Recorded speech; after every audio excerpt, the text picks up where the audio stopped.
Hi there, welcome to Number One Geek. It is I, Lasaz, and we're back with some more Geeks and Dragons. My God, that's loud. What's going on here? Jesus. There we go. Oh, there we go. That's probably a bit better. So, yes, we're playing some more D&D today, and we have everybody but Bowman again today, so it's going to be good fun. As you can see, we've also got a new map that's showing things in a little bit more traditional sort of mappy thingy that you map when you map. Very pretty map. Very pretty. Pretty map that you always go through. We're expecting Jam Doggy to come back from his thing shortly, but don't know when he's going to come back. So it's just it's one of those things that we have to work out. Because he's obviously just one of those people who's just always terribly rude and just goes off and does his own thing. So whilst we're waiting for him, Anne, how are you today? I'm feeling better, thank you. Good. Cross. Are you streaming now? I am. You are, but you haven't buggered off like Jam has to do his thing and ignore the rest of us. No, I'm still here. You're still here, good. Ram, you alright, buddy? I am here. Chris, how are you doing? I'm not doing too bad. You're not doing for too another bad. Fun evening. Yeah. Christ, how long does it take Jam to actually finish off this blinking thing? Hours. We'll probably just have to start without him then. I know that. I know that Ice is probably just. Alright, I'm got back. to toilet. Yeah. Jam hasn't come back yet, so we're just still waiting on No, him. I'm not back. No. Oh well, let's turn that down again a bit because I think we're still a bit loud.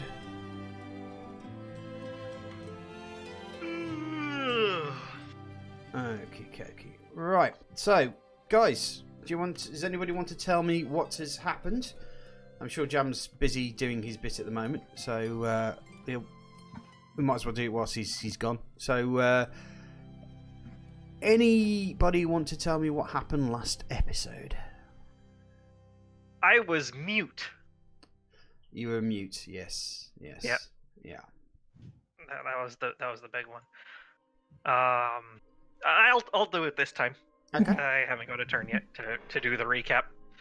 So the recap, in short, as portrayed by Yogsleaf, was we got on a boat because we left where we were going, and where we went to was this town. It's bigger town than the town that we were at.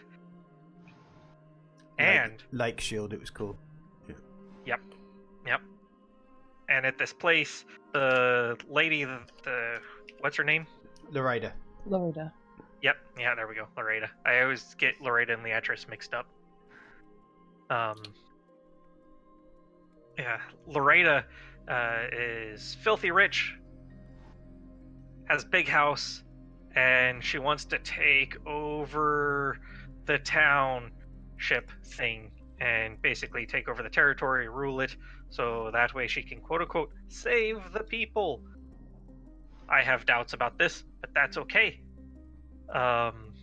Because, she's a thiefy thief, and thiefy thieves are thiefy thieves. And there is some sort of plague happening, which is what I am most concerned about, is this plague thing that is plagued upon the land. It's not a people plague, it's a food plague, it's a plague of dirt. And that we need to cure. And the last bits of this is Jam Doggy's hair is a nice new shade of bluish purple, and that's the most important thing out of what happened last game. Andy hasn't noticed it, yeah. So yeah, that's one of the things. Yeah, but just to do a little bit of a few corrections. Loreda hasn't said that she wants to take over. She wants to stop what's going on currently with the current political climate, and she's hoping that the party will be able to help her to at least gain some sort of favouritism, so that the lords who vote for the patrician in Lake Shield will change their minds about him and go for a different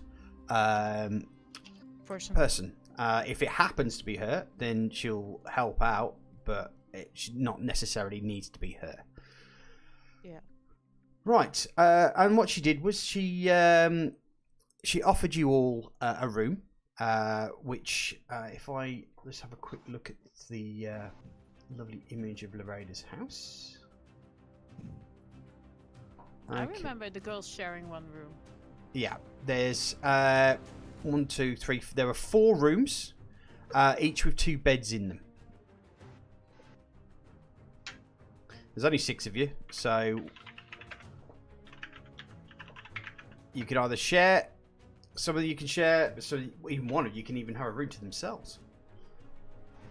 But Brom is at his guild, which is down the road, from what you understand, and he's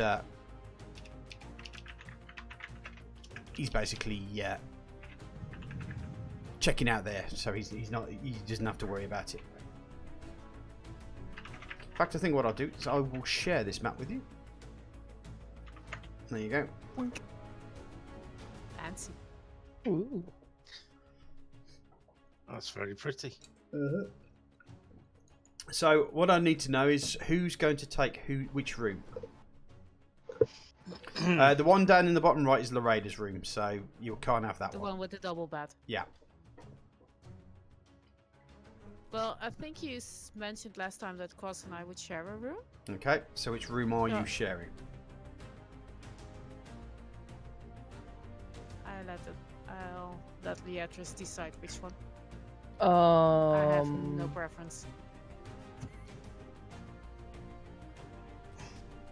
I don't What? either, to be completely honest with you.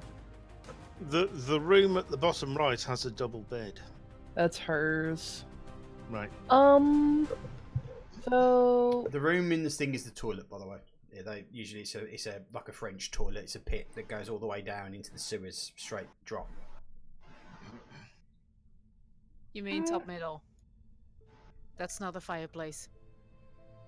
No, to the right, just above Loreda's room. There's a little 2 square area. That's Oh. like a pit toilet sort of thing. Okay, okay. hadn't seen that one. So it just looks like A French toilet's a I hole mean- in the ground, basically. Well, I with meant- footplates, so that you basically squat. well, yeah. Squat and dump. Hmm. So A room with a hole and a rope. Pretty much, I yeah. guess. Can I?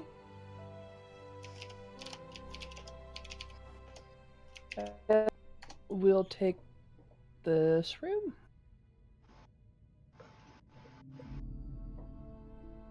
The one by Loreda's room. Okay. I drew on it, but I don't know if it's showing up. Okay. The one without windows. Right. Should be able to. Yeah. I see the one. Yeah. Okay. So you're taking that middle room at the bottom, right? The ladies are. Anybody else taking a preference room or? I'm happy to go wherever's left over. I wouldn't mind one of the ones near the kitchens. Fair play. Okay. So Yeah. you can go to the top. I'll go up the top somewhere. Okay. So Flint and Jam are sharing the top right room. Yep. So Yogsleaf and Velcris, are you sharing a room, or are you two going to just take one each? I will sleep on the couch in the center room. Okay. So you Taking can a sleeping snuggle. room. Fair So play. you can take snuggles with the carpet on the floor. I guess that puts me on the other side of the kitchen. Okay, fair play. So now I know where everybody is. That's great. Leatrice, roll me a d20, please. Oh, hold on.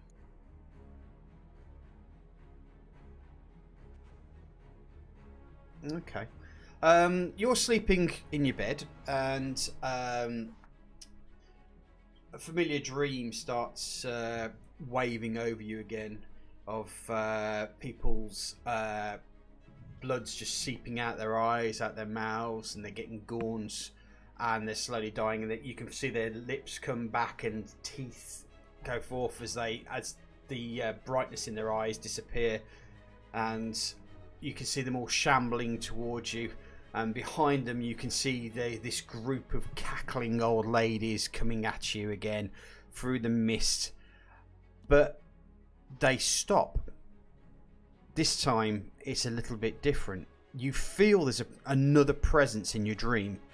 And you turn around to see this dragon just over the top of you, just snorting breath away. And it holds back the thing. It taps you on the shoulder, and you just kind of almost hear in your head, "Wake up."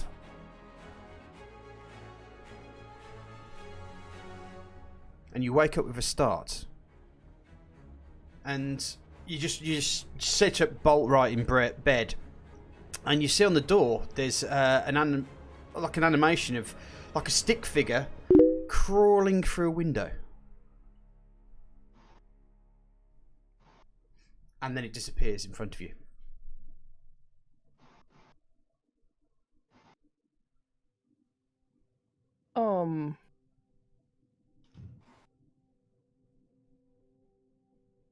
I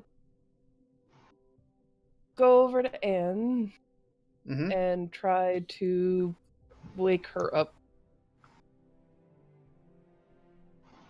You just waking her up as in, "Get up!" Or you... Well, like I put my hand on her, like shake her a little bit, like, Anne, wake up. Okay. Anne, make a D20 roll, please. Yeah, you've woken up quite clearly. You see Leatrice is right ahead of you, and she's trying to wake you up. Yeah, what? You haven't missed too much random, to be honest. And I think I had some sort of a weird vision. Come sit next to me. You seem to be shaking. Okay, both of you make perception rolls, please.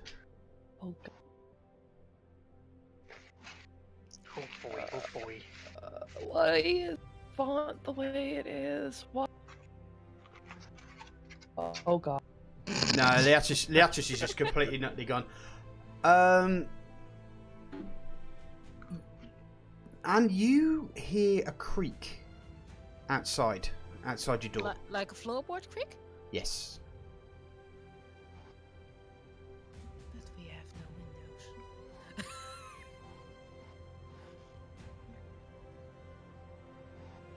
So I walk over to the door and try to peek out what I might have heard. Okay, so you're trying to use stealth, are you? Or are you just walking straight over it and open the door? Yeah, second one. Okay. So rolling your stealth, you see the little dice that you've got by your stealth in your under skills. Just roll that into the section, please. In chat, right? Yeah.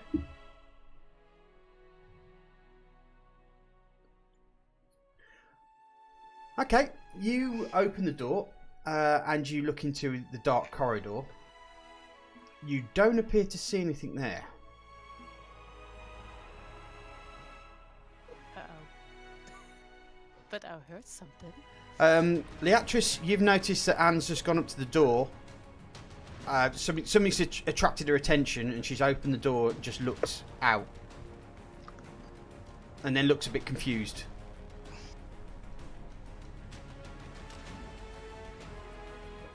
And what do you... Sorry, I think you cut out there, Cross. And what do you see? Well, I thought I heard something. Didn't you? I didn't hear something, but when I woke up, I saw something weird. Like a stick figure on the door that just kind of went through a window? I'm very confused. I thought I heard something awake, but I can't see anything yet, so... Do you think we should wake up one of the guys? I'll take a look This is around. the second time you had a vision, so... I'll take a look around, watch your back while you go wake up one of the guys.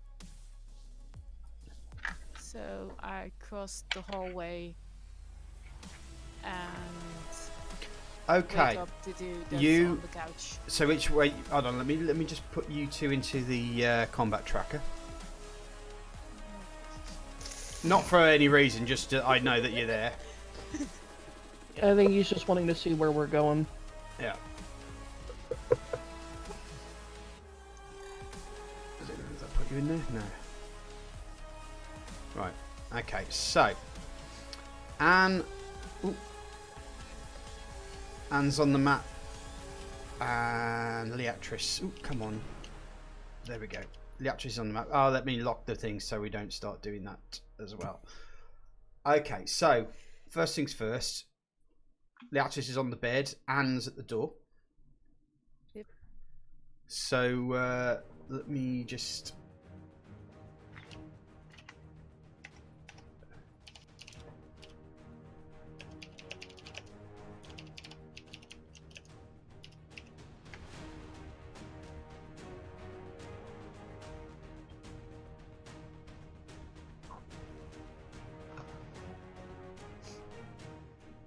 So which way are you going?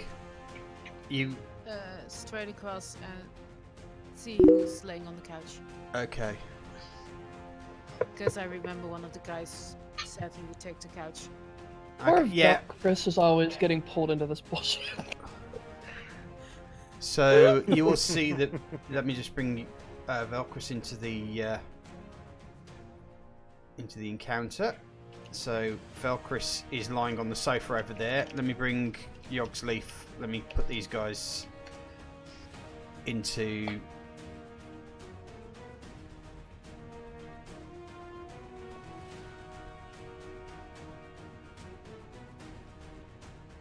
Okay.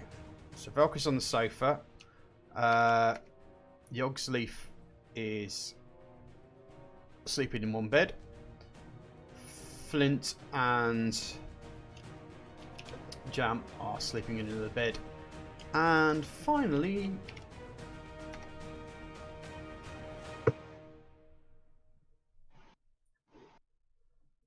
the Raider is sleeping in her bed over there. Ooh. Oops. Fancy. And Loretta wants to move. Yeah, I was using to move the map, and Loretta showed up just as I was clicking there. Okay. So that's where we are. So you see that Velcris is effectively just asleep on the couch, just taking in the warmth of the fire, or of the dying embers of the fire. The room is just dimly lit by the flickering flames of the fire embers.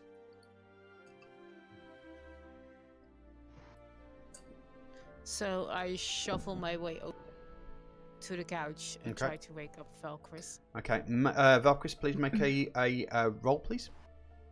I have a personality trait that says I have trouble sleeping if I'm not in a place that I feel 100% safe. Okay, well, in that case, you pretty much, as soon as the door opens, you immediately wake up and you see what looks like the shape of Anne is heading towards you.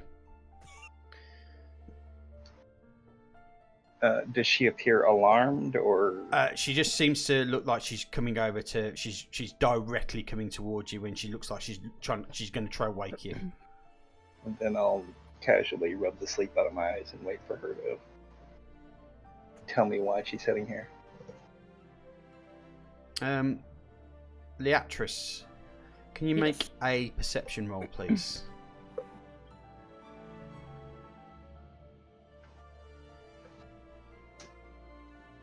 Okay. My rolls are shit today.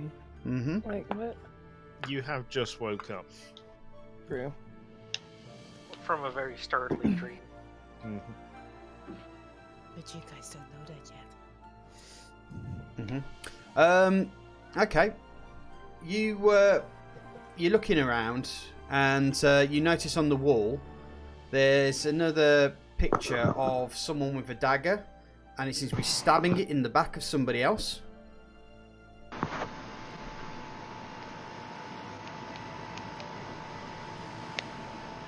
Somebody's got a lot of static going on. Yeah. Ram's got it. There you go. Alright. So... Hold on. I saw a picture on the wall of somebody stabbing somebody else in the back. Yeah. But the funny thing is as you turn your thing, the actual image is following. You're actually seeing the image through your vision. So it's not on the wall, it's in her head, basically.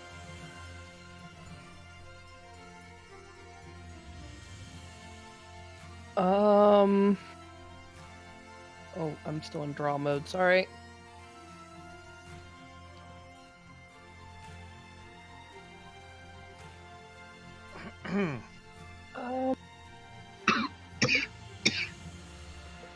Can I tell, like, what the people look like? Is it like just no? it just seems like it's trying something's telling you something. You can understand what it is, but it doesn't have any sort of real face to it. It's almost, I would say, if you did not know what a cartoon was, so your character doesn't know what a cartoon is, but it's very cartoony in the way that it's showing. It's coming up in your vision. Okay. So I go out into the hall. Okay. Right. I'd like you to make a perception check, please.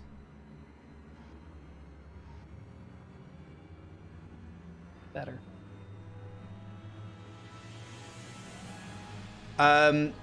You see what looks like some sort of person in dark clothing. He's got a knife in his hand, and he seems to be heading towards the raiders' door. You just see it just slightly in the surprise him with a bitch slap with a war hammer. You don't have your warhammer. You didn't say you were grabbing your warhammer. You're probably in your night clothes as well. It just,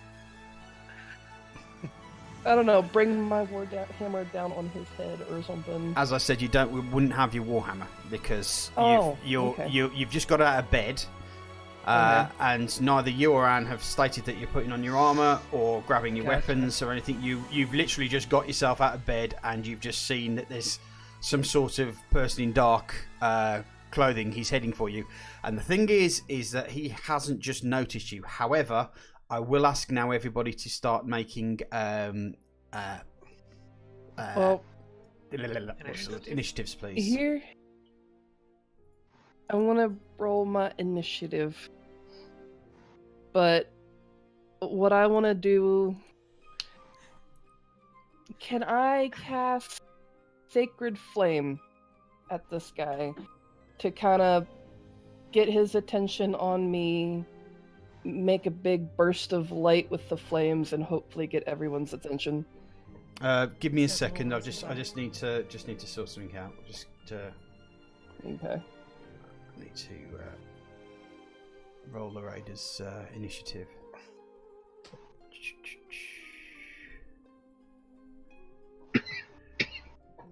Okay, that's that done. Right. Okay, Wow. so what did you? Sorry, go ahead. So you. Okay. You have a surprise attack on him, basically. He hasn't noticed you. Or when him or her, you don't know who it is. All you see is movement in the darkness, and you see the glint of a blade.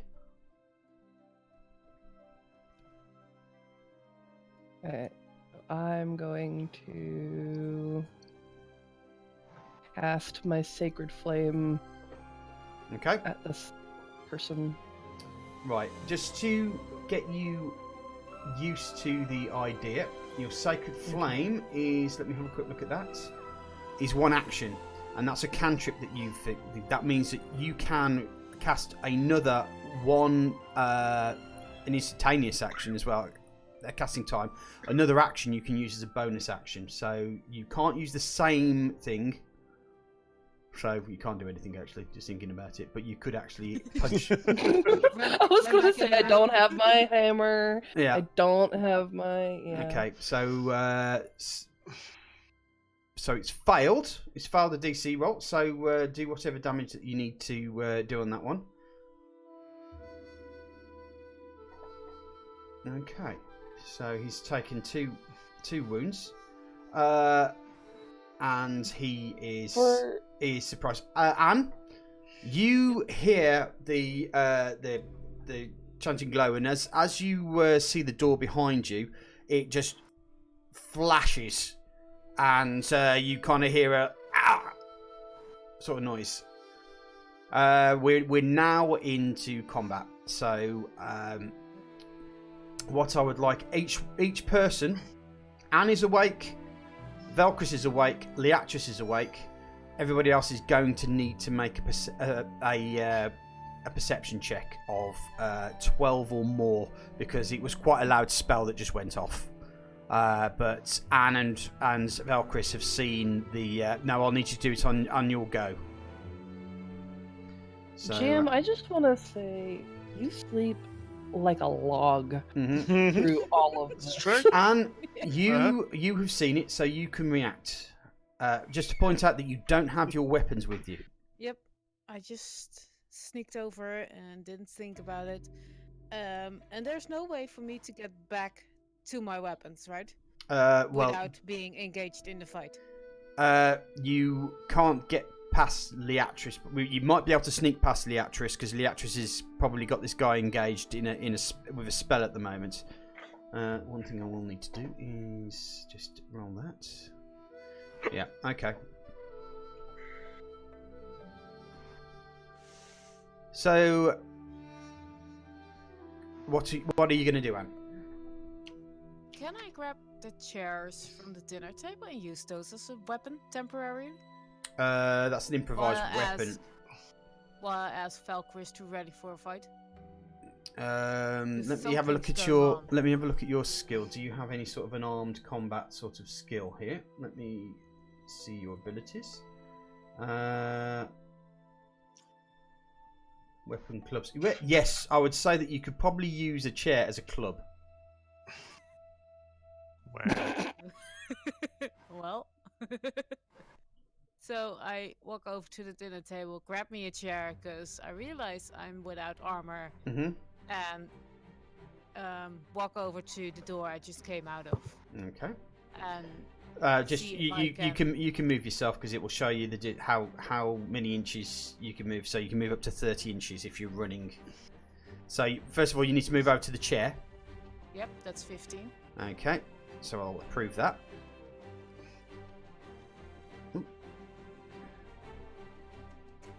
Okay, so you take one of the chairs, and then from that point you can move towards the door. Yep. Okay. Where Leatris is now up against that thing, and that will be... Let me just realise that I haven't actually set the round. Okay, so that was your turn done. Yep. Okay, so let me have a quick look at what Loreda can do. Did she wake up yet? Yes. Loreda is going to do something. You can't see what she's doing. Okay. She's behind closed doors. Uh-huh. Mm-hmm.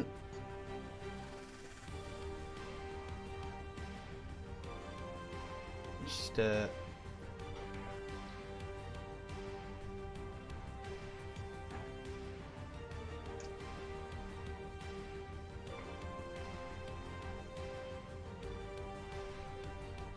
okay. Alrogalski suggests you use the table or chair leg, not the whole thing. Yeah, I realized I could have taken a log, put it in the fire, and used it as a torch too, but I think that would be too many steps.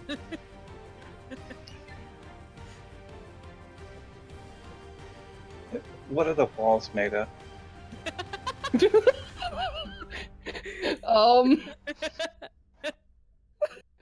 That's a dangerous question.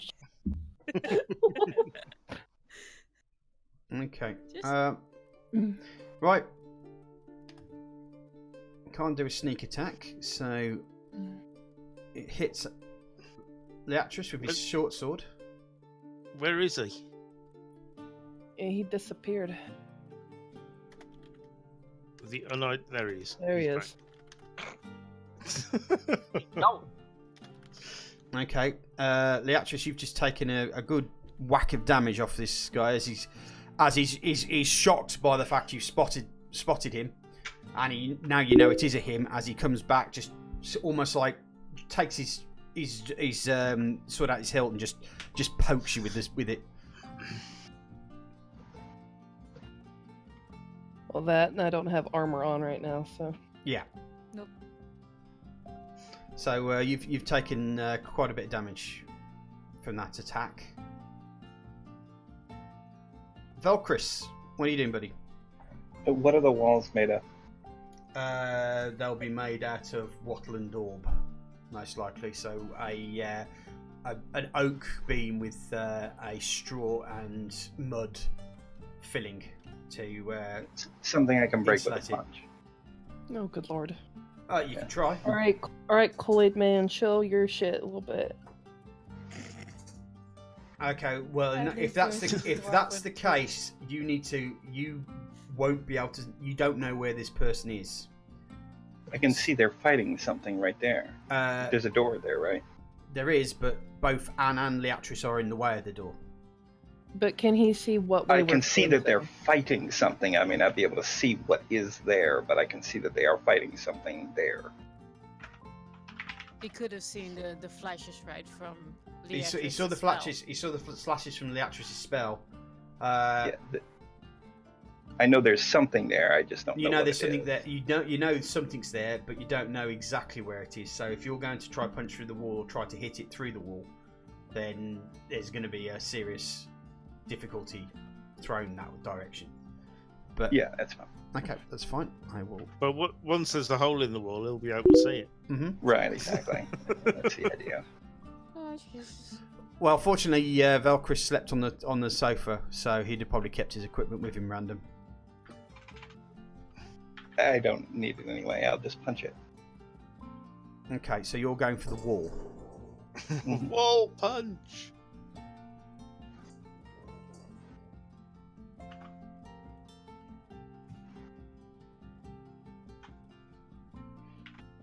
Okay. We'll try the bonus action. What are the link size?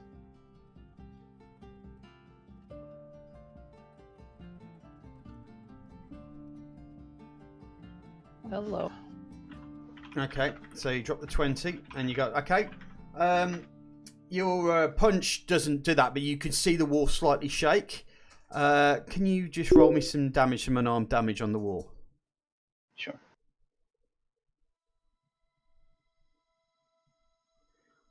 Okay, you see the wall crack as you put your foot into it.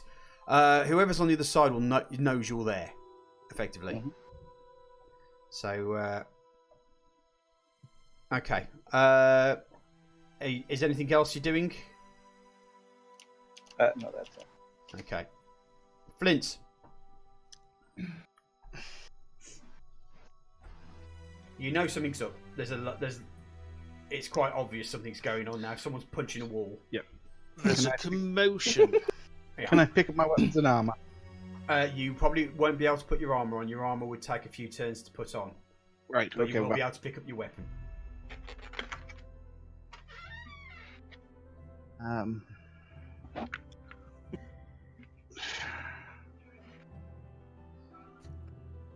I'm going to run into the main room. So you're You're doing just a gonna sprint. leave me asleep, are you? Sorry. Well, the thing is, I could wake you up, or I could run into the main room and start shouting, and hopefully Well, give. yeah.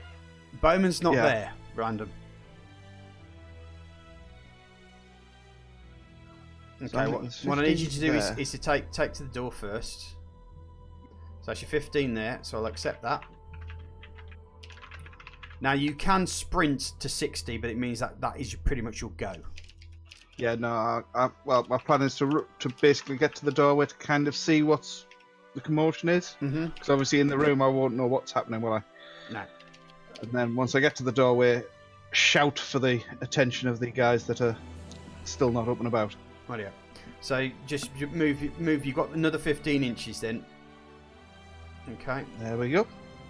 Okay, so that's basically, and you've burst open the door, and you see that Anne's holding around a door with a chair. Velcris seems to be attacking a wall, and you think you can see Leatris as is holding a wound in her arm, and they seem to be their attention seems to be something that's the other side of the wall. Okay. I'm going to shout out. And I shout out, Jam, Yogsleaf, Leatris is at it again. It wasn't my fault. Jam, Yogsleaf, make perception rolls, please.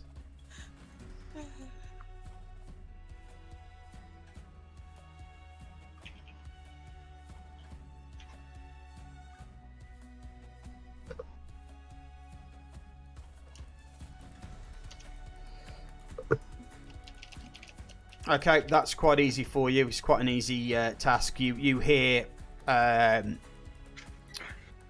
Flint shouting something to do with about Leatris is at it again. Oh boy. Mm-hmm. Leatris, you have your you can now respond to whatever it is that this person's done to you.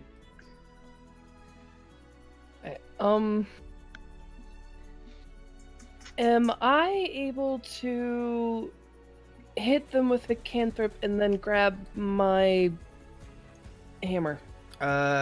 You may have a follow through or a attack of opportunity. I'll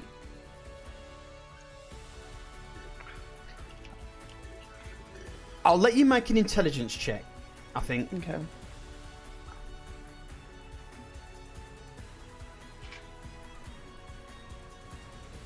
The INT. Yeah. Yeah. Let's put it this way. You've seen these type of people before. If you don't keep your eye on him, he will kill you. So your best option to get your weapon is to disengage and go into your room, which will take your action. Okay. Basically what disengage does, it stops you from taking an attack of opportunity whilst moving away from an option, but it does take an action to do. Okay, I think I might have to do that then. I'll disengage. Okay, just move where you want to go. Probably you'll be by your bed's down at the bottom there, so I suspect that you disengage and move to there. Yeah. To grab your stuff. Okay, that's fine, and that would be your go. Jam. Am I awake yet? Yes, you've heard some noise. Okay, right. Well, obviously I'm going to move towards the noise. I'm going to grab... What weapons have I got? I've got a short sword. I'll grab my short sword on the way out the door. Okay. So, yeah, out the door. Okay, I'll accept that. And then I guess I'm kind of right behind Flint. Okay, that's no problem. That's about as far as I can go, isn't it? And Super Yogsleaf? Sweet. So I will roll out of bed, and as doing so, I'll grab my warhammer. Okay. And I will go to my door. Yep. And open up my door. And I'm pretty sure that's going to be the end of my movement. Pretty much, yeah. I'll be like, what's Cross up to, or no, what's Leatrice up to this time? Why can't I get a decent night's sleep? I'm just being stabbed. It'll be okay. Nice. Yeah, step without the hammer. Okay, Anne. You've seen effectively Cross just dodging the blows of this person, and now with the light from 2 rooms coming forward, you can identify it, which would be a. There you go. It looks like someone is there to do ne'er-do-well sort of stuff. An assassin of sorts. Uh-oh. Going for our friend. Mm-hmm. Lareda. So since I assume the door is still open, Yes. which I'm in front of, because no habit of closing them. Great. I step forward into the hallway and whack it on the head with the chair. Okay, just let me just pop. Okay, just roll d20, please. Right, that's a 7. Add that to your. Where is it?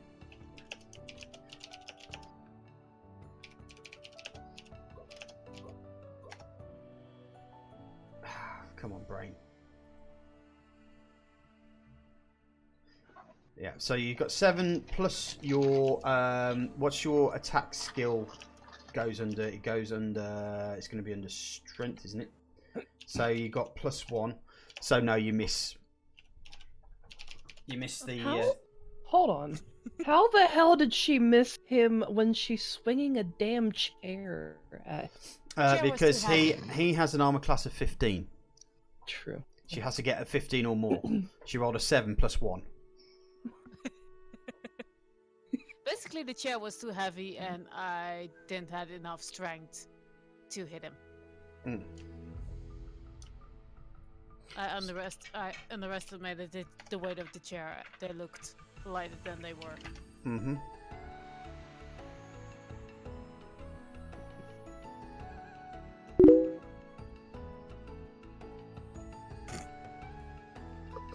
Pretty much, the chair's just cracking on hit the roof. Lareda has come out. He's opened the door, and it's like, oh, for God's sake! So she Can't leave you alone for a minute. no. Okay, so she's hit the assassin with her dagger.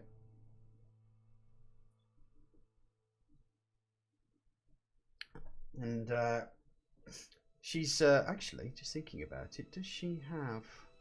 No, she doesn't. She doesn't have that yet. She's not that good to have backstab. So she's basically as the assassin ducks underneath your chair, Lareda just barges out of the room and just grabs the back of its neck, grabs the neck and just stabs it several times with her knife. Nice one. Mm. Damn. The assassin, seeing that its target is now there, will attack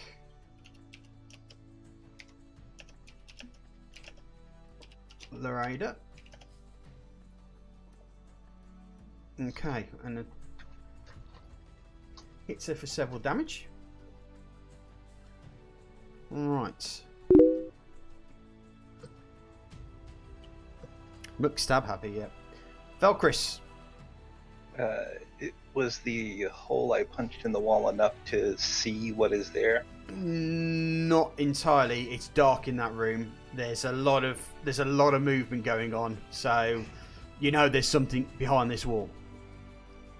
Okay, then I'm gonna punch with the objective of pushing the wall into the square. Okay.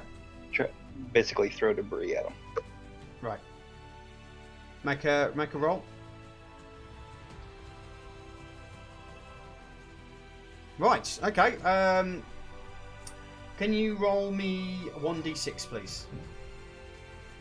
Sure. Okay.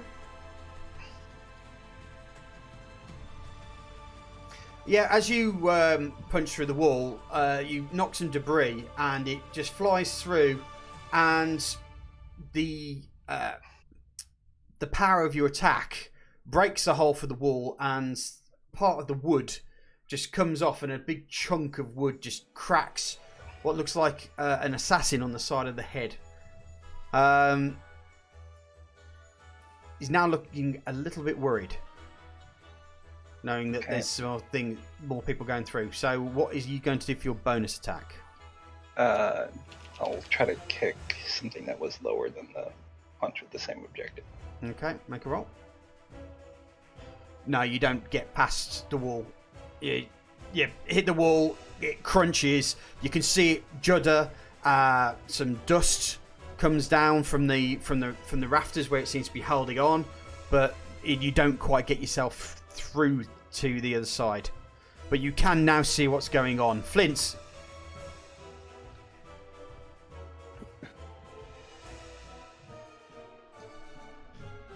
Oh, sorry. I'm going to assume I'm going to have to cross the room because Velcrus is covering the hole he's made, and obviously he's behind the frame, so take a diagonal angle, and you might be able to see through the hole that he's made.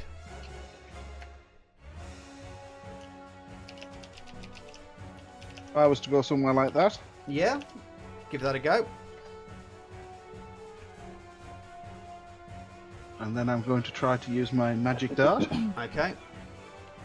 So I whip it out of its protective and Okay. The dart basically just digs itself into the wall just above Velcrus's head. Yep. Okie dokie.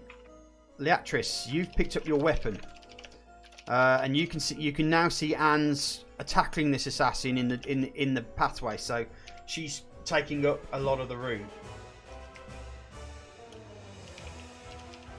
So I'm not able to get back into the hallway then? No. Okay.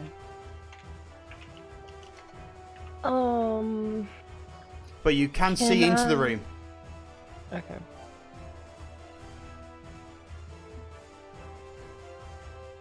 Well, am I able to at least get to, like, in the doorway? Yeah, you can. You're perfectly welcome to do that, and you should be able to see over Anne's shoulder, which means that you should be able to do any touch spells on Anne, or any spells into that room that you may have that you could find as an offensive spell, or as a bonus spell for other players. Okay. So we'll put you there. And I win.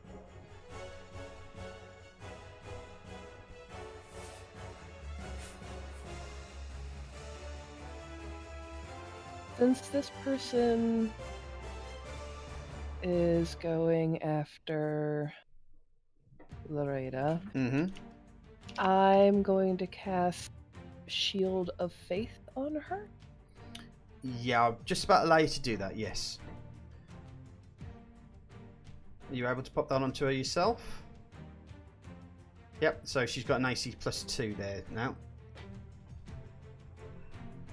And then would I be able to cast Sacred Flame just for shits and giggles?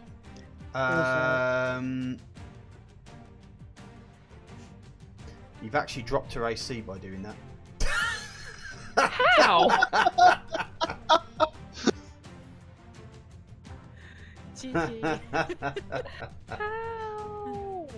Because they're generally they tend to be for wizards and clerics and stuff like that we're moving on that. So yeah.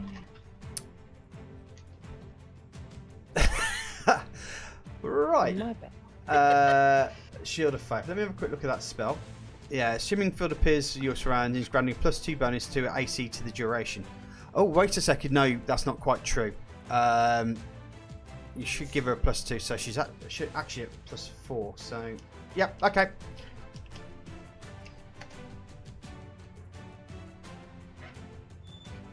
But unfortunately, that's a spell, so that's a full cast round, and it's not a thing, so you can't use that. Actually, wait a second. Don't let. I may have told a lie there. That's your healing word, or Shield of Faith, is abjuration, but healing word is a bonus action. Is a casting time of a bonus action, so you can cast that at any time. That's Red Flame. Evocation, guiding bolts. What's that one? That's one action. So no, there's nothing else you can do apart from maybe you could do lights, perhaps. Okay. You know what? Since light seems to be an issue, could do that to light up the area. Okay. So that's your. Okay. So now everyone can see. Okay, so it's now bright in that room, so everyone can see pretty much what's going on. Flint, you can now see quite clearly through the hole that Velcris has made. That there is someone the other side of that thing. Jam, what are you doing, sir? With a scream of Banzai, I come running in to there. Okay. Rightio. And I can still do a cantrip. You can do a cantrip, yep. So I've got my firebolt. Ooh. I'm just wondering. Can I see from there? Probably not, no, because Anne's in the way. And Velcris is in the way of the hole. And you're not quite at the right angle. You're pretty much on the tip of the door, and the door's kind of like open as well. So, which way does the door open? The door opens to the other side, so you're okay on that respect. But you still have the wall that's in the way, and so how am I going to be able to get in and attack this thing? You're not. I think is the term. Let's have a look at your. Is there anything else that you might be able to do that would? Well, I guess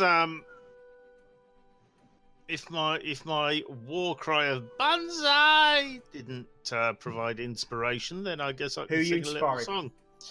I will inspire. Well, clearly, Orca's the one that's doing the fighting here. Okay, right. So effectively, when you choose to do so, Orca, you can roll an extra 1d6 to add to your thing. All you have to do is when you do the roll, just click on the little inspired button at the top of your character sheet next to your name. Mm-hmm. But I have no weapons yet, so it doesn't matter. The inspired will still automatically add the 1d6 onto it for you. Mm-hmm. Okay. Yogsleaf. Woohoo! So someone's excited to fight. Yeah, let's see. 5 feet to there. Oh. Yeah, let me. 5, 10. So there's 20 feet. The door's open. Yeah. And let's see. I will double move, I guess. Okay. Oh, I can't see. Okay, so Yeah, you've used your action. You've basically sprinted into the room. Yeah. Okie dokie. Right, so that's the end of the round. So back up, Anne. I see everyone is assembled around me. You can now clearly see the creature, or well, the guy in front of you. He's dressed in black. He's got a bandana over his mouth to disguise himself, and he's looking a little bit startled because I don't think he expected to get caught. Nope. Wrong timing, dude. Wrong timing. I still hold the chair, I assume. Yeah. So. Well, what's left of the chair anyway? Yeah, the remains of the chair. Yeah. I see my people, the people around me, all ready up to be engaged in a fight. So I think I just head back in my room so I can grab my own weapons. Okay, you'll need to disengage to do so. Yeah. Okay, so you're disengaging and going and grabbing your weapon. Okay, that's fine. My weapon. Okay, that's your action done. Loreda is like, right, you bastard. Now that there's no one in her way,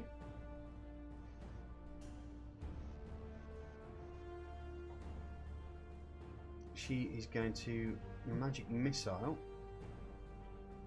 the crap out of this guy. 1, 2, 3.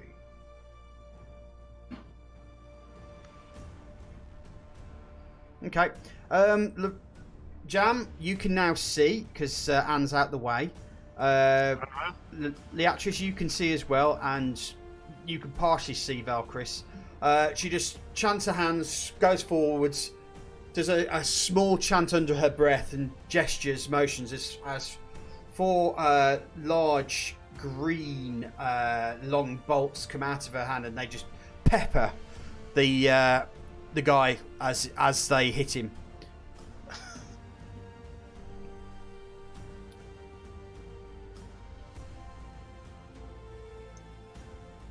Okay.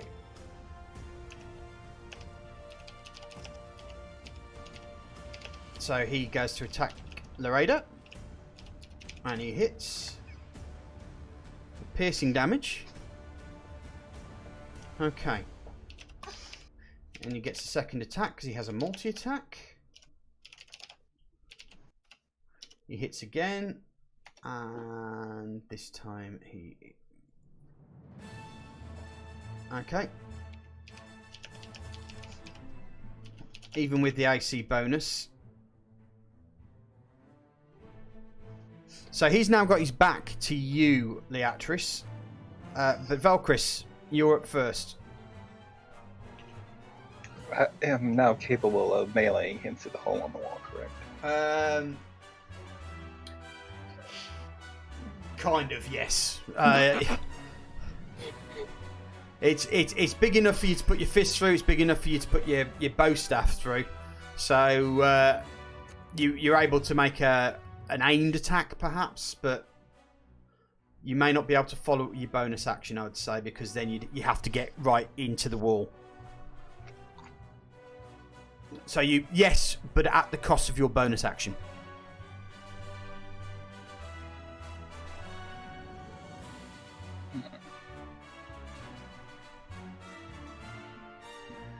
Alright, then I'll just have to attack him. Okay, make your roll.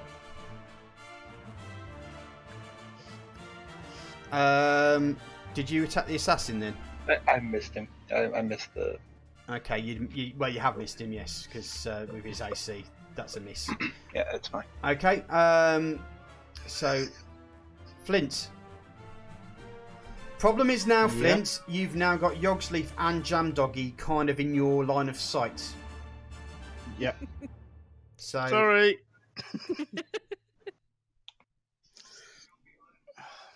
And also the fact that Valkyris has literally leaned in to try hit whatever, so his whole body's gone through the hole. Yeah. And I'm a short dwarf anyway, so I'm right in the bulk of their bodies and trying to aim anything. I don't think there's even anywhere better I can really be. Did you see my message about my fighting style as well? Probably not.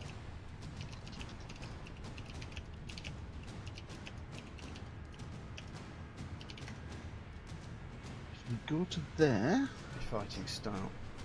First thing. Would he be able to get a better line of sight on the other side of the room? Your fighting style is already added into your bonus. You just add it into the bonus box. Sorry. That's what I mean. Is it something I have to add? No. It's automatic when I do a roll. Yeah. That's all I was. Sorry, Liatis, what were you asking? I was just wondering if he could get a better vantage point on like the other side of the table, on the other side of the room. But he moved. Yeah, I don't think I'd have got much better over that side because it's only a small hole and Velcrus is basically in that hole now.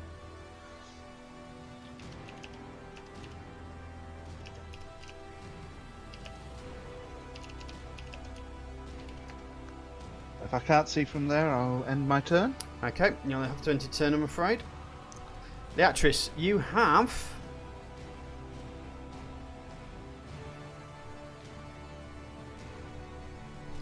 You have the ability to do whatever you need to do.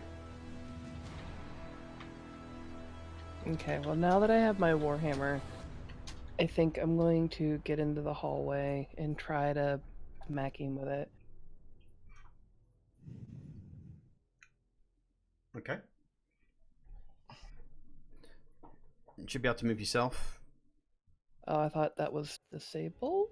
No, you can move yourself and then it will request it and then I can approve your movement when you've decided what you wanted to do. Okay. Okay, so you're now engaging. Okay. Whoops. Buggered that up, didn't I? There you go. Okay. So you've moved in, and what are you doing? You're missing him. Okay. Yep. Fantastic. Jam. Just as you've got line of sight, Leatrice comes flying in and misses him with the warhammer. Yeah, and now I can't see him again. Yeah. She's in your way. Can I push Leatrice out the way? back through the doorway. You can, but that would be your action. Just so I can firebolt this guy? Unless you've got a bonus action afterwards.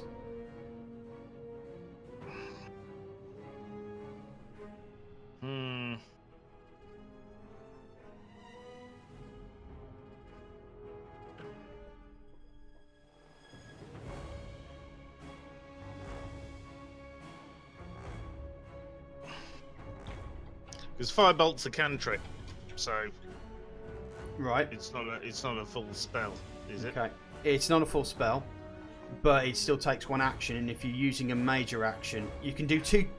You can do a cantrip and a cantrip as another cantrip as a bonus action because it takes one action. You can't do a big spell and then a cantrip as a bonus action unless that particular spell says bonus action as the time it takes.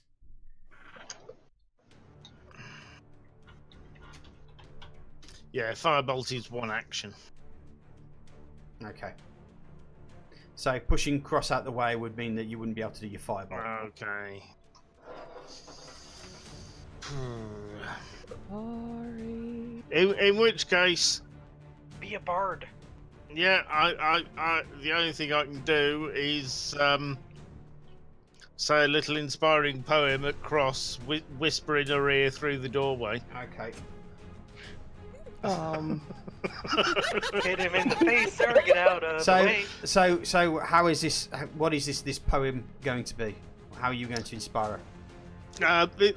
This is going to be something along the lines of how she is completely blocking everyone's access to this assassin. She's in the way. Oh, you mean like Leatrice is in the way, Leatrice is in the way, Leatrice is in the way, so hit him really hard. Something along those lines. Fair play. Okay. Yep. You can use that at any time you want to do that. You just click on your inspired button across when you next do a role that you want to be inspired on. Yoxleaf, how little do you want to do, sir?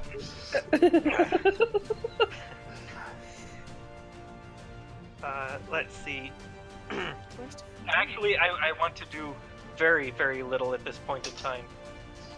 You're sat next to a chair there. I'd just have a sit down.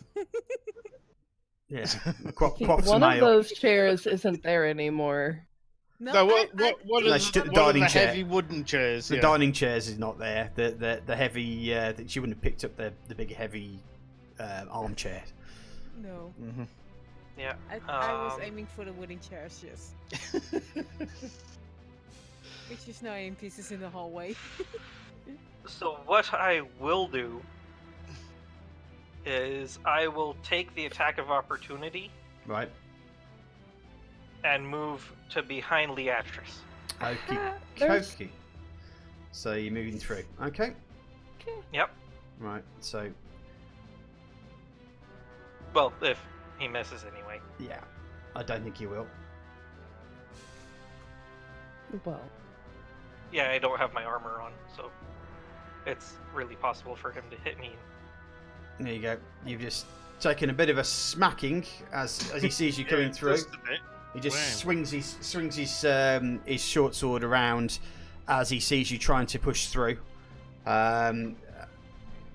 Perfect. Knowing that he's getting surrounded, so he was desperate to stop you from doing it, but it hurt. It hurt a lot. That's fine. So I'll use my action to lay my hands upon Leatrice. Okay, do that then. And so you've healed 8 points to Leatrice, and she's now back to full health. So there you go. Good move, sir. That's very noble of you. Next up that's the end of the round. So Anne, you've picked up your weapons. It's gone a little bit. It's a bit crowded. Yeah, it's a bit crowded. Yeah. I moved to the doorway. Anyways. Okay. And use my... What's the spell called again? The Cure Wound spell on Yoxleaf. Okay. I think he's within... Yeah, he's right? I would say he's with touch. You could probably lean around the door and touch him. So yes. Yep. Don't forget to take... I'm still fine. You don't need to use a spell on me. You're heavily damaged. No, I'm at half. I'm good. You are not fine. I'm at half. I'm fine. You got your butt kicked.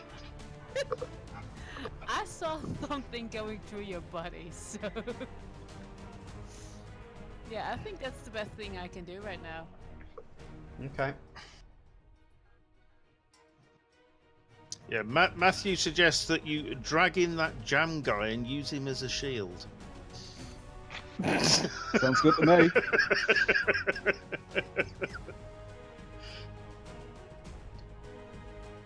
That was a good heal.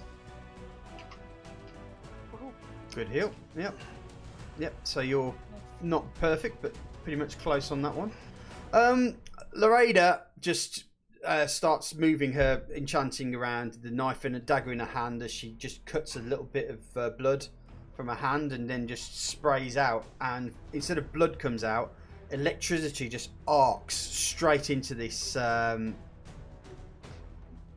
assassin. Okay, what she hits with.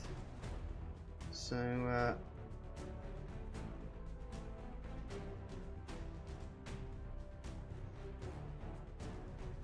okay, you seem just like judder, and you can almost like see the inside of his body and the bones inside his structure as he cracks to the spell. She then using her bonus action.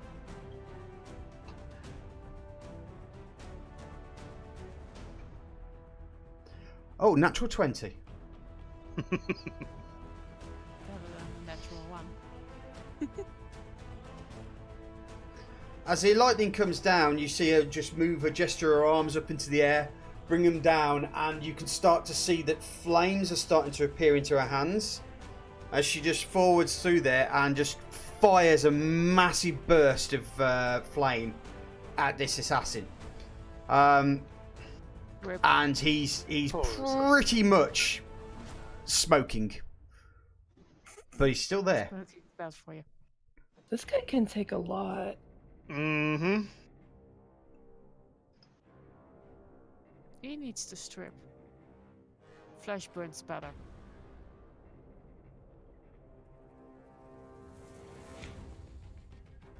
Okay, he's going again for Loreda. And he misses her. I'm not surprised the amount of pain he's in, poor guy. But he does have a multi-attack, so... Oh, he's hit a natural 20. Which means now he's done... How many dice? That was a lot of dice. Yep. He's, as he comes past, his hand just slivers over the blade, and he cuts into it, and you can see as he gets through the plating, you can see like almost like a green ichor just go over the parts. Yuck. He's I'll explain to you later, Random. But yes. But no, you are right. You actually are very right, Random. Okay. I'll certainly put that in very, very shortly. Okay, she's taking one hell of a beating, and you can see her. You can almost see her just almost slump back slightly in pain.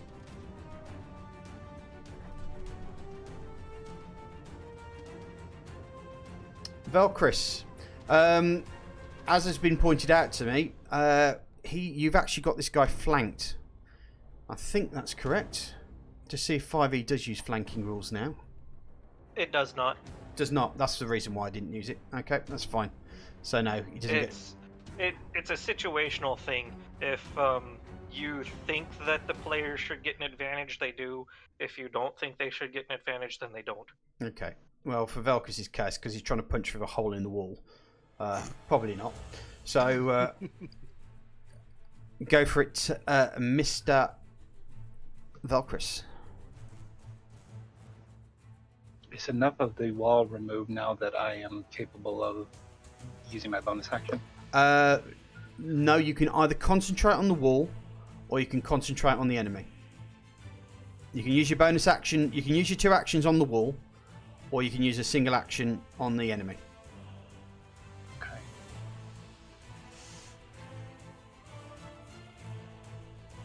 Then I'll just punch him. Okay, let you roll.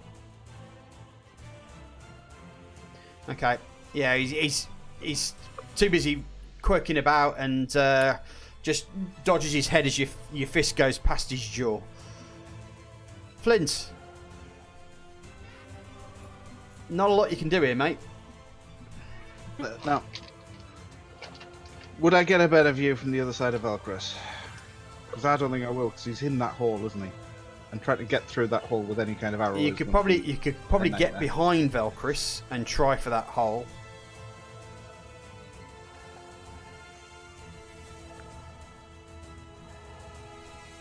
There. Yeah. But I will give you a. I'd like you to do that as a disadvantage, please. Disadvantage. Yeah.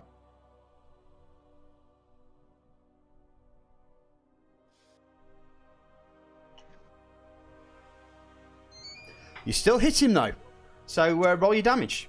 Good shot. Yeah, it's almost as though you lean the arrow on Velcris' outstretched fist, and it's as though you just literally use his fist to guide yourself to where he is. Sorry about the second one. That's fine. I'll just take those off. It's the wrong one anyway. It was the. It's because Okay, they've moved the. Yeah, you did around a short sword there. Yeah. All right. They've moved the stuff around. Try again. I've reset his damage, so you can try again. Do you want to delete both those, and then I'll use the right one this time? No, I've corrected the damage anyway, so don't worry about it. You just do the right one. All right, no problem.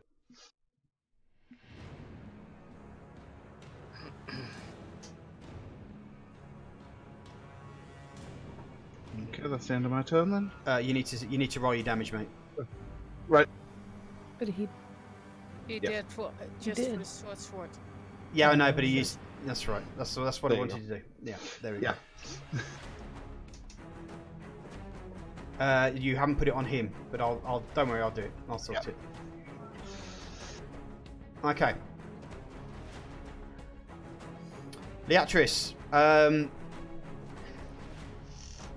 do me a favour. Yep. If you're attacking him, roll it on advantage, please. Okay. And don't forget, you can also use your inspired action as well to increase your chance of hitting him if you want to. Or you can you add it to your damage? I think you can add it to your damage, yeah. So I can't add it to. I have to add it to one or the other. Hold on, let me just check.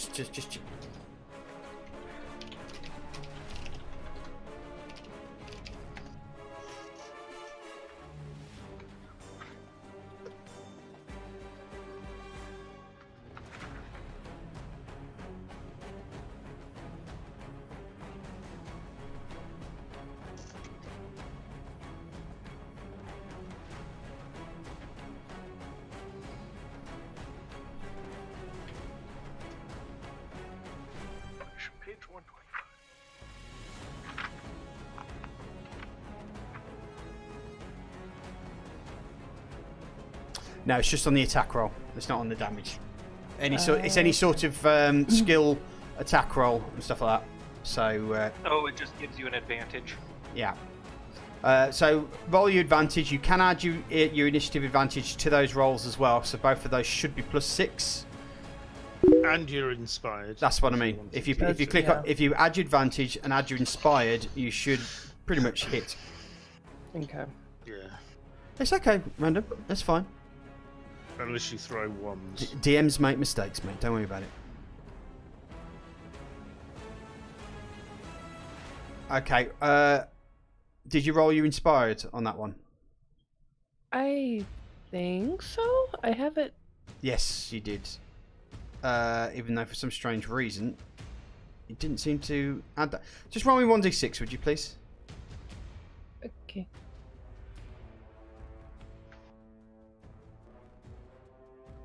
Five, so that's 13. 13. Okay, no, you don't get past his AC on that one. Sorry about that, sweet, but it was good. It was a good go. You'll still roll on advantage for next attack anyway. Jam. Well, I can't see this guy, and I can't get in a position where I can see him. Well, I actually have a question about that one, because whenever I was in the doorway, I could kind of see him enough to cast a cantrip. Why can't Jam? Because he's got Velcris in his way, and he's got you in his way. So he's literally all he can see is the edge of the door jam. Whereas when you could see out, you didn't have someone to the side of you blocking you in. You're basically crowded around this hub, so you're all on top of each other. So it's going to make it really hard for him to do that. But Anne was in the hallway. Can I move back half a step and see him from there? You could. Well, you'll need to climb on the furniture because the furniture's in the way. Oh. Having said, so I was. Yeah. Sorry. So I'll tell you what. I'll let you roll, but I'll let you roll at disadvantage. How about that? Just to make it. Fair enough. Mm-hmm. I see what you were saying. I was to the side a little bit more. Mm-hmm. Gotcha. Okay. Okay.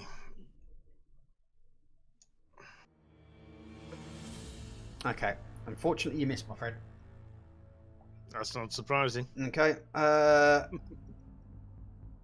Right. So this flame comes flying out through the door, hits the door, just basically flies up the wall, and then just dissipates harmlessly and quite pathetically, to be honest. No offense, Jam. Yogsleaf. But I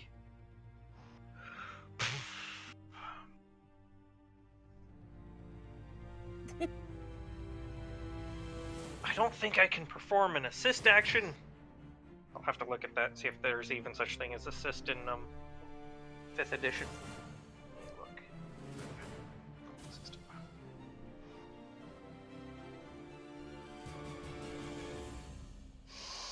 RS.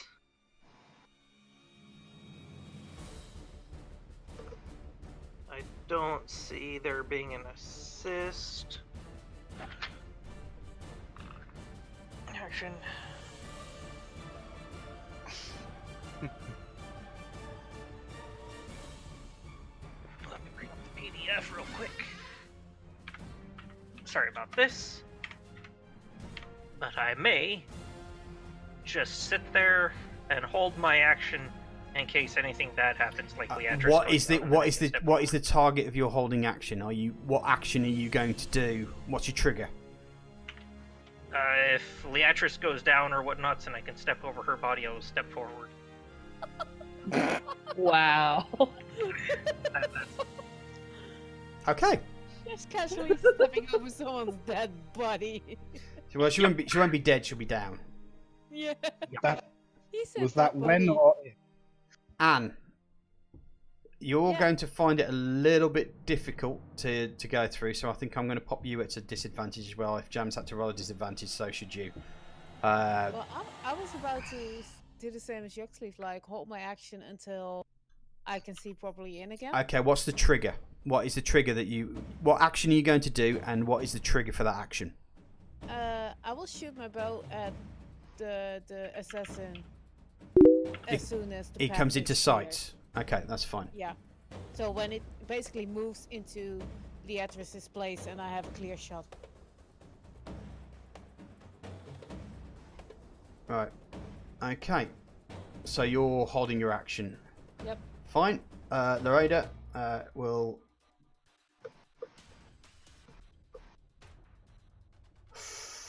Ooh.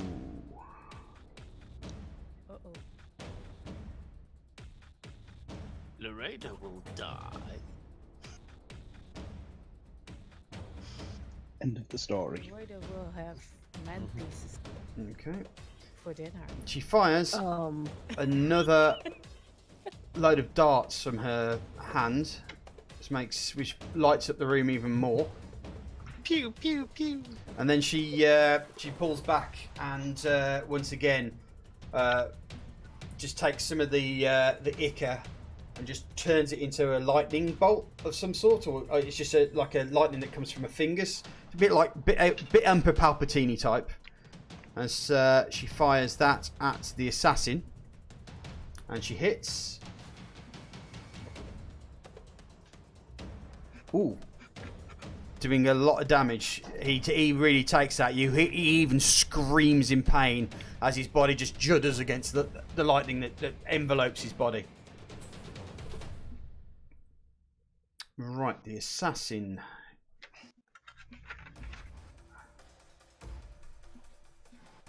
Why is it the assassin doesn't show in the right place on my combat tracker? How do you mean? It's all the way at the bottom.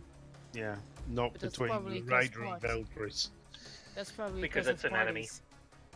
Yeah, Yeah, you don't we're all get together get to as a see what the Their order is. yeah. Right. Okay. Right, hits.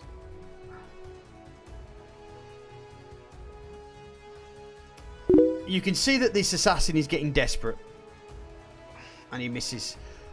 He takes another slash at Loreda, almost desperate now to try kill her. But in his desperation, his second attack just misses and just pangs harmlessly against the door. Valkyris. Still peeking through the hole.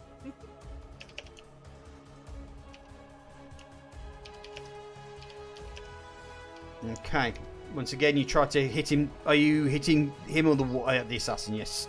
Okay. So you once again you try to aim, hit him, but he's so concentrated on Loreda that he's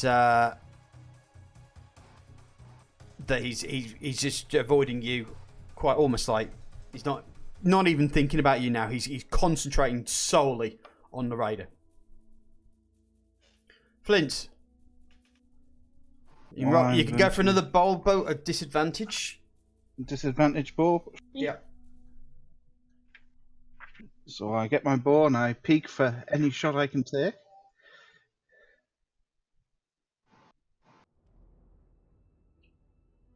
Okay. Make a roll. For your damage.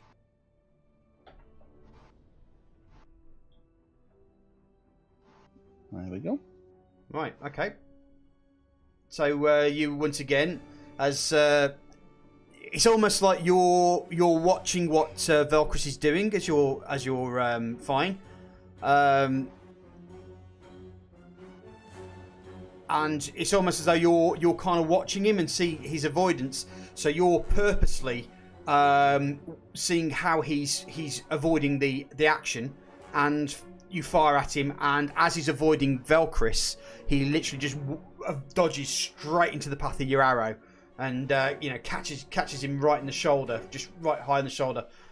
He winces in pain, but he's still focused on Loreda. Are there any bonus actions that you might want to do, or you can do? No, thank you. That's my turn. Okay, Leatris, you can attack with an advantage if you want to attack.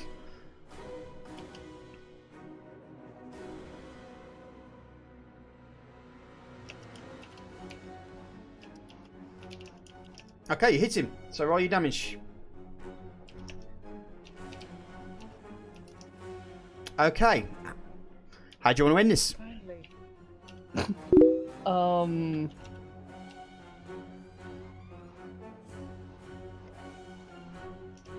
I don't know. Just crack open his skull, I guess.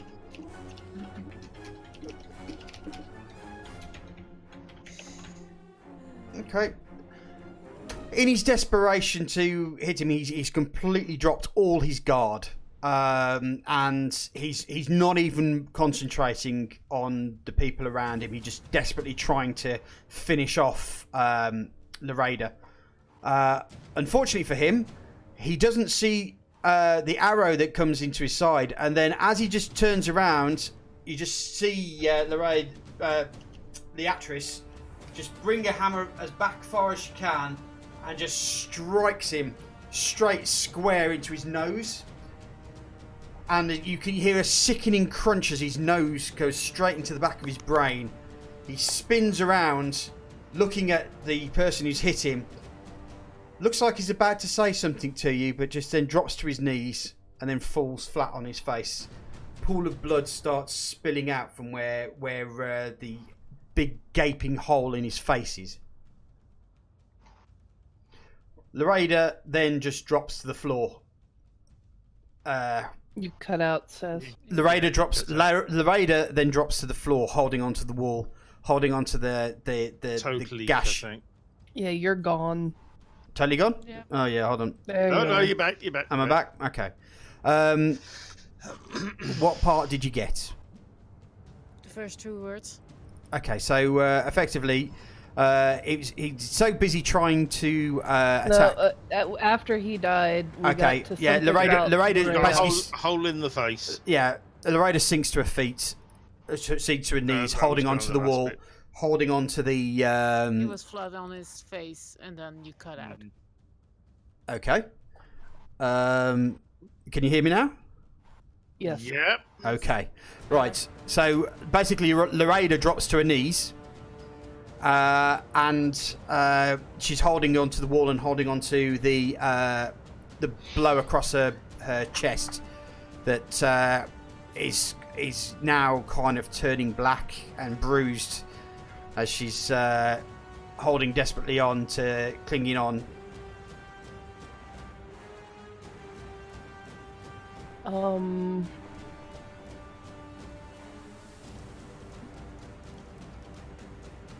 I would like to cast Healing Word on her, if I can. Okay. Yeah, let me get rid of him first. Some more girl on girl action. Okay. You just roll your healing word on her. Okay. Yep. You help her a bit, but you can see that this wound is kind of festering. It's almost as though there's something in the wound itself.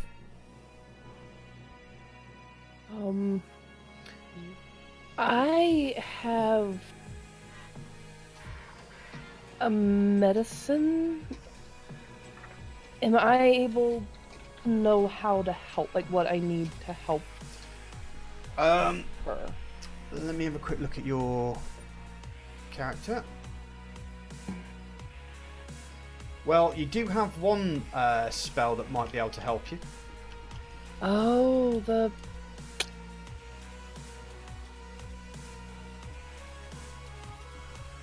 You need to figure out first if it's a poison or a disease. the poison disease detecting. Okay. So knock off a spell, please. As you're concentrating on the disease, you notice that yes, she's the blade. He's obviously, as he went for his big finale, he's basically coated the edge of his blade with a poison, and it's gone into a system. It's cut her open, and there's poison in the system. She's effectively being poisoned right now. So she needs to be stabilised and pretty much bedridden, and effectively all the healers need to work on her to make sure that you counteract this until the poison runs out. Unless you've got a any sort of potions that may stop poisoning.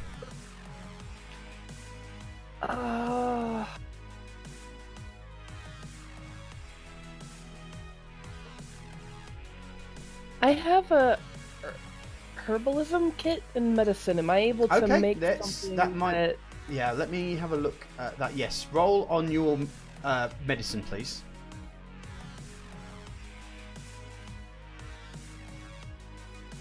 Okay, this is not a poison that you're aware of. This is something that's designed to be quick acting, and effectively it's an assassin's poison. So effectively you're not going to be able to counteract it because it's probably already into a system.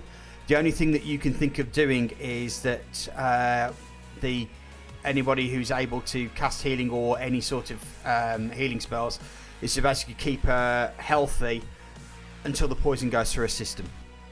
Alright, so I help her to her bed and I yell for all the healers to follow me into the bedroom with her. Okay, who's going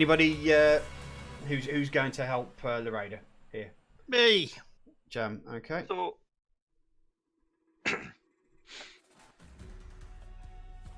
So I'd I'm gonna do cure wounds on her. Okay. Sorry. Nice. Okay. There you go. Which doesn't seem to have done an awful lot. No. To be honest, she's still heavily damaged. Yes. Even though it just healed her by 11. That's fine. She'll hopefully whatever helps will help effectively. Mm-hmm. But she has taken a proper beating off this guy. I mean, you know that you saw it. The actress saw it, Anne saw it, and probably Yogsleaf saw it. This guy was trying to kill her, and could still succeed unless you guys stop it. So, I would like to search the body because usually the assassins or whatnots may carry antidotes with them for their own poisons in case they happen to apply it to themselves on accident. Okay. Let me just grab this for you. Let's get the party thing up. Inventory, party inventory. You find this on him. Hold on, I gotta bring up the... There's also a note on there as well. Okay, so there's no antidote.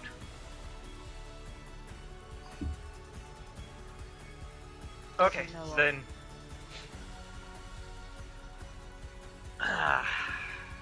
You also notice, as I said, there's also a note that's on his person. That was you found it in a secret pocket. Basically, it says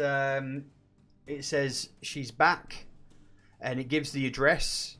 And you say the raider must be killed tonight. The trust will have her dead for betraying us. Awesome.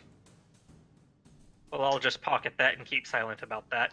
Okay. Yodsleaf and get your asses in here. I'm doing things.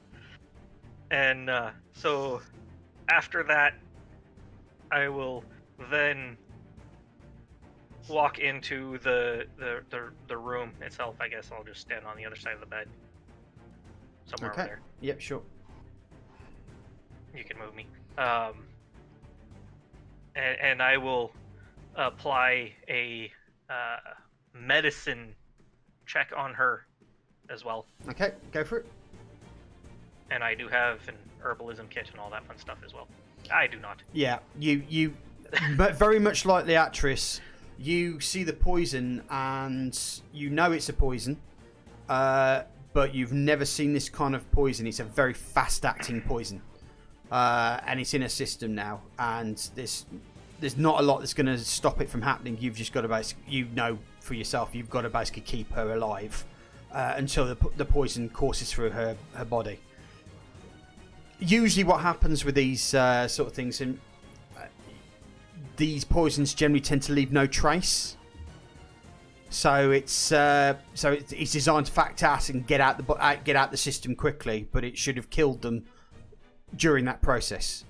So your basic job is to keep her alive until you agree with Leatrice's thing of we need to keep her alive until she's the poison stopped acting on her.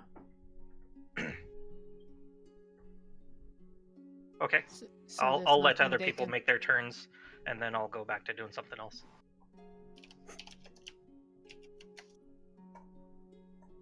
And don't you have healing things?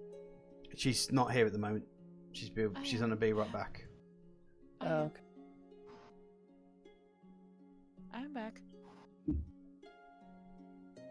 Do you have healing stuff? I have medicine, and I used already one spell. You should have multiple spell slots. Yeah, I have one spell slot left. Well, get in here. Am I allowed to move that many? It's Yeah, it's okay. We're out of combat now. Combat's over. Okay. So this is effectively what we're doing. Is I Yeah. can move there then. yeah. Why is the line moving with me? The line's still there. Adam's jumping out the window. Nope. Fuck. Yeah, this is poison bite kind of deal. You'll probably just put your cure wounds over her. Yeah. Attach your spell down, and that'll be your spell slots done.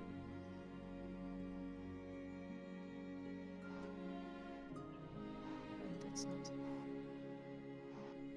This is what I need to do. There we go. Okay. I also have the medicine skill, but I'm not sure if that would be of any help. 16. Lorena, where are you?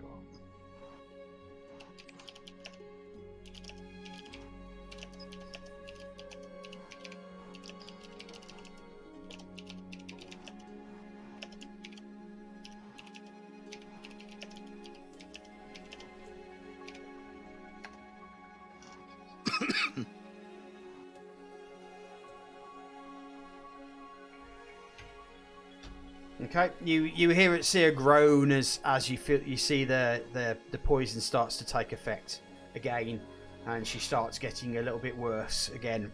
Has anybody got any more spells or any sort of healing that they can try to? I have one more slot, I think. I I used I them all. didn't do a whole hell of a lot, though. Okay. Right, it's back to me again after Leatrice, isn't it? So I'm gonna.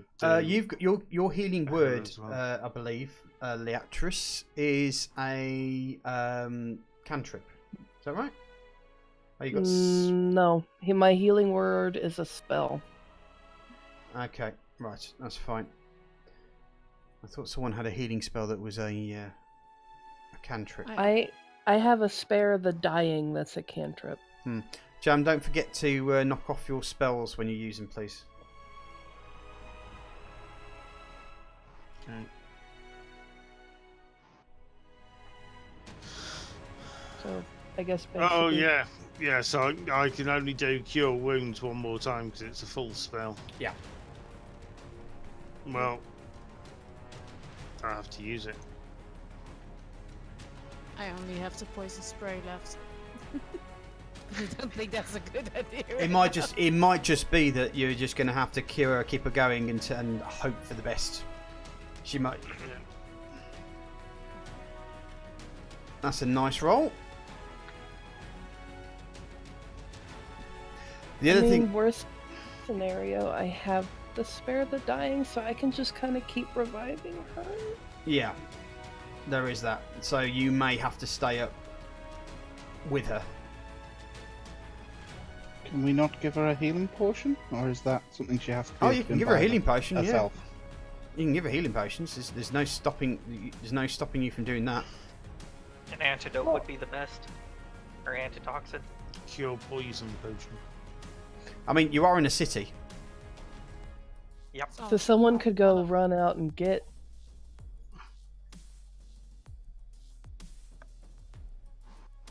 So I yell, Flans! Come here! I need you to go shopping for me. Okay. Before I head out, I grab my 2 arrows if I can, and my dart back. Yeah, that's fine. And how much are these healing potions likely to cost, guys? You might want to That you take need. Velcris with you, just to be on the safe side. Poor Velcris.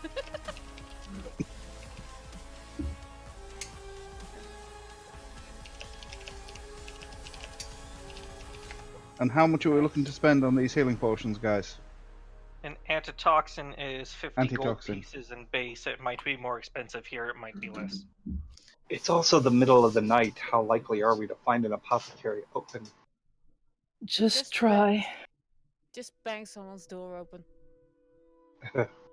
Use your warhammer, just bang a door open.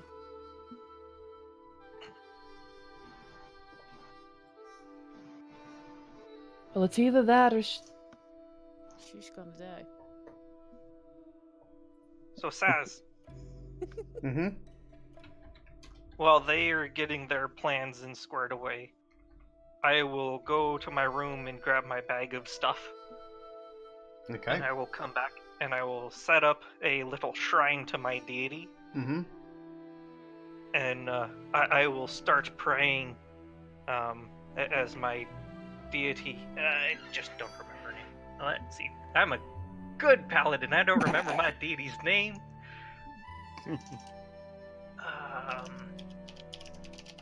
Let's see.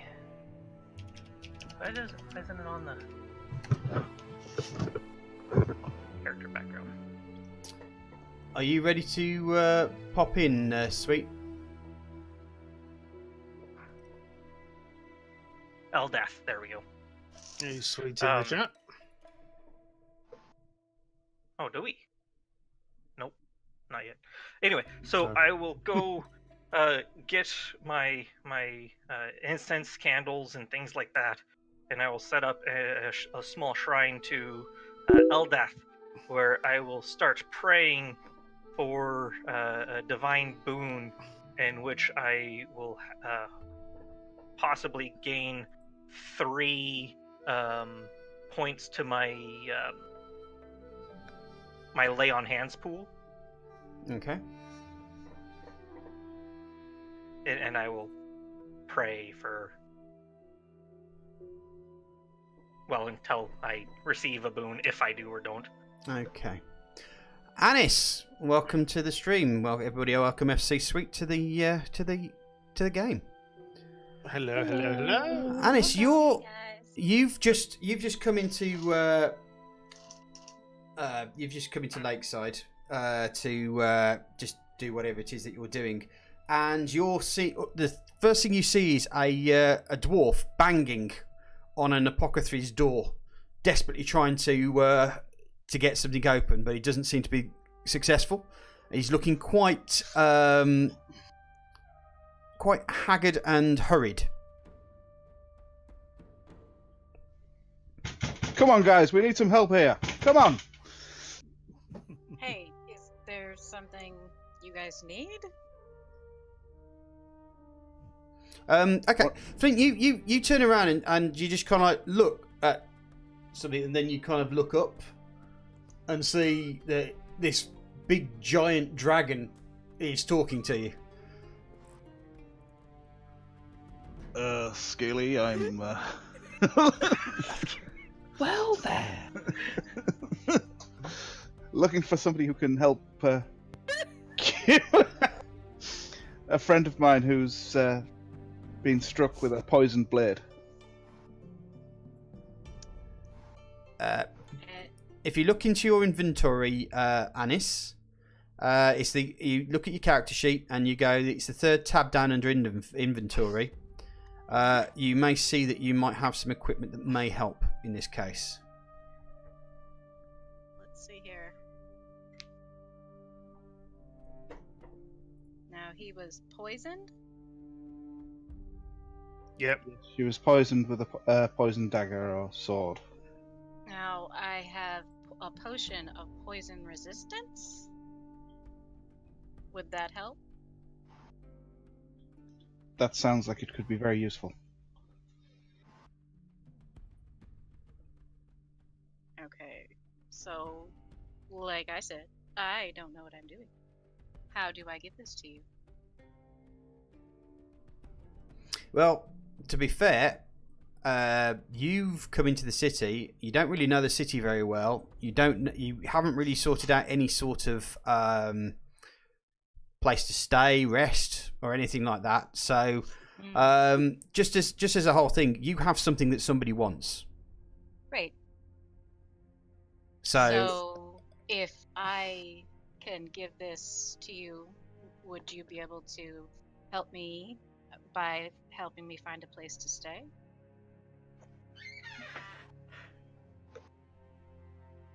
I'm almost certain the person who we are going to save their life of would be more than willing to let you stay for a period of time in their place, as there is a spare bedroom.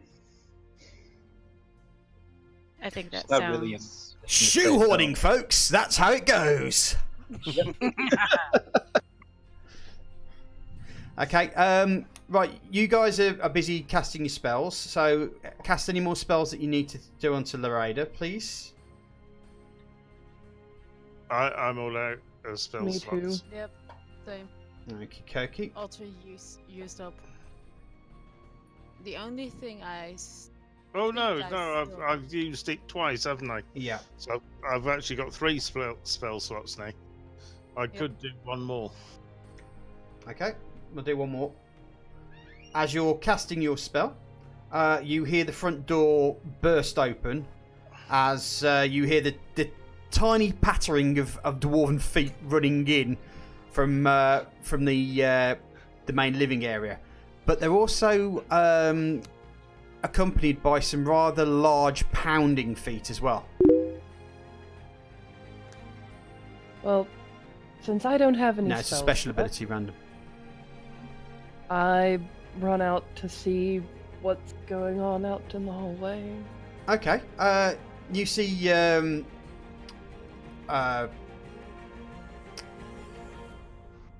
Flint has come in, and he's being followed by a 6-foot dragon lady.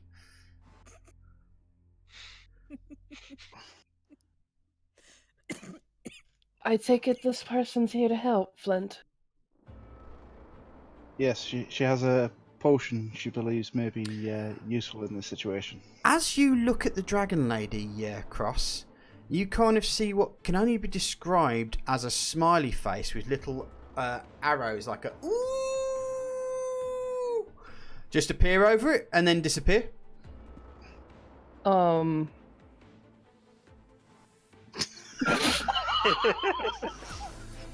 Why are you looking at me like that? I want what she's on. No time. I'll talk about it later. Come here. So I lead her into the room with Lorena. Okay. Yeah, Anis seems to have a potion of poison resistance, which she eagerly hands over to you. And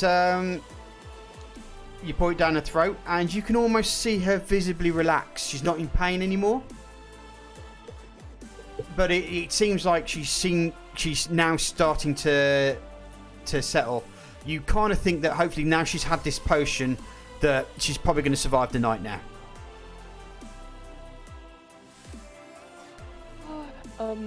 Did you put the healing dues on her that Jam did, by the way? Jam does it automatically. Oh, okay. The system will automatically do it, yeah. But it looks like she's probably it looks like she's probably going to rest now. Okay, now what I'm going to do is I am going to pop this through. Anis, you can go to bed there. Let me put you all back in your bedrooms because reasons. You still on the bed, Valkyris? No, at this point, I think I'll go ahead and accept an exhaustion level tomorrow to not sleep and just stand guard. Okay, so you're staying in her room, yeah?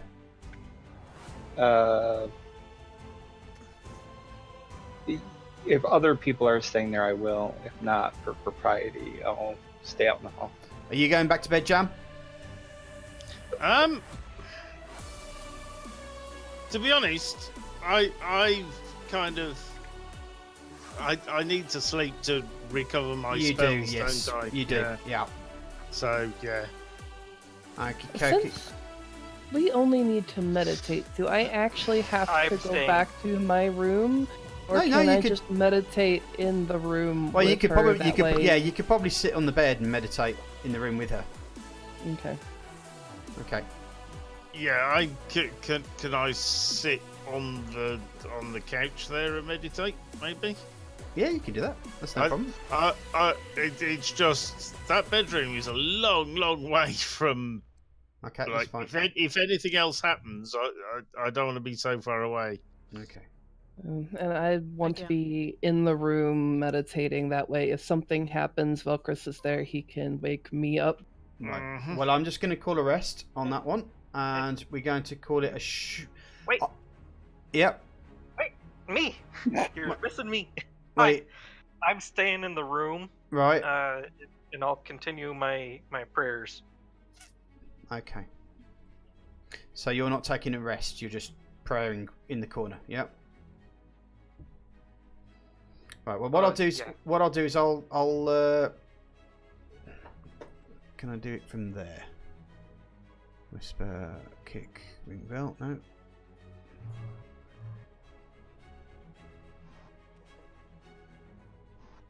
As I will actually be watching over her with my abilities in medicine to make sure she doesn't relapse and get worse or anything like that. Along with my prayers. Okay, well, you can have a short rest for doing that. Velcris can have a short rest as well. So let me just sort out your rest periods for you. I'm doing it automatically. Short rest. Leatrice is going to get the benefit of a long rest because she's doing the 4 hours.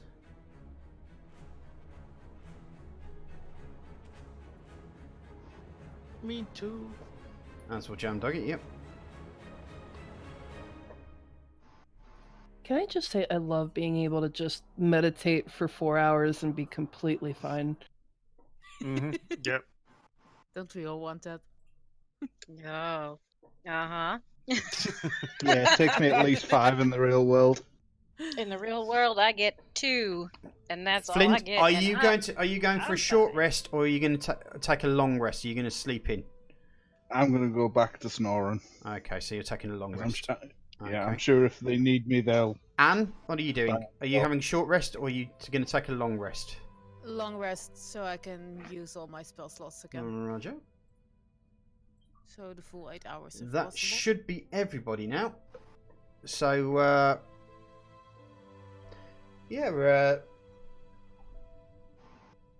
as you're waking up, you notice that the colour in Loraida's face has come back to a normal pallor, and she opens her eyes and she looks at the actress who's obviously woken up earlier than everybody else, and she's like, "Ow! What hit me?" An assassin hit you with the poison blade.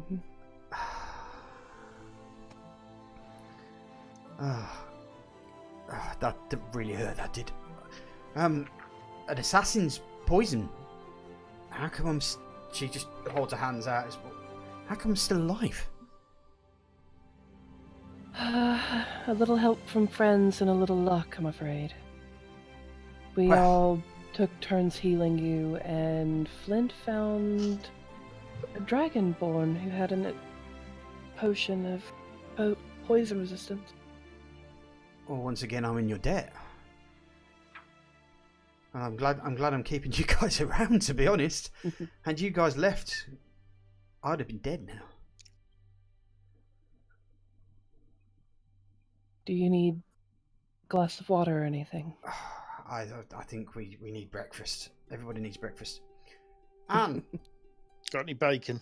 Anne, you take a little bit of extra time in bed. You can kind of like for the dreams you can hear murmuring next door, and you roll over and you open your eyes, and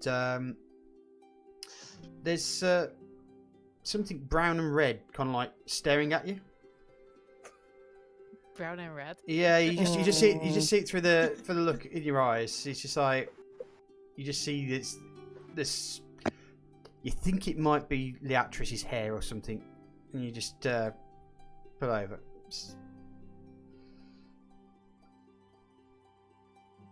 And then you take another look. Because something in the back of your head goes, wait a second, was it that dragonborn that was there last night? No. And you open your eyes and you see that lying on Leatrice's bed is a very small miniature dragon. Can I pet it? Can I pet the dragon to see if it's real? Oh, that's a dragon! A purring dragon. That's amazing. Oh, gosh.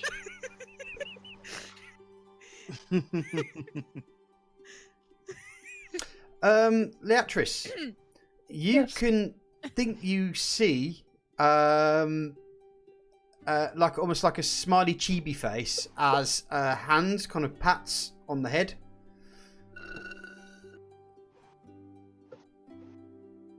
What in the actual hell am I on?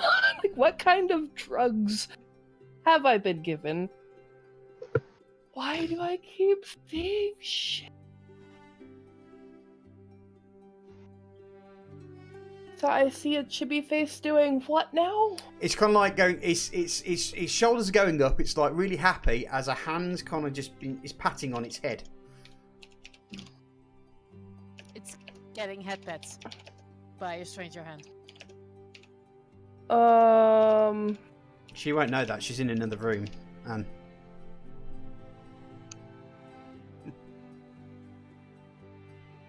Okay. I don't know how to process this bullshit, to be completely fair. Tetris, you okay? You're looking a little pale there. You mean other than the fact that I keep seeing random faces? No, I think I'm good.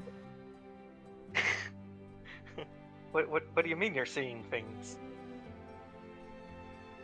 Like, points to where I'm seeing. Well, it's actually when you look at Yogsleaf, you can see the chibi over his face. Oh. I'm gonna go make breakfast, and I just walk out of the room. Okay, so you just walk into into the kitchen. Okay. I mean, I'm only just using this as use of where people are. So everyone's kind of woken up now, and unfortunately there is one chair missing, and a hole in the wall. Yeah. Anne, what are you doing? I'll just grab a chair by the fireplace, I guess. Okay. Since I was the one who broke the chair. Righty-ho.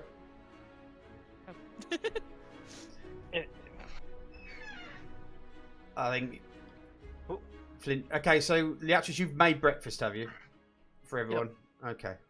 So. Smells nice. Oh, that didn't sound creepy at all.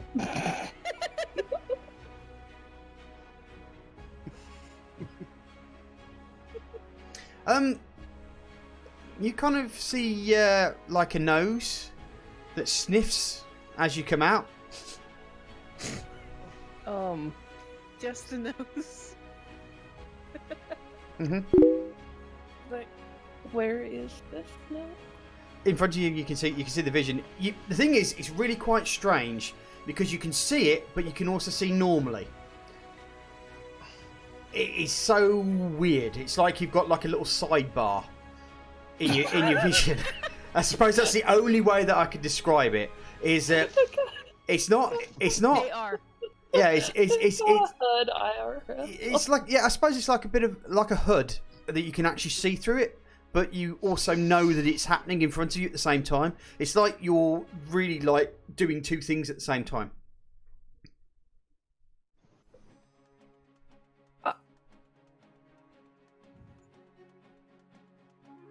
You okay there? Yes. Something weird is going on. What was that? Is that the little dragon again? Wait. Little dragon? I look around. There's you see that something has gone through the door and is now on one of the bookshelves at the side, just staring intently at the meal on the table. Oh, I give everybody their plates, then I take my plate over to the bookshelf and offer a little bit of food to whatever's up there. Okay, a little head comes over the top, little lizardy eyes, as you can see what looks like a dragon's head looking at you, and like, and as you see it, you can see almost like the vision of like on a sausage. So, can I'm gonna type something in a different language.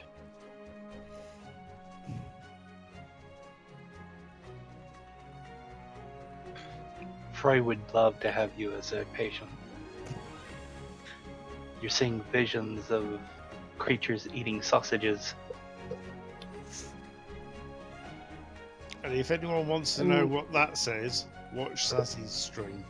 And I said that. Yeah, let me have a quick look.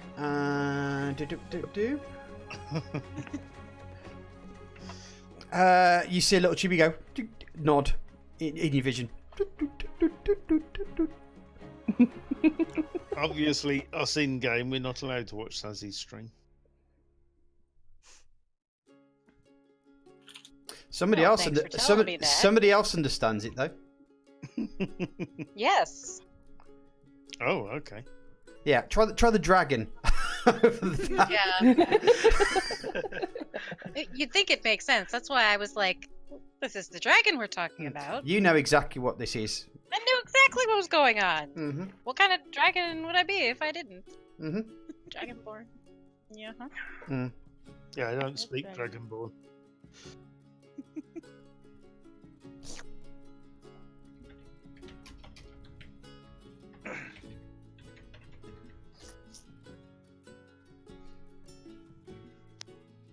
Well, I see we've got a newcomer among us. Agnes, you and your companion pet thing over there. Tell us about yourselves. If you don't mind. Yeah, if you wouldn't mind.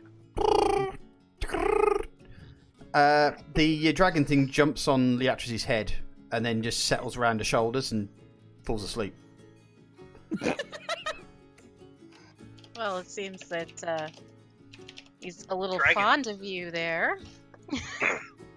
Dragons, just like men, give them a little bit of food and they'll be with you forever. Oh, should I be offended? Oh. Rude. I want to keep it. Can I keep it? All you can see is Z Z Z Z Z Z Z in front of your eyes at the moment. Just the thingy wrapped around their shoulders. Yeah. And just stroke the little dragon's head, sit down. Yeah, it's a little brownish red mini dragon. The only thing that's kind of noticeable about it is that it has a barb on the end of its tail. Unlike a normal dragon, which would just have a normal tail, this has almost like a barb at the end of the tail. It looks like it could do some nasty damage if it stabbed someone. Is this the same little creature that was sleeping on the bed across from Yeah. me? Yes, it was. Yes. Are you sure this isn't a scorpion? Do you know your animals well enough to know that this is in fact a scorpion and not a dragon? Again, should I be offended? It's good. It has a barb on the end of the tail.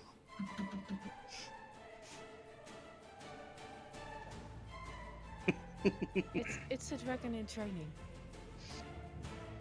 So, Anis, thank you for coming to help us last night. Oh, you know how it is. You wind up in the right place where you're supposed to be. You do what you can. The rider says, "Yes, please. You've saved my life. My home is yours." Well, Not literally. appreciate it. Yes, I should know that is what you mean. However, thank you for clarifying. That's fine. She just gives you a wry smile. So, I'll tell you what. Just to do something. Maybe if I just give you all 100 gold and you can go shopping, see if you can get stuff for yourselves. How's that sound? That sounds very generous. I was happy with just a place to sleep, but Well, you did all save my lives. You don't know the debt that I owe you. Now you've saved my life twice. You've saved me from this hag. Monster. You've saved me from an assassin. And she kind of you see her look to the side as if, you know, she's trying to mentally process perhaps who could have sent the assassin to her and stuff like that. Yeah, I was going to ask her who. Do you have anyone in Do mind? you have any enemies who may have sent this assassin? Do you know why the assassin was after you? Well, obviously to try stop me from doing what I intend to do. I mean, there's plenty of people out there that I'm a rogue, for God's sake. I make enemies. I make enemies quite easily, but not to the extent of that sort of a poison that was designed to kill me outright. Somebody wants me dead, which means that I'm obviously doing something right. in this town. Or something very wrong. Well, now that I think about it, JM and I don't know what's going on because we slept the whole time. But they were talking about this on the boat. Mm-hmm. Maybe it's time to fill them in. Lorraine can explain how he got this dragon. Okay, just to describe things to you, Amiss. To your right, you have your hostess. She's introduced herself as Lorraine. She's a very pretty blonde young girl who claims to be a rogue, but also a noble at the same time. So she has a bit of money about her. In front of you, giving Lorraine the evils is Velcris. He seems very quiet, keeps himself to himself.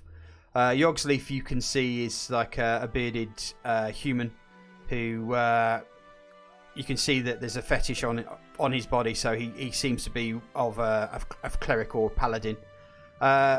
The loud and brash elf was called Jam. The woman who seems to be the woman with the dragon around her head is Leatris. You already met Flint in the past, and the demonic lady in the corner is Anne. Introduces herself as Anne. Anything you want to say to these guys? Tell them a little about your story, if you've got one, or are you going to keep yourself to yourself in history-wise? Well, as far as I can share with you, I am out trying to figure out where I'm supposed to be next. I don't really have much more to share. Okay, the big dragon seems to be another quiet one, so it looks like Velcris has got a competition for the most broody.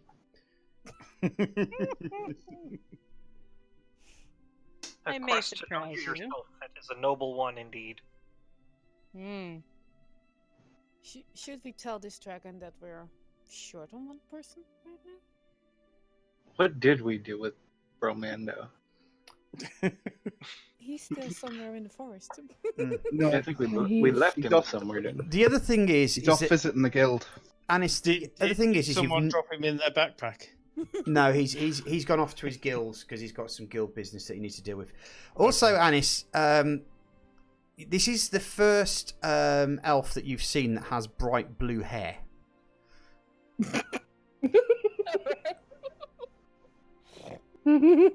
No one's told him about that. Wow. I am not sure what to make of that. You've seen a lot of elves in your travels, and none of them look like a Smurf. Nope. I should dare to ask what has brought this trait to you, friend. What trait do you want to be? Well, the gorgeous hair you don. Jam, make a perception roll, please. Please be a 1. Please. Oh, please. Okay. You notice that the room is starting to get a little bit awkward. A bit giggly, apparently. Not giggly, just kind of like everyone seems to be trying to find something else to look at right now. Food. I'm like, what's going on? Why is everyone suddenly avoiding eye contact with me? Nothing. I would really like to know the answer to this little riddle here of the origin of your just amazing hair. What's so amazing about my hair? It's she's giving you a compliment. She's obviously complimenting you. You're a bard, of course you are. You love this sort of thing, you know. He flick his hair back and enjoy it. Yeah. You know, take. You know, she's like, wow. She's noticed you. You know, you're amazing. You're I mean, luscious hair. luscious locks. Luscious locks, yes. Luscious blue locks. It's at that point when you kind of like grab your hair, twiddle it around, and you notice it's blue.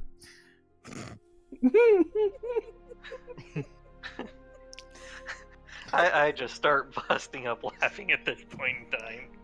Slap the table, big guffaw. But I sit looking at the end of my hair, going,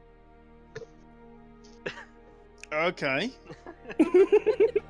So when does that happen? How long has my hair been blue? You don't. You also notice that because you haven't had a bath or a shower or anything like that, you notice that there are bits of berries in your hair as well that just drop out, dried berries. So not only has it been put in your hair, but it's also dried in as well. Oh, yuck. So yeah, I say to hostess, do you have a shower? Yeah, you can use the bathroom. It's you just put a bath in your room, and just take it out of the cupboard, and you can wash your hair there. Oh, that's so beautiful. That's This is such a shame. I shall go and take a bath then, and with this 100 gold that she's given me, I'm going to go and find some blue hair dye. Okay. Well, after your bath, you have a check and realise you don't need blue hair dye because it's still blue. Excellent. Yes. Fantastic. Your hair has been stained blue by the berries. Yeah. Forever. Well, not forever. It'll grow out. Not if we reapply the berries. You're an elf, it'll take a really long time. Yeah. Obviously, I've noticed Yogsleaf cackling hysterically in the corner, so I thank him for the free hair dye. No problem, anytime. Right. Well, Well, it's good to know we're in a group of such light-hearted, style-savvy. I think I can get used to this. right. For that moment, we're going to grab a quick break and allow Excellent. everyone to do their bits and pieces, and then we'll get on to doing some shopping and stuff. So, Because my chat keeps shouting at me to have a drink. yes. Okay. So So yeah. I'm going to go get one. Yeah, Okay. I'm gonna get a drink myself. So everyone, just speak to your chats if you need to, and we'll be back very, very shortly. Right. On the break too. Heat code's too Yeah. much. I don't know if you're still there, but hi. Sorry. We're kind of in character, and I can't really talk to you guys unless we take a break, like we are now. Yeah. Well, I'm going to go and grab a drink. I'll be back in a moment.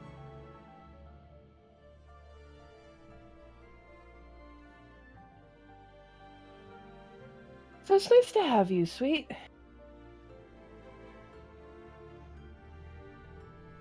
Oh, thank you.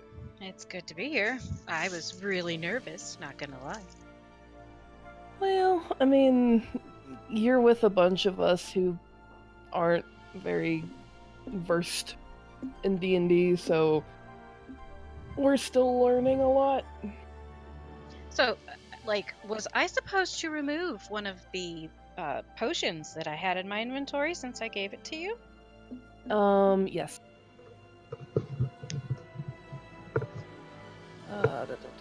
So there is a brown circle with a line on it at the bottom. So you click that, and then it'll let you edit, like, how many whatever you have. So you go to the potion of, what was it?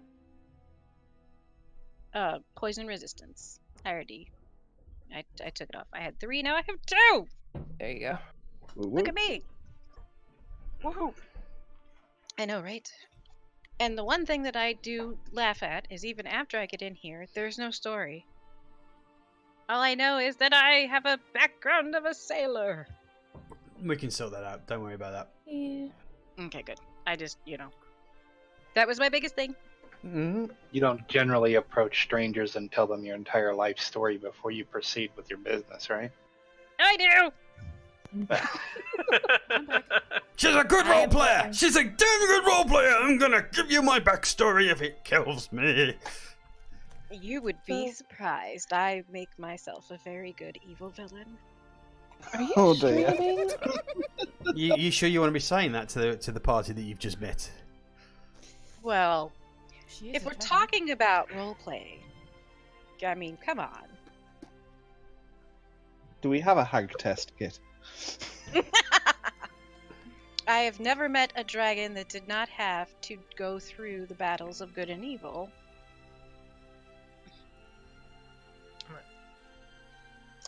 Oh, are you streaming or anything, by the way, sweet? I will be next time. Okay.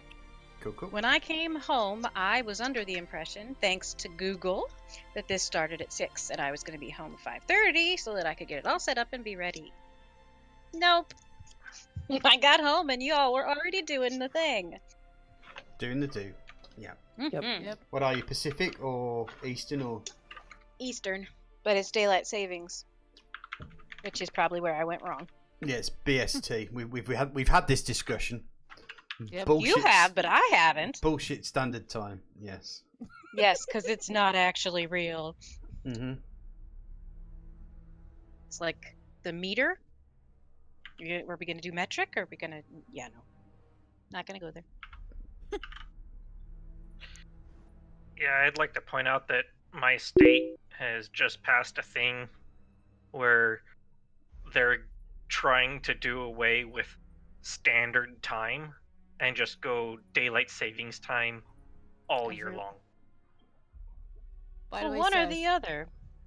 There's still a moving arrow between the table and the bookcase. Mm-hmm. I did spot that. Oh, that was probably my fault. I don't know what any of these buttons do. That's all and right. I accidentally It was a right-click. pointer. Yeah, figure it out. It was a Figure it pointer. out. Okay. Sorry. Welcome back, Jam. How Thank you. dare you do I have coffee. pointing of pointer stuff? I have coffee. Ooh, Good coffee. share? Don't worry, we've No. been doing this for several weeks and still don't know what we're doing. Nope. But it's been very entertaining as someone who's been watching, so Mm-hmm. thank you for having me. It's our pleasure. You're welcome. It's awesome to have you here. Yay! I mean, every good D&D needs a dragon, right? We have seen the dungeons, so... Mm-hmm. Right, folks. You're going to go... Are you going to do some shopping? Sure. Do we need stuff? Do we need stuff, guys? Well, don't forget that if you look at your party information as well, you picked up 25 gold pieces, 3 silver pieces, and 150 copper pieces from, well, to be fair... From the assassin. Yeah. Where Out do of I his see pocket. It also looks The other like we thing have a I need to refined do- dagger. Top And a right light, hand corner, a light picture of 3 crossbow, people and an crossbow eye. bolts. Yeah. that? Where is the party, In Top the right. top hand. right corner of the screen, the button right in the very top right corner. Is The next, party sheet. the one Oh, next to it thank is the you. combat. Mm-hmm. Mm-hmm. You might want to open that too.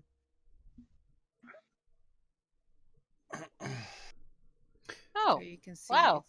it. thank you. It does take We a little have stuff. time. So to get things sorted on this one, don't worry about it. We'll nurse made you through it. Let's see. So does anybody want the light crossbow, the bolts? I already have a crossbow, I don't think I can carry a I crossbow. believe. I have Can I? a light crossbow and bolts, but only one thing of 20. I don't know if that's... Oh no, I don't have a crossbow. What's my I think. Don't you have like a long bow or a short bow or short something? bow? Short bow. Not a crossbow. Yeah.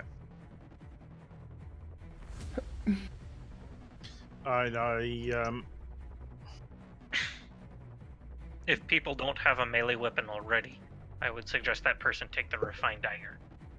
I can use a crossbow. I can't.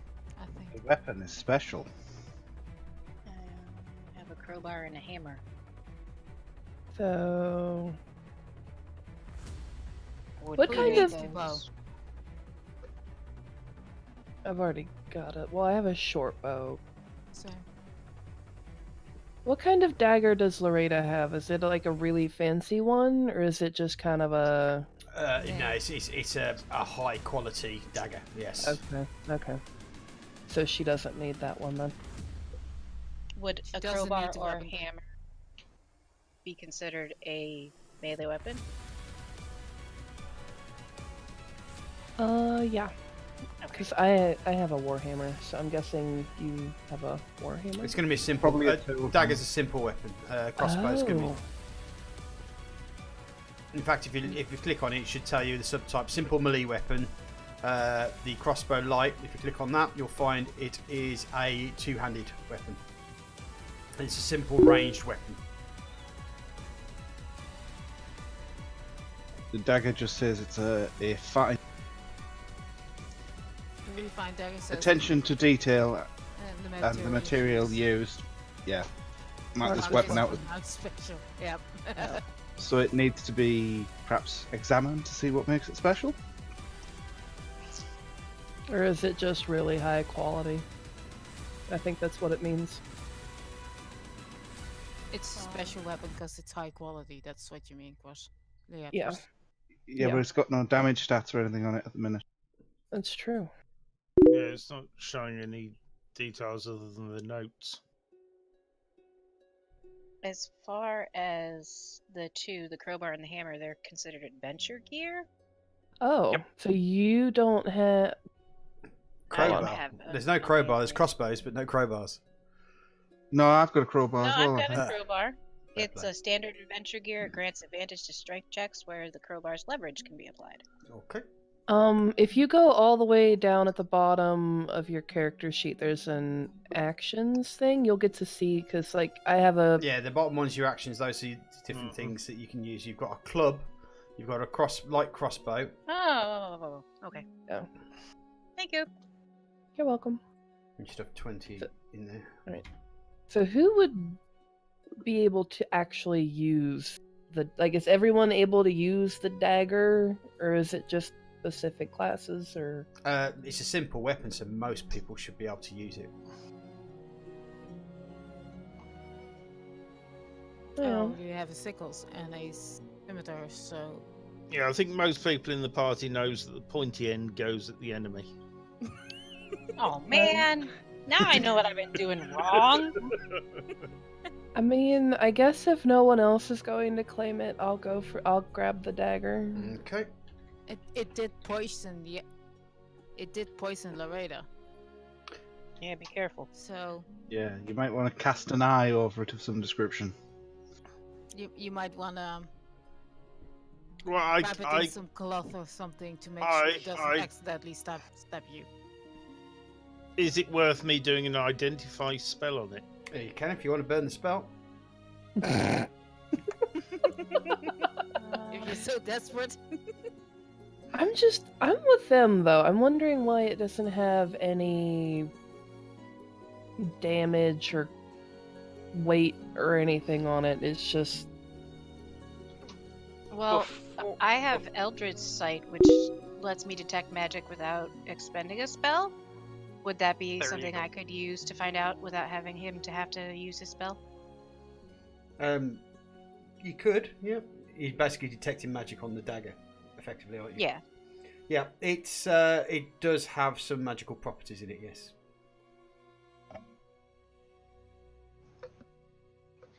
And now is when the identify spell would You're be right, useful. Randall. Yeah. If Annis would like to let us know that it's magical.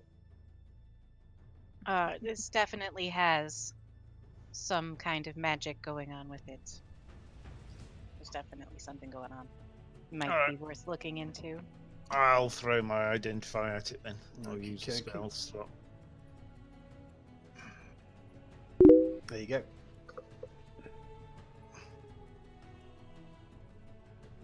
You should be able to read that now. Yep. Thank you.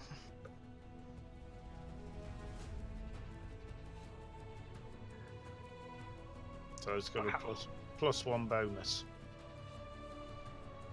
And can be used as a throwing weapon. Nice. Oh, it's +1 bonus to attack and damage rolls. Mm-hmm. Nice. Mm. Because of the poison, probably that was on it. It'd be very good if somebody had 2-weapon fighting as a feat. I don't think we do we? We can I don't get have it. any. You can get it by as you increase in levels. You have the option of foregoing an option and getting a feat instead. Okay. Okay. I don't have any feats. How do I walk? I'm sorry. Apparently. Okay. Well, I am a dragon. I can just fly. Yep, you just Well, have the wings. you don't have wings. Oh!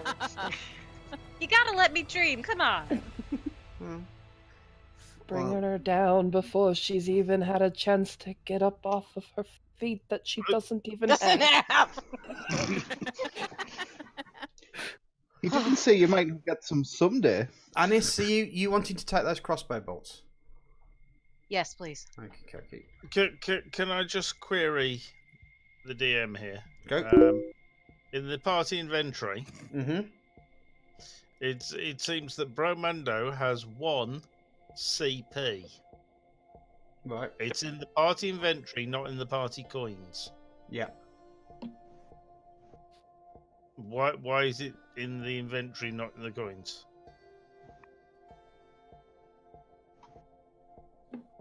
Because that's where they put it. Yeah, that's where he's put it. Yeah, he's obviously put it Okay. in his inventory thing, Right. rather than actually put it. Yeah, I was a bit confused by that. Yeah. He's obviously kept it for himself, and he's keeping it away from the rest of the party. Obviously. That's his special coin, is it? Right. Maybe. He's got It's it like hidden in his this back lucky pocket. coin. So. His quote unquote back pocket. Okay. Will you guys be wanting to sell off this crossbow? Yeah, I don't think any of us need/want it. Yeah, we're going shopping. Let's Okay. Well, you're going to have to find a weapon shop maybe to sell this crossbow off. So, are you going as a whole group, or are you going to split off into your own things, or is everyone going to do their own thing at a time? Because I need to obviously split the time between each of the players. I think going solo is probably a bad idea. One of us is likely to get mugged. But now the question is, do you want me to add the 100 each into the parcel coins here, or do you want me to and then bring the stuff down, or do you want to add 100 gold to each of your own personal money drop, and we'll worry about the parcels coins later once you've been able to sell the crossbow and all that?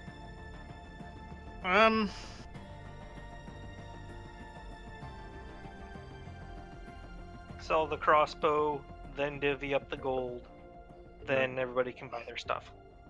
Yeah, that makes so sense. you're all going together to sell the crossbow, yep? Mm-hmm. Okay. I'm actually going to stay behind. You're okay. Yep. I'm staying with Loreda. Okay. Yep. Maybe it's best to do 2 shopping trips so Loretta is always covered. No, you guys can all go you can all go together to go shopping. I'll just stick with Loretta. I stayed up all night with her, and I can use the time to catch up on some Z's. And Who's gonna guard her then? well, Right? she'll be away. Or is Who's she going to with guard us? her from you then? That's what she's asking. Might be a little bit smitten here. I don't think that's possible. He protests too much. Yeah. I mean, Young slave staying behind with the pretty blonde lady. yeah. That he just stayed up all night with. Uh-huh. Mm-hmm. Or is Loretta coming with us? No, Loretta's staying behind. She's got she's got things to do. She's got shit to do. Like recovering from poison. She's Right? got a gashed wound in her chest and getting rid of poison. And still. she's got to show it off, you know? Yep. She's pretty, so people won't tell she got a wound. Yeah, we don't want Loretta showing off her chest to Yogsleaf. That's the last thing we need. And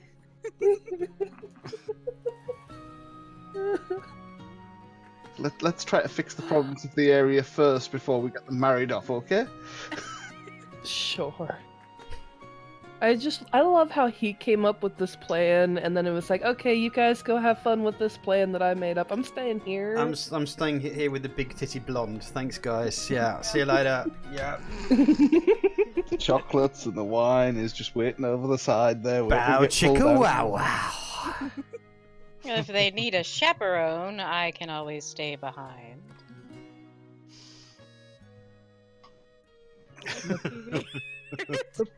The poor paladin is just like praying to his deity, like, no, listen not to their words.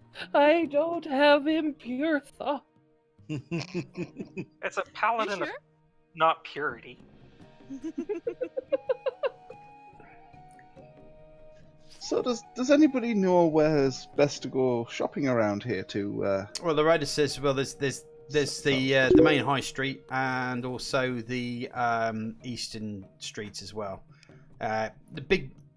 Effectively, it's like a big T. You just basically go to the Patrician's Palace and you can't miss it, basically, if you're looking to sell your weapons. what do we need? I mean, it's fun and games that we can shop, but what do we actually need? Is there Well, I anything guess we'll- that you've worked out that you might need over a period of time? With your recent adventurers, you should have maybe realised that there are some things. Well, not saying maybe should realise, but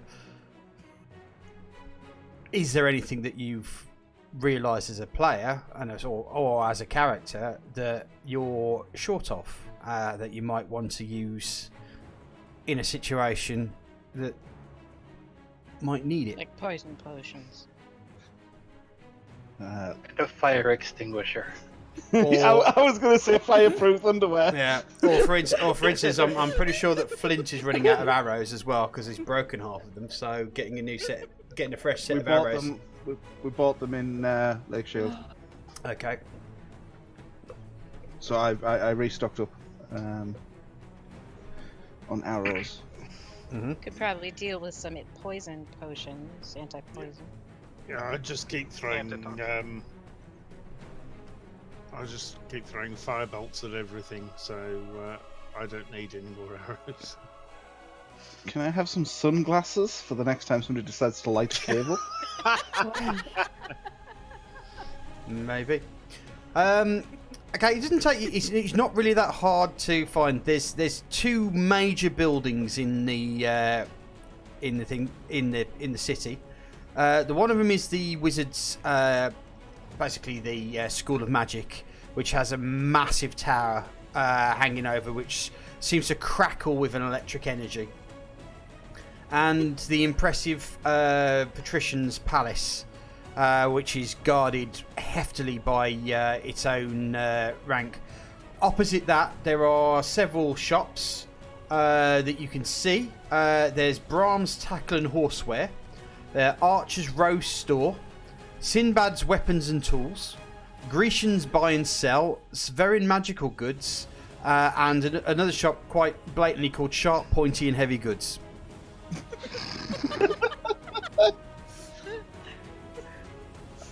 Well, you know, Sure, pretty goods. I don't know Sounds like- who the person is who owns that shop, but I appreciate their sense of humor. Yeah. Same.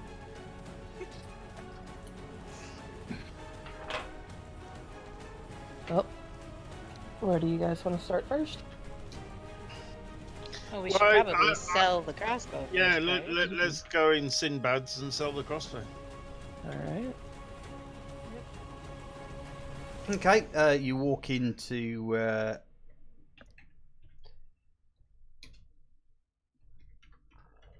Was Sinbad's the weapon shop?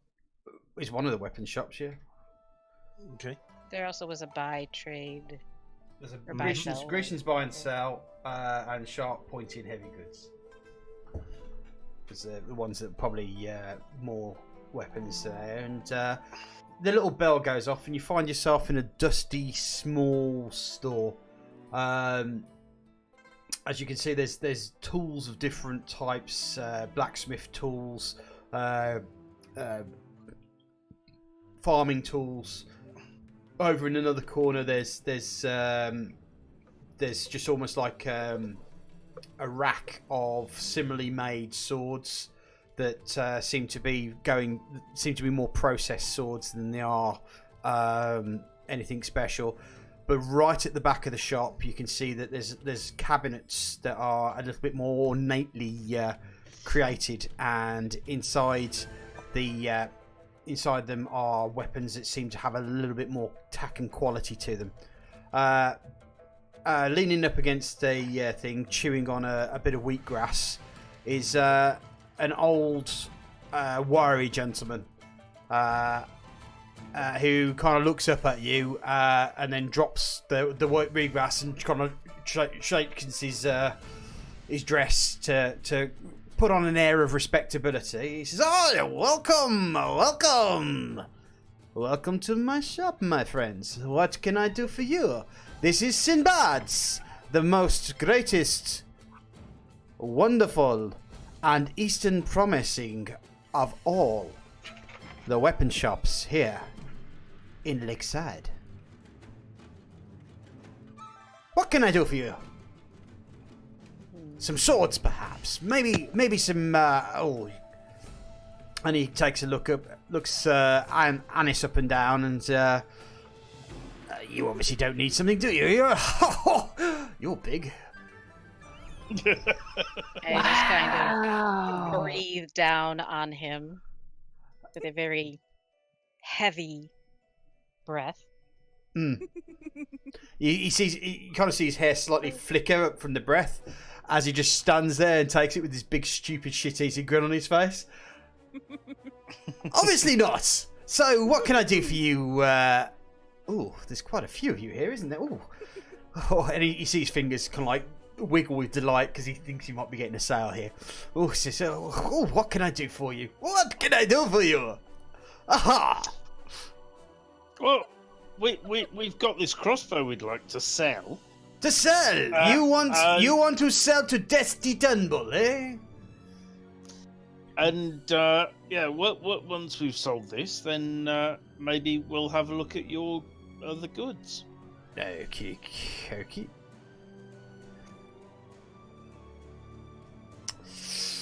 Yeah. Let me have a look at the crossbow, and we'll see how we go from here. Yeah? Yes. Okay. So pull it out, show it to him. And then the crossbow.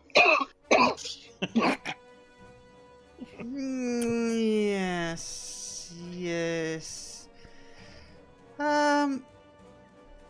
He says, I'll give you 7 gold for it, perhaps? Does that do you? And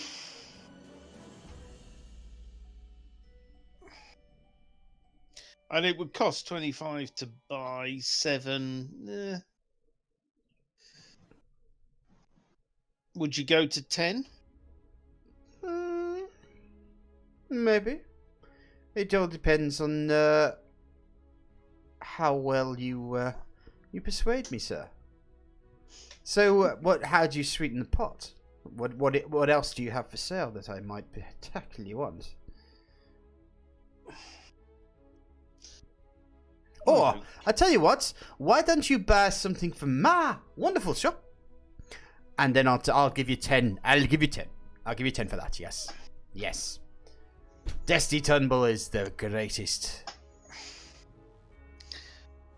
So, what have you got that would interest an elven bard with phenomenal blue hair? With blue hair. And well, I must admit, I have never ever in my life seen seen a blue elf. What do you call that style? It's I call it blue. Right. Let's take Willy Wonka in the Chocolate Factory, but okay. Says, well, you're bad, so your weapon is obviously going to be your word. So I'm just wondering, what is it that you? How do I say this? What is it that you use to stabby, pokey, shooty?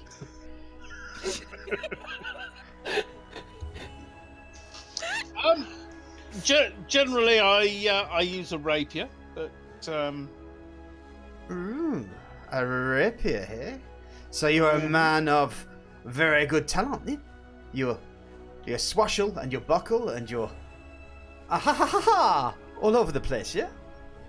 Yes, I like to wave a pointy stick about. Who doesn't? I know I certainly don't. Maybe this isn't the right shop, guys. Maybe we should go to the pointy shop. I don't know. I'm having fun here. I think I'll have a mooch through the cabinets. Okay. The cabinets are hidden behind him, and he sees he sees you looking. He says, "Oh, anything take your fancy, Mr. Shortman?"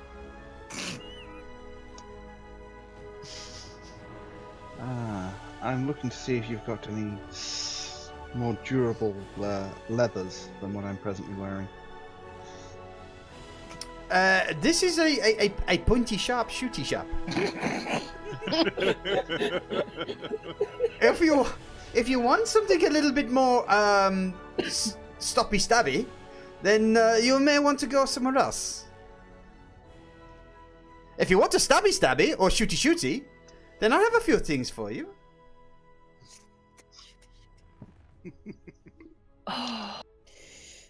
I notice you have a bow on your back. How about some lovely finessable arrows that will strike true from far, far away?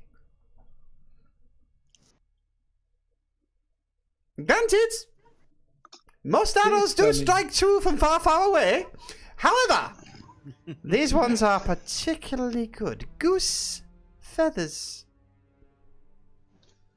Proper leather vestments holding the metal onto the shaft. This shaft has been created by some of the finest elven smithy people.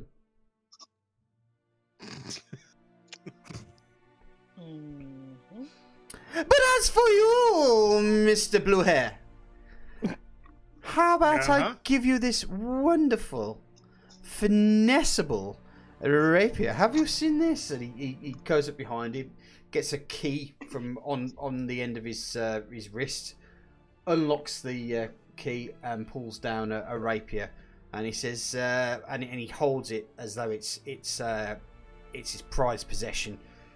You notice it's finely crafted, has inlays all over it, nice,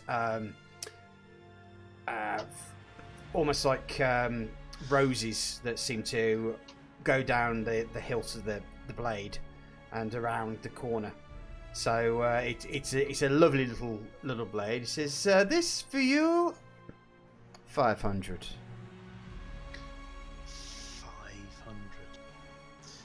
500. That's a little beyond my price range. A man of your taste, a man of your quality, a man of your hair color. You're telling me that you don't have the money, no? I don't have a spare 500, no. What have you got? Tell me what you got. So maybe you and me we do a deal, yeah? But don't forget you have the crossbow. I take the crossbow, give you a slight discount. 10 gold discount.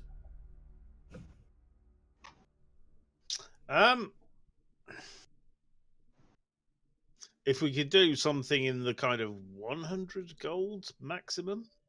Or if you want the 100s, then you'll have to go away. And he puts the rapier back in the thing and locks it. So, small man, you want you want my finest arrows, yeah? How much do you want of your finest arrows? Oh, for you. If you want 20, I would give it to you for 300 golds. These are the finest arrows. I'm starting to get irritated. Do you perhaps have any slightly better bows? Better bows? What type of bow do you want? Short bow, long bow, crossbow, bow? A longer bow. A longer long bow. A longer long bow. Just basically take 2 long bows and tape them together, and that is what he wants. For you, I can show you this wonderful piece of royal oak longbow. It is finely crafted. It is yours only for 500 gold pieces. That is a bargain, I might add. But I will give you the discount for the crossbow. So, 490. I have another item I would be interested to also trade for a better bow. And what could this be? It would be the dart +1 that I am carrying here. Ooh. Okay. I see you're good. You're negotiating here. Yes, I see you. Yes, I see you just over the edge of the tip there. Yes, little wee guy. All right, so I will give you another 200 off for the dart. So that is 290 for the bow.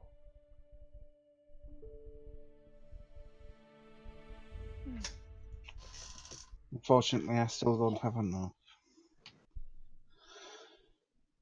Okay. He puts the bow back up. Oh, that was ear-piercing.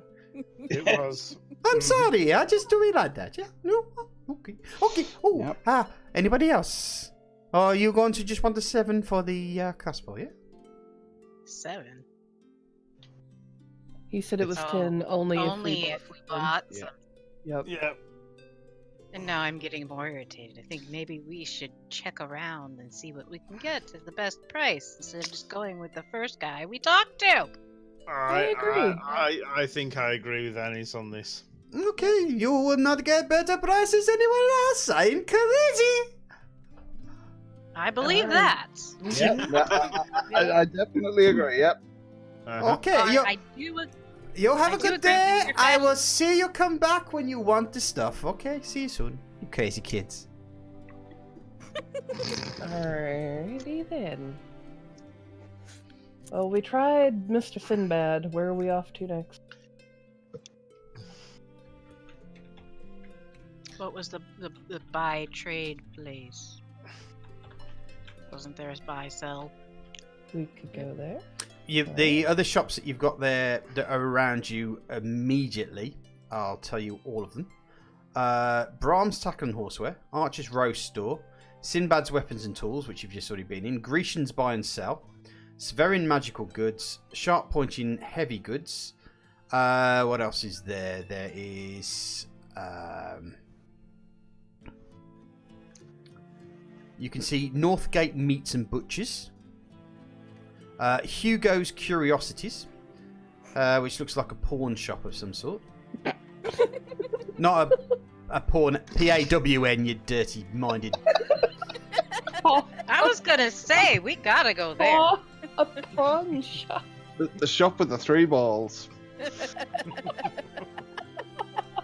There's a reason they named a store, a TV show after. Let's go there. On. I mean, a pawn shop. They do buy stuff, right? No, yes, they do. Buy and sell.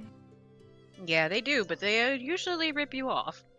Well, what's worse than paying 500 gold pieces for everything that the dude just had to offer? But I don't think we'd get the best price for the crossbow there. I think we should go to the Grecian sell and Grecian bone cell. All right, let's go there. Yep. At least sounds a little bit more established. Okay. You walk into Grecian's buy and sell. It's pretty much a second-hand store, effectively. So there's different things from old iron scullery area stuff, some tools, a couple of old weapons, kids' toys, pretty much most things that people would want to buy and sell.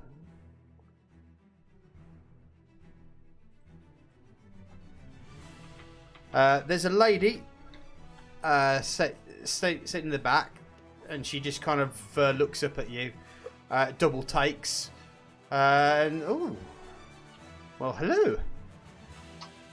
Welcome to Grecian's Buy and Sell. My name is Hattie Grecian. And what can I be doing for you today?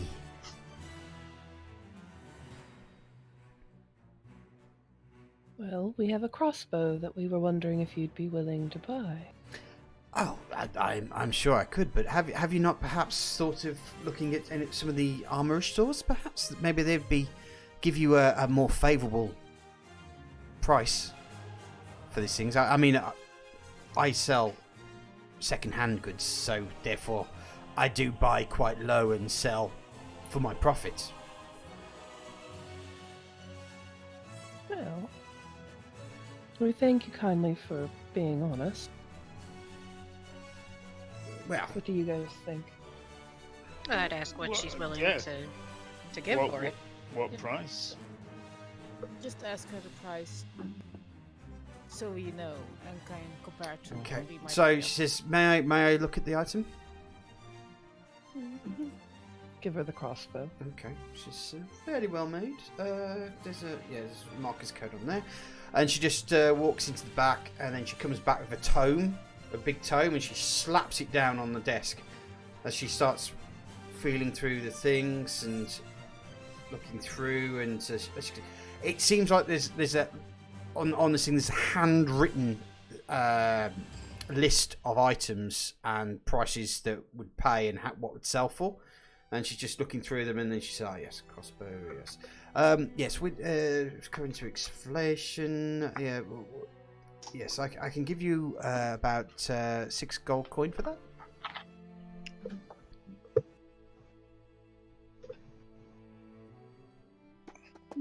Well, that's a coin up from the last place.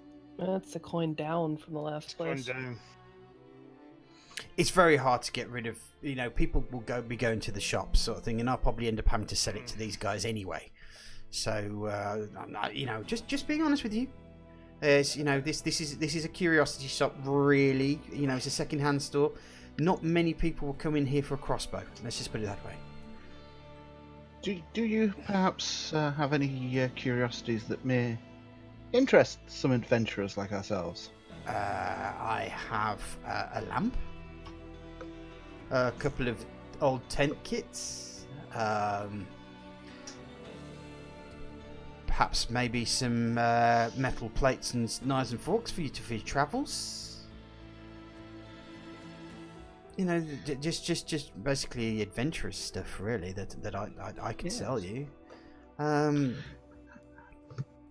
How much would a tent kit set me back? Tent kits, okay. Fair lady.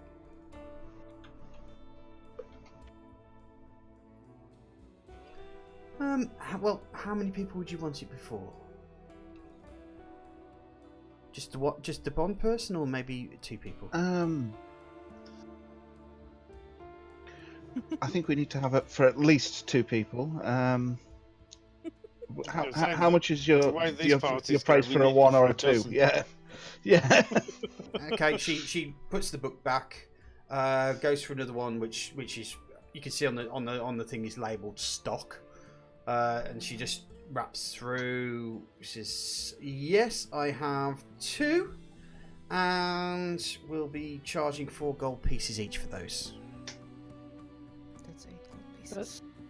That's not bad. I'll take the 2 of them for a start. For is that for 2 people? They're both 2-person tents, yes. So 4 people. So you're going to take those, are you? So she just makes a note on there, puts the book down underneath the desk, and then disappears off into the back for a while. And you can hear her rummaging about. So that's 4 people. How many people do we have in this party? I have lost track. 8 at the minute. Yeah. Although one of them is elsewhere. 9 if you also include our pretty blonde friend. Loretta, yeah.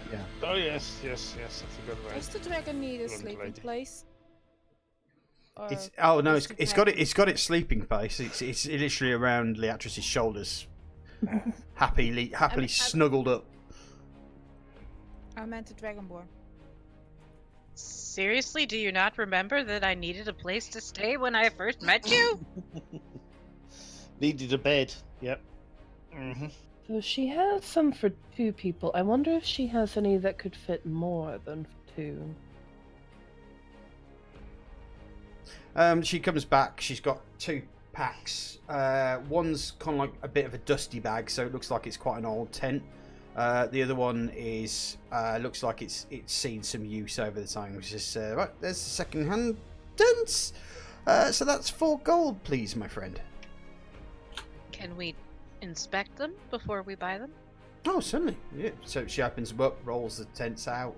The canvas is fine. Just the bags are a little bit, second-hand and all that. And they fit round and they can attach to your backpack. As you can see, there's a clip on the top of the bags. Awesome.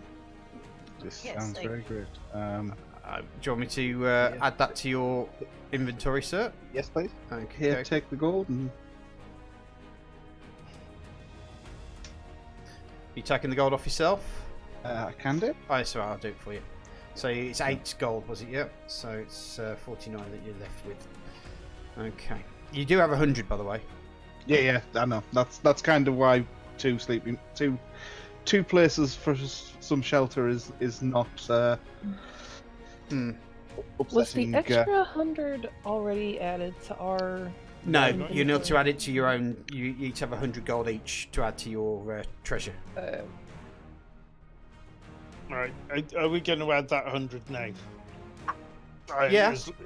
We all need to do it at the same time, so... Pretty much, you can do it now, yeah. Okay, I'm going to add 100 to mine then.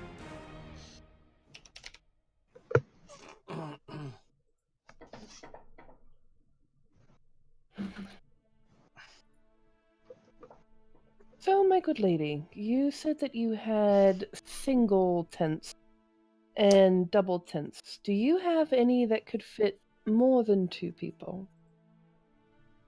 Or is it just the singles now? Well, I only have the 2-person tents. The larger tents, you're probably going to have to speak to a canvasser or a carpenter of some sort that would perhaps make them custom for people. But most adventurers generally tend to put a fire out and put their sleeping bag out into the open. I mean, or get a tarpaulin or something. Let me just check something. And she seems to correct something that's on the one that had the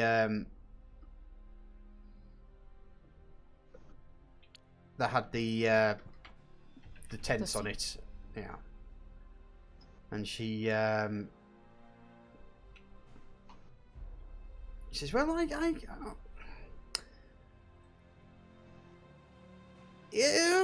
for about 8 silver, I can do you a tarpaulin that you can use to as a canvas sheet that you can use to put out to protect yourself from the weather. But you'd have to obviously find your own wood to prop it up. 8 silver, you say? 8 silver, yes. All right. How many people would fit underneath it? Probably about 2.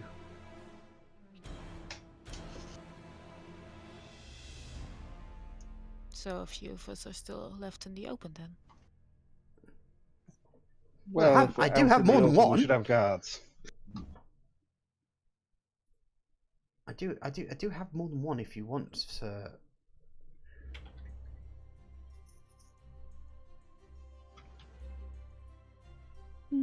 We do have to also think about the fact that a couple of us will probably be staying guard at any given moment, so...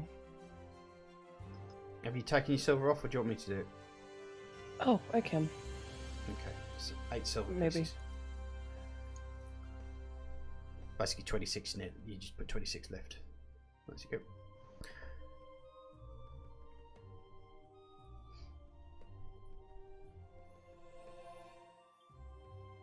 Is there anything else I can do for you? As she scribbles in the book and then closes the book.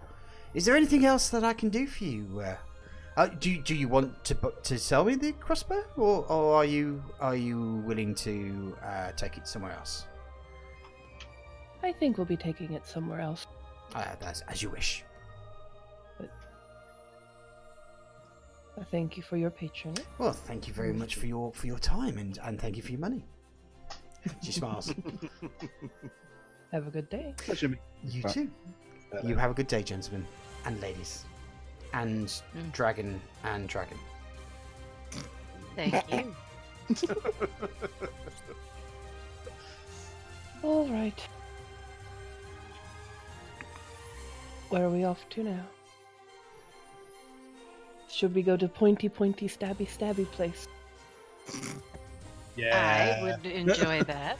Sharp pointing heavy goods. Yep. Yep. Okay. This is okay. You walk into sharp pointing heavy goods, and effectively you can see why it's called sharp pointing heavy goods, because this place is full of arrows, swords, pikes, weapons of any kind, and also you can see hanging from the ceiling is a large metallic horse's armor. So there does seem to be some shop dummies as well that are made from straw that have armor that's attached onto it as well. But it does look like it's your standard fair stuff. Probably like Sinbad's, the good stuff's probably where the owner can keep an eye on it. Mm-hmm. And the owner is a large, heavy-set man. He's bald-headed, and his bottom jaw juts out under there. Most people would think him if an orc shaved its tusks off and painted itself pink, it would look like him. Yeah, where you are. We've come to see if you're interested in purchasing a crossbow. A crossbow? You want a crossbow from me? We're wondering if you would like a crossbow from us. Oh yes, thank you. I'll have it. No, we want to know if you would buy it. Oh, you want to sell? Why didn't you say that in the first place then? Oh, for crying out loud. Well, how much are you wanting for it? Hey, wait a second. Have you been to any of the other places first? We have been. And what did they want for it? They told us that you were the dumbest one and you would only offer us 11 for this crossbow that's obviously worth 15. We didn't like the way they talked about you, so we make a figured we'd come persuasion find roll. out.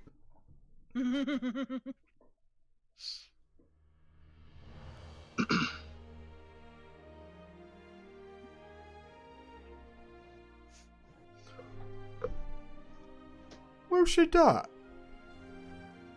Sinbad. Sinbad, yeah. Definitely throw him under the bus. Sinbad. Sinbad's been dead for 20 years. Well, who's the guy running that shop? Oh, Desty? Desty wouldn't do that. I drink with Desty. Hold on a second. He just kind of like takes his thing off and storms out the thing. And he comes back and goes, "Don't touch anything!" As he slams the door shut behind him.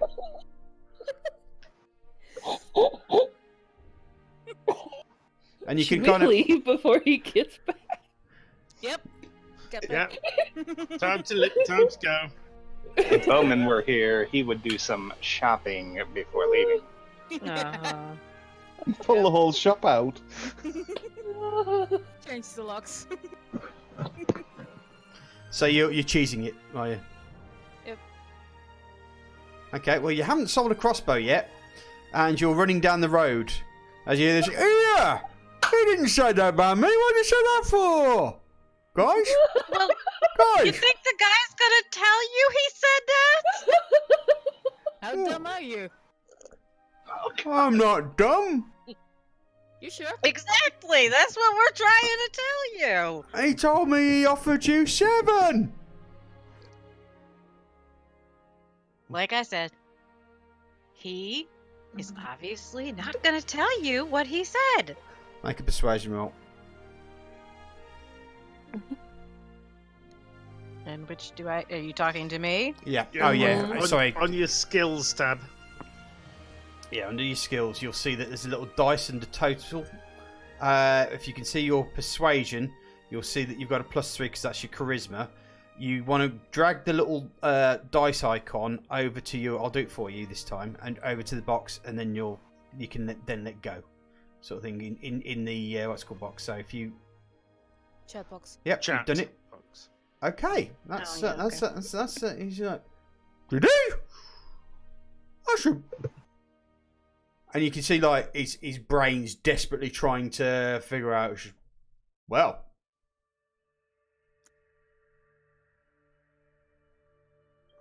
I'll give you 8.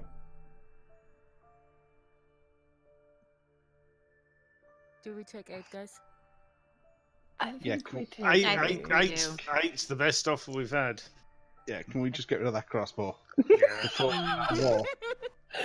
It's a cursed cost, bro. Mm. okay. We'll take 8.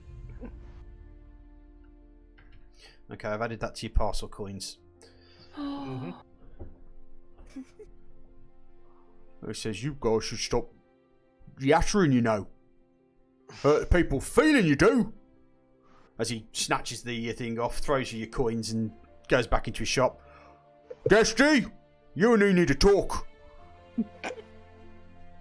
Uh-oh. Right, so what Let's chefs not have we have got left round here? I would like Let's to go move. to the magical. It's very magical shop. goods.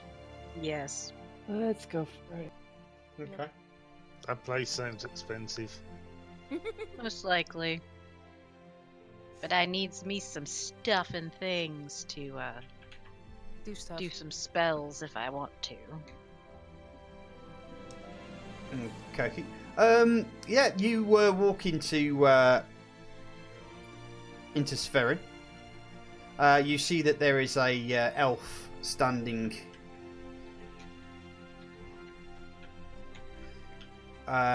Standing there, looking at you, or looking down upon you, should I say, as most elves do. You find that there's a lot of runes written across on the walls and so forth, and the elf goes, "Yes, what can I do for you?"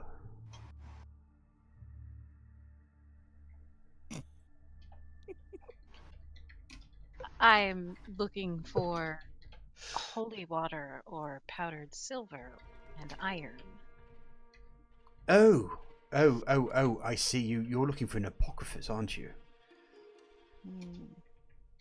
No, I sell scrolls. And I sell potions, as you can see over there. And I do have a few small bits and pieces that... what exactly are you looking for? Well, I do believe we are also in the market for some healing potions or poison resistance potions. Okay. So what kind of potions are you looking for? So you're saying you're looking for resistance to poison, yes? Yes. He says, okay. I will certainly have a look at that. That would probably cost you about 250 gold for a potion of poison resistance.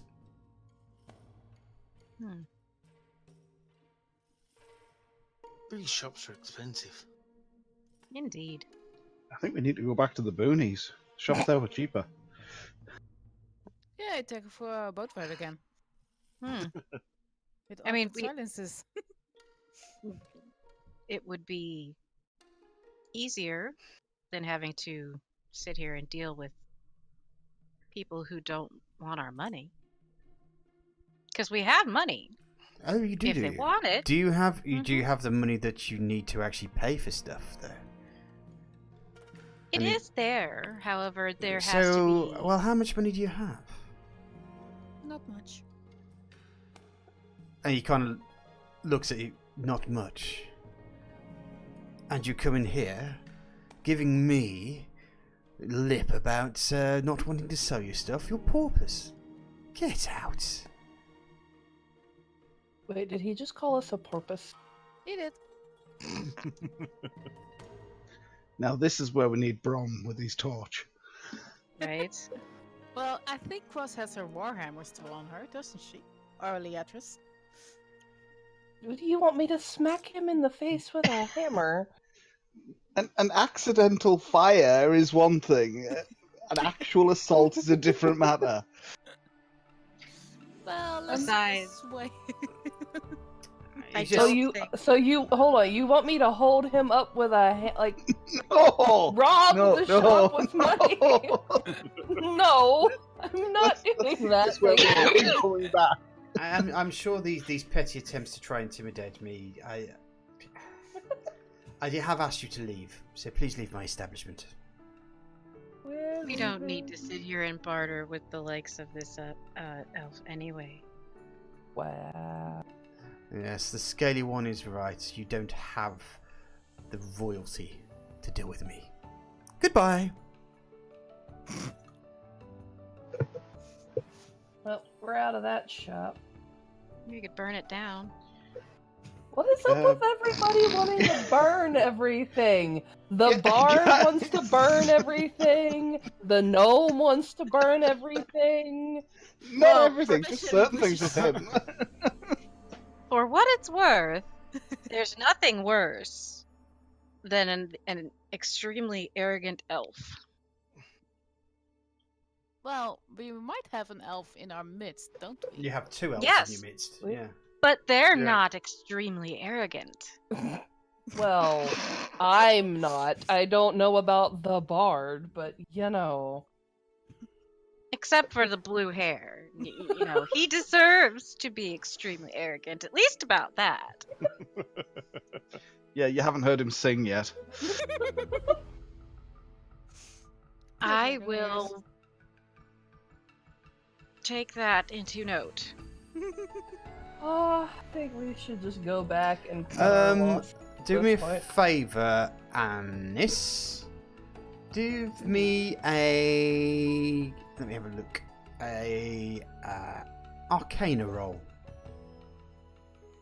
Okay, which die do I use to do it? If you look at your Arcana under your skills, you'll see the dice that's attached to it. You do the Oh, same yeah, thing okay. as you do that. You drag it into the Into the box. chat box. That's acrobatics. 2 down. Wait, what? Your Arcana. You rolled your acrobatics. Yeah, that was Arcana. It says acrobatics Oh. there. Weird. ARCANA, right? Yeah. Mm-hmm. That's what I did. I'll do it Try again. There you go. There you go. As you're wondering what to do about the whole, how do I get my stuff of stuff, you realise you're looking at the wizard's building, and you're thinking, I wonder if there's some shops around there anywhere. It probably makes sense that shops would be closer to the wizarding school or the mage school. What would you guys think about venturing off of these shops we've been looking at and going up there and seeing if they might have something more suited to some of the things that I would need? Yeah, while we're out here, may as well. Road trip! Okay. You go. Flop, flop. You head down the road, passing a few shops, and you turn by the tower itself, and you see just behind the tower there seems to be like a row of shops that seem to almost like each one of them has very expensive looking writing on the outside of their buildings. And the first one that you actually see is Drummond's of Wizardry Row.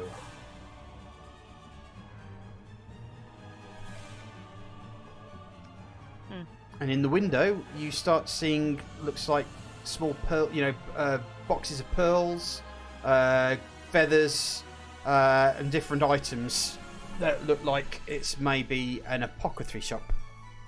Yeah. Okay, do you guys mind if we check it out here?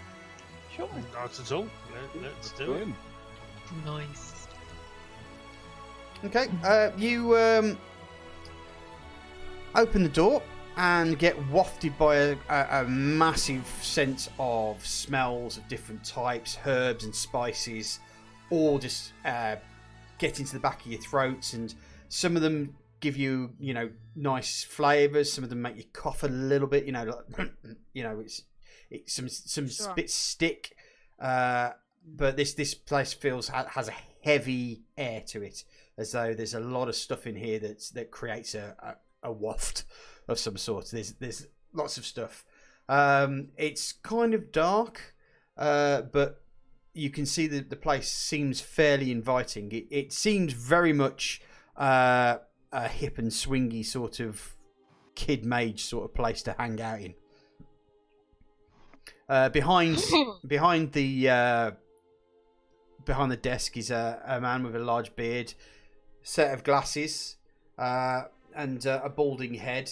He just looks up from his horn rims at you. He says, "Yes, can I help you?"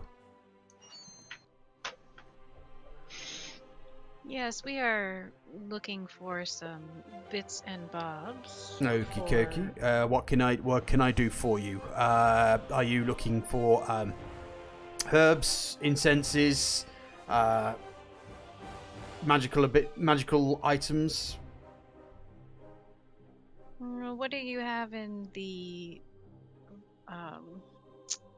way of powdered iron and silver? Powdered iron, silver. Yes. Let me have a look here. As he starts looking through a back area.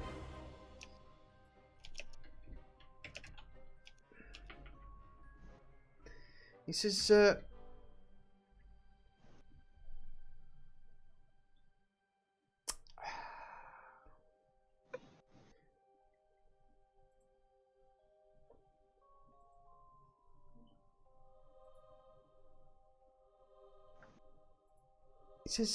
yeah, well, I can do you a bag of powder for 4 copper each bag.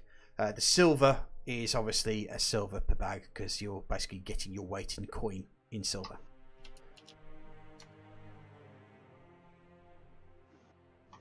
Okay. Now, just a side question. Mm-hmm. I, in my own inventory, only have gold pieces. And that means... Okay, gold basically gets split down. If I remember, let me just get the split out. Yeah, gold's $1, silvers are dimes, coppers are pennies. Gotcha. Mm-hmm. So Electrum it's are 100. Yeah, it's 100 silver to 100 electrum to a gold, 100 silver to an electrum, and 100 copper to a silver. If I remember correctly. Wait, you said 100 copper to a silver? Was that right? Or was it 10 copper to a silver? Yeah, I'm pretty sure silver are dimes, coppers are pennies, and gold are $1. An electrum is like half dollar. Here we go. I've got it now. Oh, the math! So 100. Yeah, copper's 100 gold pieces. Sorry, silver pieces 10. Silver equals a gold piece, and 50 electrum equals half a gold piece. Okay, so the iron was how much? Sorry, could you repeat that for me? The iron is it was 2 copper pieces per bag, and the each bag of silver is 1 silver piece. Okay. And how many copper? Well, you can. Were in a gold how piece? many bags? They're 100 copper in a. So you get 98 copper back from a gold piece. Okay. For each, if you just bought 1. Okay. And do you have holy water? You can see he's looking.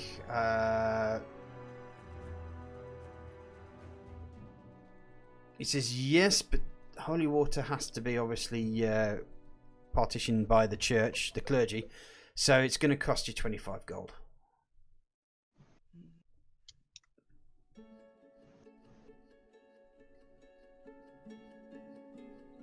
Okay, I will take... We have a paladin. Can't he make holy water? Oh, that's that- interesting. Or Yeah, am but I he'll need to use 25 gold pieces worth of powdered silver to do it. Okay. So as a cleric, you could do it as a cleric as well, but basically he's charging you literally the silver powder to do it. Okay. And how many silver are in a gold piece? There are 10 pieces of silver. Okay.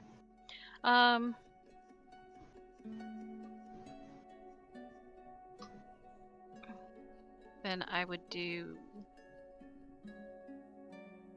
5 for 5 iron.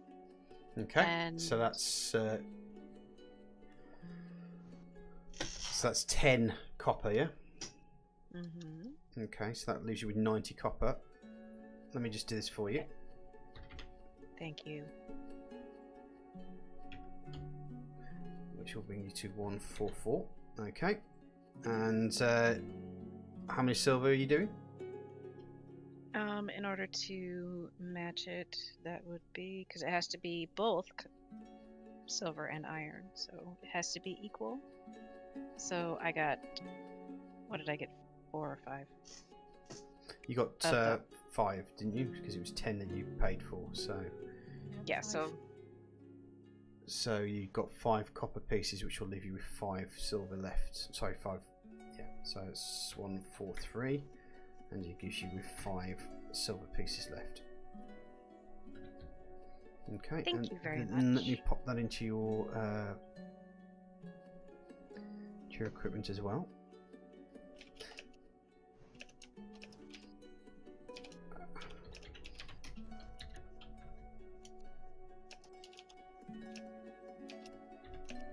And also add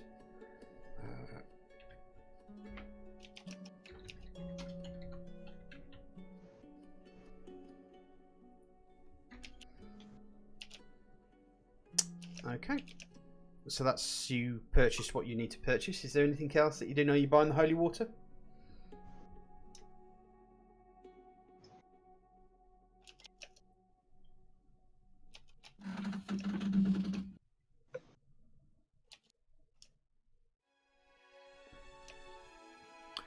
Yeah, no? Holy water?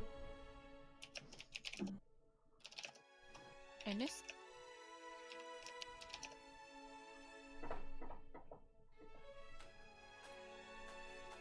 Oh, she's gone silent, so we must be doing something. Any of you guys need to buy any potions, etc.? You can probably buy another herbalist kit if you wanted. How much are the herbalist kits? Just give me a second, because I've just lost Sorry it. about that. That's okay, there's no worries. Did you want to buy the holy water? I'm not gonna buy the holy water, thank you though. Okay. I am looking for one other thing. You can do your guys' interaction while I'm looking very quickly. Herbalism kits will cost you 5 gold pieces, sir. But you get a lot in this. You can get your instruments such as clippers, mortar and pestle, and pouches to create your remedies and potions. So yeah.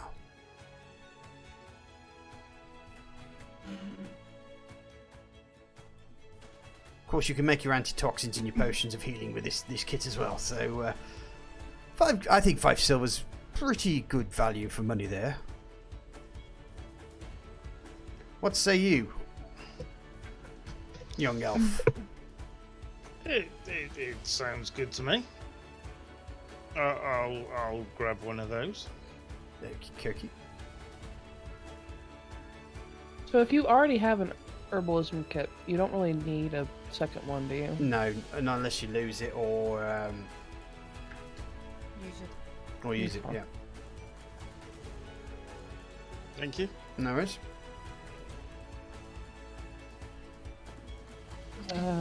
Good sir, how much are your potions of poison resist? Poison resistance is a very potent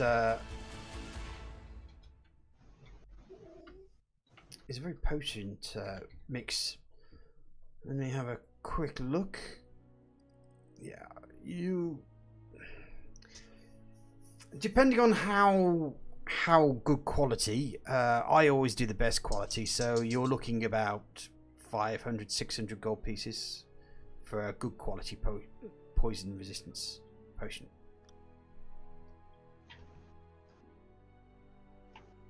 That is useful information, thank you. How much are your standard healing potions? Potions of healing. It depends. Healing is very much a different time. You can have different types of quality. A potion of healing will usually cost you about 100 gold for a basic one. If you're looking at something that's going to end up really helping, then you're looking around the 500 gold pieces range. But if you want the top of the range, then you're looking about 5,000 gold.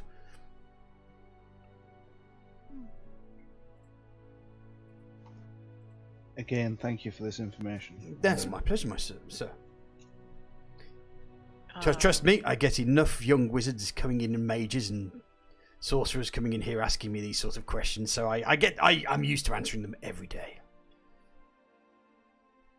And we appreciate your willingness to help us out in this information. It's my pleasure. It's what I do, and obviously, I'm here to make a small coin like any singles shop seller in here. So yes. We would be disappointed if you weren't. I am looking for one more thing. Are you able to provide a piece of cured leather? Cured leather,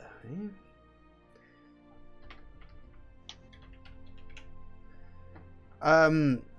You're looking for obviously something for a spell, is that correct? Yes. He says that's absolutely fine. He says how many pieces of leather would you be looking for? I wouldn't mind getting a handful, depending on the price. Okay, well, leather as long as you're not looking for quality leather, which you don't with this sort of situation, I can certainly do you some strips. How about 10 strips for, let's say, a silver? I think that's doable. I will take 2 stacks of 10. Okay, so you want for 2 silver. Okay.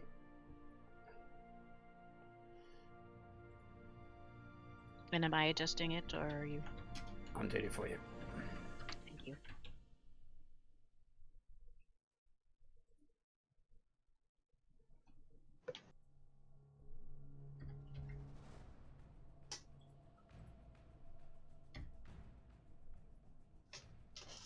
Okay. This is a pleasure doing business with someone who obviously has learned it yourself, madam. Thank you very much. And he says, do you possibly have any antitoxins? Antitoxins. It depends on what type of toxin you're looking at. Yeah, obviously, which way would you go? I mean, I can give you the herbs that you can put there, but that's just basically part of most herbalism kits. So, what is it exactly that you're looking to make? I was not looking for specific, just wanting to know what you had available. Let me have a look at.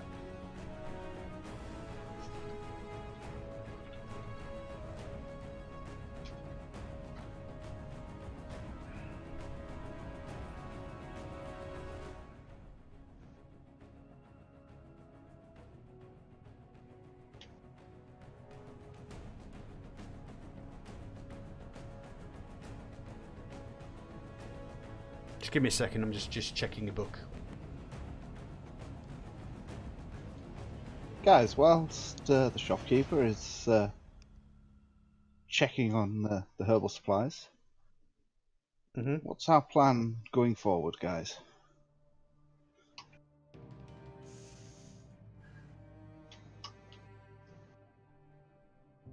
Well, we were sort of asked to find stuff out, right, about the poisoning. Well, I think we should first interrogate Loreda about this. Yeah. Yes, I think we need find more out information why about she more was being details. targeted. Yeah, she's obviously holding something back. Well, just, aside the fact that she's rich. and I'll just inform our new friend, our blonde-haired friend, has told us there's a blight on the land, heading down towards the city, that is cutting the food supply off. And the local leadership is refusing to deal with the problem because it's not affecting their power. She's asked us to basically help solve the problem and change the leadership. And of course, she's offered to take the role of the leadership herself. Why are we telling a random shopkeeper Yeah, this I information? don't think. Oh, we the should tell you- shopkeep. No, the Shopkeeper's not shopkeeper's there. doing. The He's shopkeeper's, yeah. checking some stuff. Okay. We're whispering telling this the to dragon our lady. new friend. Because I think we should keep our voices a bit down in case the shopkeeper comes back and we don't notice it in time. I think we might want to wait until Yeah, we're I- somewhere I- a little I bit think- I safer think to we talk about. Stood in the middle of a shop isn't the best place to be discussing this. So Being we do the have lovely person- weather out, don't we? Right?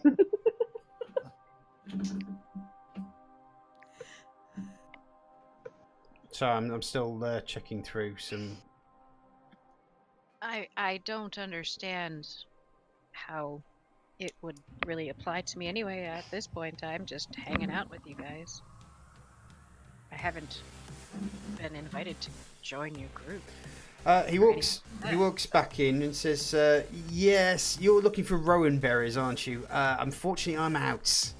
You're probably going to have to find those yourself by going into the wilderness and getting them. Usually they don't last very long, so you need to get them and dry them almost whilst you're there." Well, thank you. I appreciate your diligent looking. That's fine. I just wanted to make 100% sure everything was okay. Is there anything else that I can do for you guys? Or is that it for you? Well, I've got everything I wanted. Same. Yes, I think I'm done as well. Thank you. Okay, he nods graciously at you and says, "Thank you very much for your patronage. I hope the day is long and warm for you." And give you a genuine smile. Indeed, and you as well. Same to you, sir. He nods and then just goes back to one of his books and starts writing down. He's obviously updating his ledgers for what he sold. All right, should we go back to Loretta's? That's what I was thinking. We best make sure we make a courtesy knock on the door first before we go in. Cypher, the players can't see it, but I will pass this over to you because I think most of the players know, but Anis won't.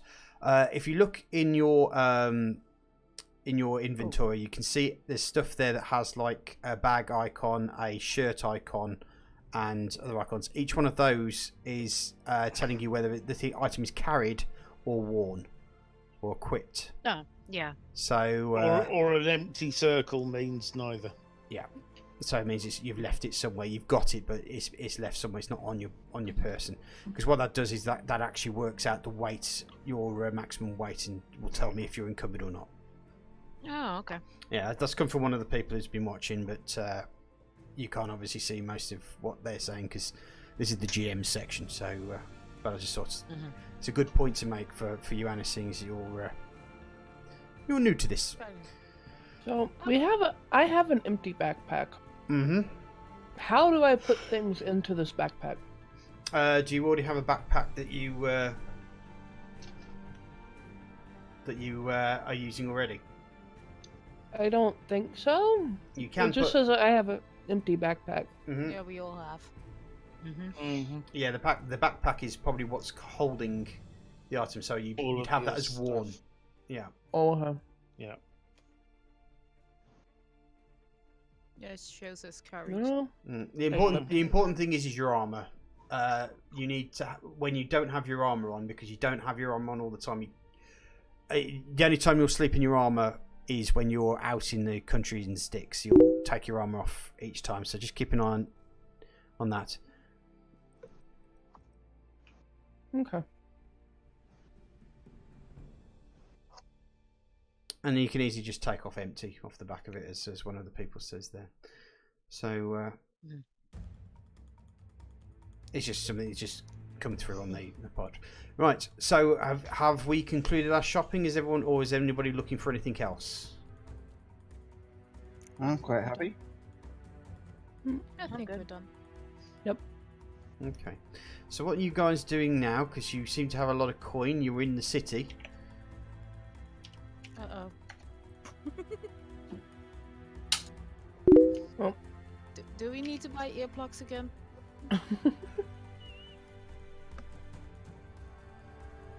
I was kind of hoping to get a better Warhammer, but with the prices, I don't think I'll be able to afford it. No, you wouldn't get anything better than what you've got, really. For anything less, you kind of got the impression that a better quality, a better quality thing is going to cost you money. Mm-hmm. Which I don't have as much of. Mm-hmm. So I'm good.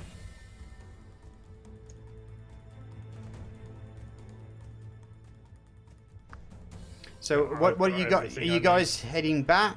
Are you? Well, yeah, I think the plan is to go and see what Yogsleaf and his girlfriend are up to. Okay. Indeed. Well, Yep. And then discuss what's happening going forward before we necessarily go out and get drunk this evening. Okay. On that one note, I will just going to go quickly call a break, and we'll get ourselves ready for the next bit of role playing. So, guys, if you want to sort yourselves out your chats, please feel free to do so. People on my thing, just to let you know that if you, as it says there, Kagar Net Live #1 Geek Jam Doggy, but what you also want to do is add S_R_cross to that group, and then you'll get to see all the people who are streaming right now. And if you want to give advice to those players, then feel free to do so. But all I ask of you is don't obviously give the players stuff that you can see on the GM screen, because they don't want to know. You know, that will ruin the surprise and stuff for them. So there's always that. Okay, so I'm just going to have a quick break and let you guys speak to your chats, and we'll be back shortly. Sephiron, thank you very much for trying to help guide me through this bullshittery, by the way. Thanks, Thorns. For helping Leatrice out. Wait, what? There you go. I put the link in Yeah. in all 3 chats there. Oh, 3. Shit. Yep. I've had a thing going this whole time, just so you know. And hi, Masendal. Welcome to the stream. Now I can say hi. Hello everybody, and welcome to the Geeks Dragons D&D session. I have been kind of nattering away in my chat, typing messages, and I've missed some of what's going on in the game. Trying to keep up with chat. Thankfully, my chat hasn't been too active, so I've been able to keep up with it and the game at the same time. Also, I have cookies, so I'm happy. I didn't in the shop there. I asked how much something was, and then got distracted by chat, and I completely missed the price. I have no idea. I have candy. Nice. I've got like pizza and cookies. So I've been going back and forth between sweet and savory. Cookie pizza. Ew. Well, it's not cookie pizza. Ew. They actually do have dessert pizzas, which I are know. actually kind of good. I know. They are on sale. Yep. I've had a chocolate strawberry pizza. It's really nice. I've seen worse. Okay, folks, It's gonna be in the group chat. Are we back and ready? Well, I think you're the only one that left, to be honest. Ah, fair play. I think SC Sweet said she'd be right back, so I think she's there at the moment. So cool. So, I know you guys don't know what these are, because they're an American thing, but there's these Girl Scout cookies that I absolutely love. And I found out that the dollar store has like their own version of it. And to be completely honest, the dollar store version is better than the Girl Scout cookies themselves. Okay. Which I didn't think was possible. So, I'm happy right now. You're in heaven. You're in Girl Scout cookie heaven then. It's like this round donut. Okay, guys. Like looking cookie. Whilst you're doing that, Yogsleaf will just skip over to you, so we can. I mean, we'll trust the players not to metagame on this one. So let me explain to me what you're going to say to it, then, if you could. Okay, so we're just trusting not metagame. Sweet. Mm-hmm. So after the party leaves, I'll simply approach Loretta. Loretta, I understand that you may be shaken up a little bit about your current attempted assassination.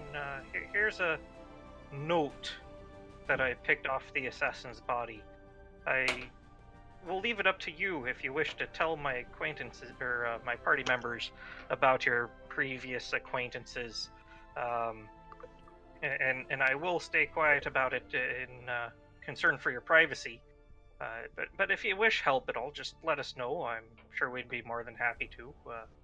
Okay, she takes a note off you, reads it, and she kind of like, her head dips down and says, "Oh, I think yes. I think we need to tell people about this one because the Oxleaf. Look, I know that I'm not that forthcoming with everything that I say and do, but trust me, there is a reason that I don't tell people that much about myself, and it just seems that everything, all my secrets, all my things that I try to keep away from other people, just seem to be coming out with you guys. I don't know why. But yes, the trust. Yeah, I left the trust, and they want me dead because of it. And that is the reason there are why. Organizations. Oh, yep, go ahead. It's just that's one of the reasons why I'm where I am. That's why I left this city. Now I'm back. I'm putting a big target on my head, but I think that you guys are going to be there to really help out in this area. But I'll open it up. I'm pretty sure that some of your friends don't trust me, a jot, because of all the different things that I say and other things that come out and stuff like that. But I am doing it to protect you guys. The less you know, the less you're going to get to risk. Yeah, I can understand the dealings of businesses behind closed doors. This is something that I suppose you will need to know about, but you do not want to mess with these guys. I don't want to mess with these guys, but it looks like I've got no choice. I don't want to bring you in on my problems, just to maybe solve the biggest problem, which is the people. Well, it's your call. If you want us to help, I'm sure we'd be more than happy to, but that would be, again, it'd be best if the whole party knew about it before I can say, yes, we'll definitely go ahead and... She says you look tired. How about you? I am. You get some rest. I'll be fine by myself. Now I know that they're trying to get me. I will certainly start putting some magical wards up, at least, to deal with the problem. So you get yourself some rest. Yeah, I understand. Yell and wake me up if you need it. Okay, not here. And she just potters off into the kitchen, shaking her head. Unless you go to sleep.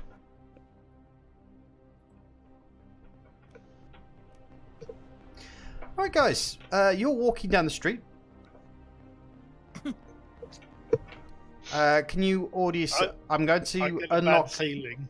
Yeah. Do you want to lock yourself into how you're walking? Just move yourself. I don't see my character anywhere. The bot won't let you post it, Cypherian. If you want to post something, please join the Discord. The link is literally just above your post. And join the Discord, and you can post it there in the roleplay section. What direction are we traveling? Up north. That way, forward. Yeah, upwards. And then I would be bringing up the rear. I'm not on there. No, you're not. You missed Leatrice. Oh, yeah, I'm coming. There you go. There's Leatrice.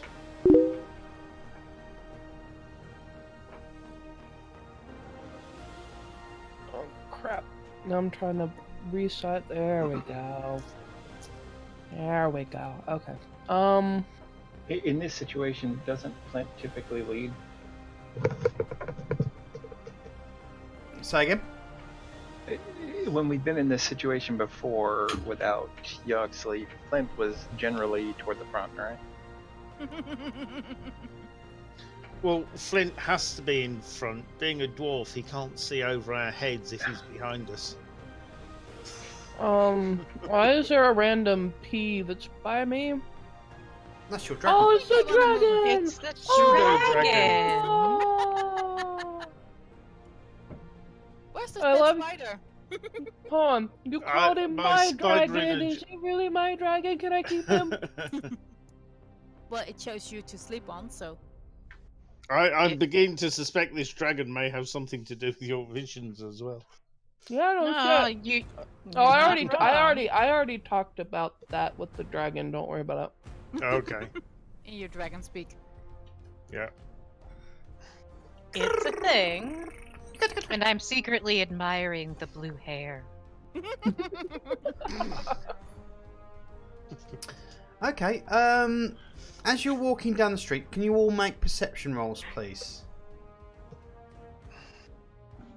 Skills, perception. Oh, hey. There it is. No, I've got 2 perceptions. One is like capitalized, and one is not, and one is wisdom, I guess it would be, and one is nothing. Rip. I would assume it'd be the wisdom one then. Yep. We all have the wisdom one. No, the one perception. I'm not 100% sure why that's there, but what's actually should be happening here is, let me get rid of that. There you go. Thank you. No worries. Don't know why you've got 2 athletics in there as well. Copy pasting. She's just really good at sports. Right. Apparently, I'm blind. Okay. You're always blind, I've noticed. You're just like, what? Leatris, Yep. you notice ahead of you that there are some general gentlemen that look very familiar. Just give me a second whilst I sort this out. Hmm. I wonder They- if that sounds very good. The fact that I'm a hermit and I think they look familiar concerns me, because I don't usually go out into the world.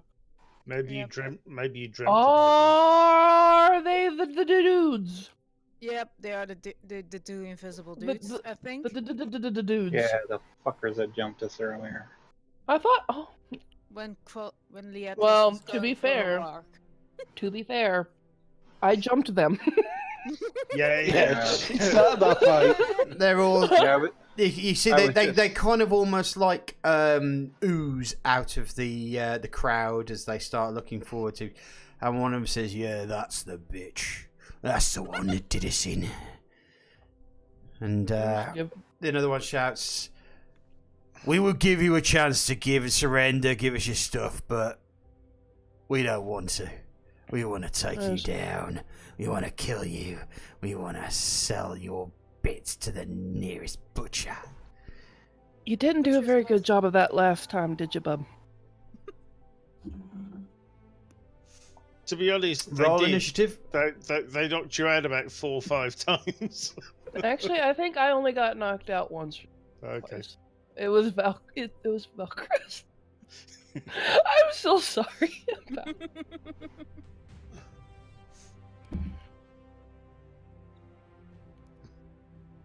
Like, I started we the doing? fight and poor Velcris took the beating.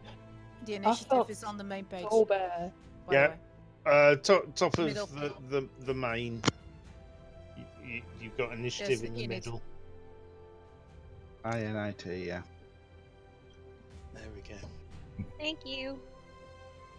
And that sets your order in the combat tracker. So if you click the 2 swords at the top right, you can see the combat tracker and the order everyone's in. Oh, my little Darkin is gonna be fighting. Mhm. I love that I have a Darkin. I'm so happy. And you can see the 8 thugs on there, but you can't see the order that they go in. They're kind of, No, they are just one party and we're the other one. yeah. To Thank be you, honest, I'm Sucker. just glad They're we in can the see middle them of at us. all. Right. I must admit, I'm not feeling good about this fight. There's 8 of them. There's only 6 of us. And I'm a a dragon. pseudo dragon. Hey, don't put, you need to put good amount of weight on that guy because you don't know what he can do. He is a dragon. Uh-huh. Don't belittle my kind, you asshole. It's okay. I Ah, got know. your back. Right, If he- guys. Just to point out, someone's very kindly pointed out a little thing here. If you, what I'm going to do is I'm just going to, for instance, put there. You'll notice that there's a location thing. If you start typing backpack for the bits and pieces that you want in that location in your backpack, Where's the location thing? You'll see. I'm just giving each one of you one now.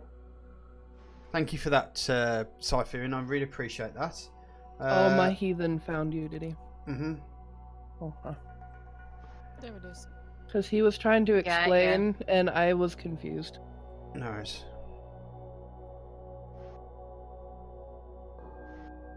Okay, I'm not seeing anything yet. In inventory. I may not have got to you yet, that's why.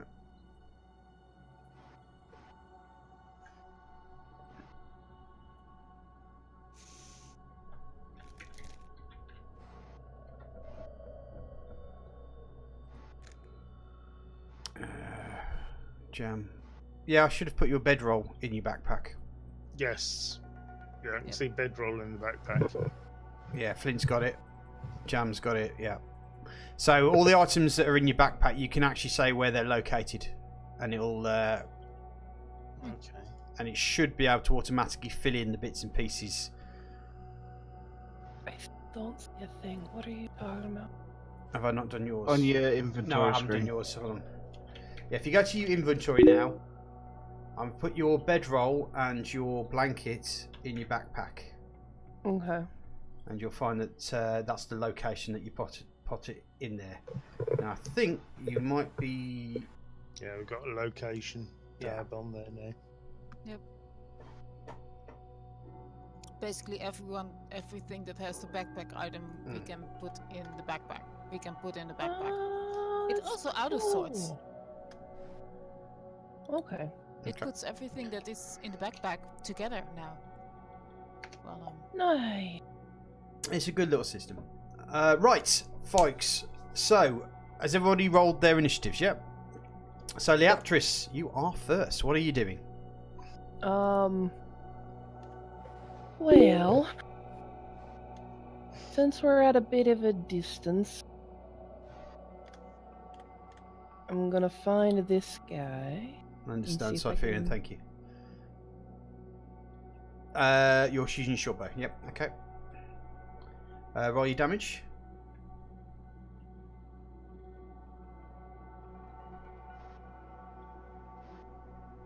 Okie dokie. You fire your short bow to the one who's basically been shouting at you, and he just takes it into his arm. It hits his arm. And just rips it out. I'll get you for that, you bitch. Why did you put an extra thingy on my thingy? I already did a thingy. Quit doing the thingy. Who are you talking to now? I don't know. I think the system, because I already checked off that I was using an arrow and it gave me an extra check. Oh, you'll do it automatically. You don't have to do it yourself. Okay, heavy crossbow. A lot of them have got crossbows. It seems to be firing at you, Velcris, but it sails off well into the distance. Maybe the wind took it.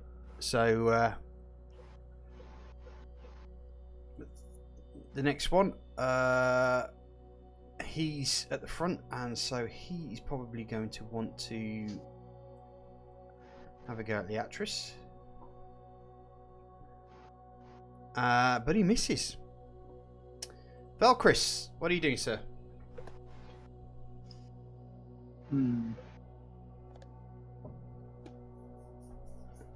Guess I will close the distance with these two here.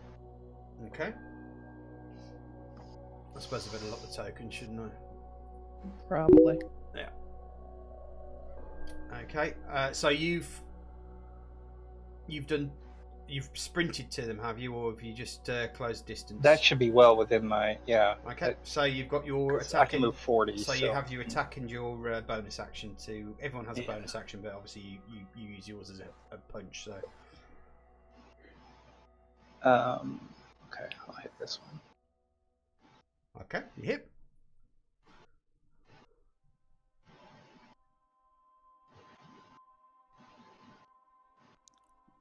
Okay,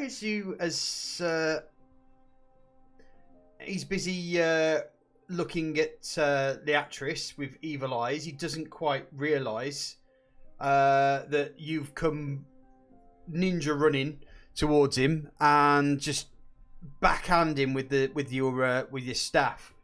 He takes it across the thing, and he really feels it as well.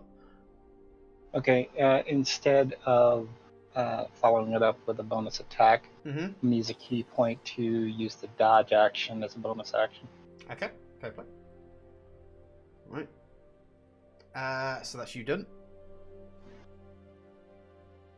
Okay.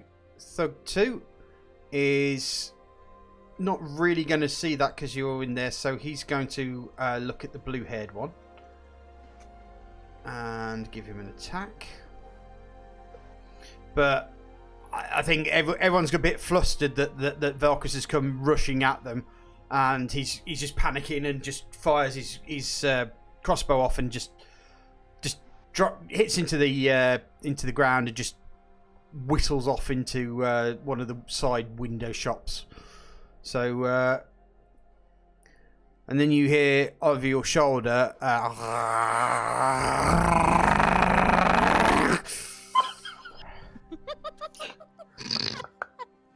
He's so cute.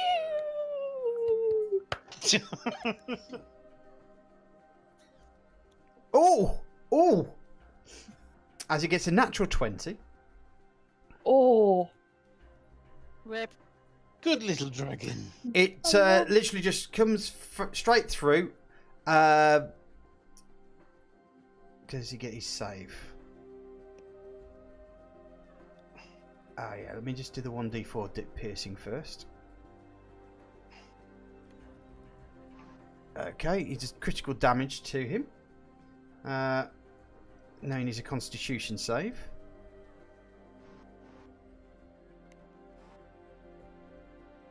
18 plus 20, so he saves, so he's not unconscious, but he is poisoned. The pseudo-dragon just... He was basically swearing at you. The pseudo-dragon didn't take too kindly to that. Comes flying straight over him and just basically pokes him straight in the face with his poisoned barb on the back of his tail. I told you he was a scorpion. Flying scorpion. Yeah. Wow. The guy's basically spewing blood out of his face. And obviously a little bit shocked. No, really. Gotta love that English understatement.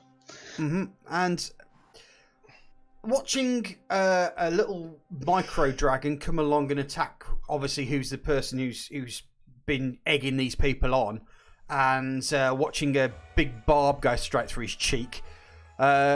One of the guys that he's pointed it at there, kind of like, what the hell, and tries shooting you at the same time, and he misses Miles as well.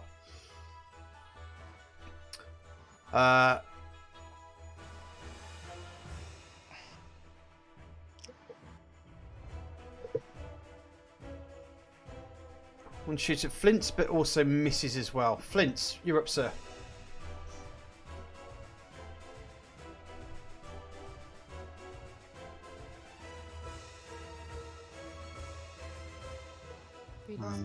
Yeah, no.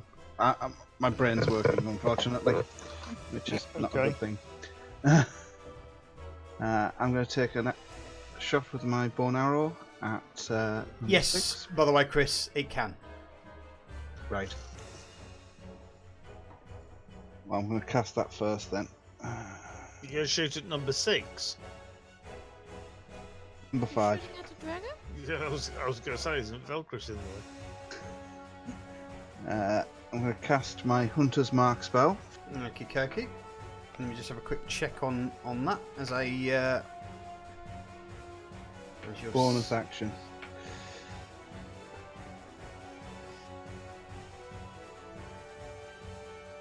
As your bonus action, you choose a creature you can see within range and mystically mark it as your quarry.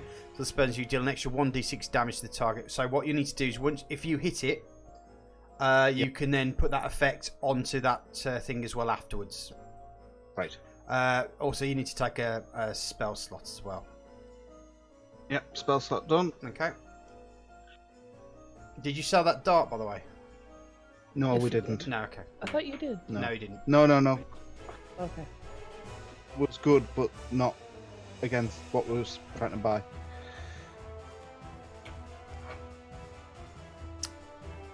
Okay. You want to roll your attack? Yeah. Okay, you hit. So what you want to do is you want to do your damage on him first. And then drag your Hunter's Mark effect over him as well.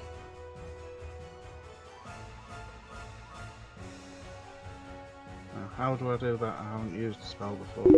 You just hold it and drag it down. I'll do it for you. There you go. Okay.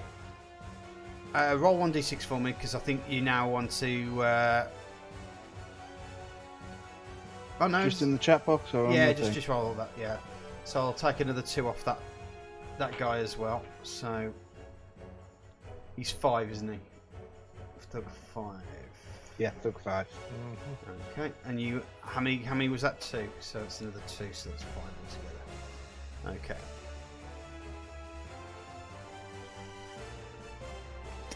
Oh, right, okay. So, apparently... You're actually supposed to put it on yourself, from what I'm told. So let me just make sure that I remove that effect off him. 5...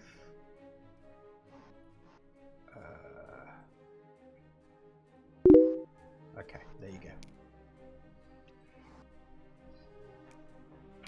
Yeah, so you need to keep a... Yeah, so you keep a track on 5. Every time you hit him, you'll get a 1d6 to that shot. Okay, who's up next?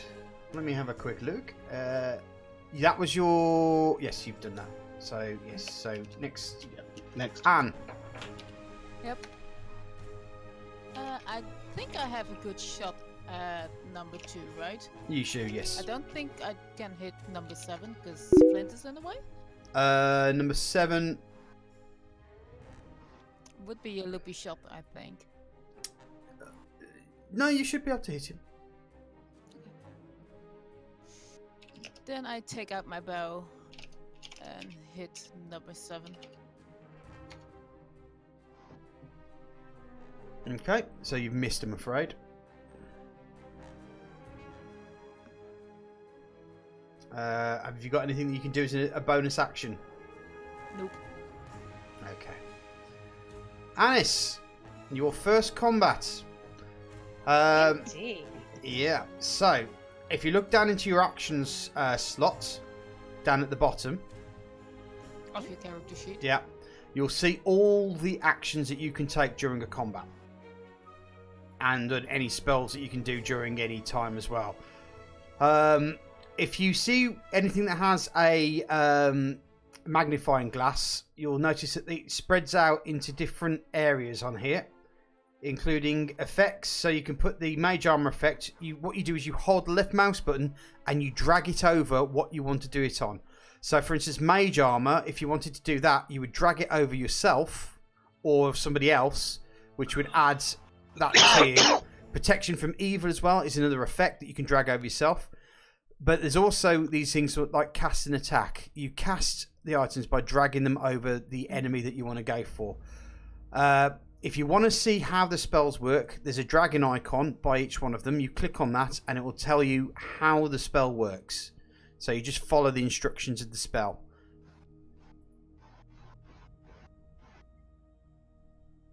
Okay? You've got cantrips. You've got Eldritch Blast and Prestidigitation as your cantrips. You can cast those at any time you want to. Spells, you'll see that you've got your pack magic appear with 2 little dots. That means that you can cast 2 first level spells between each rest period that you have, a long rest period. So you can fire Eldritch Blast at any time on a creature. So I'm getting used to the fact that if I left click, it does things. So I touch the die next to cast, and then I hit you drag it over the creature, You hold the cast, you drag it over the creature that you want to attack. It gave me 3 dice. I have 3 dice. How do I make that go away? Just don't do it. Just take it out of the screen and just let go. Anywhere except in the chat box or on the street battle map.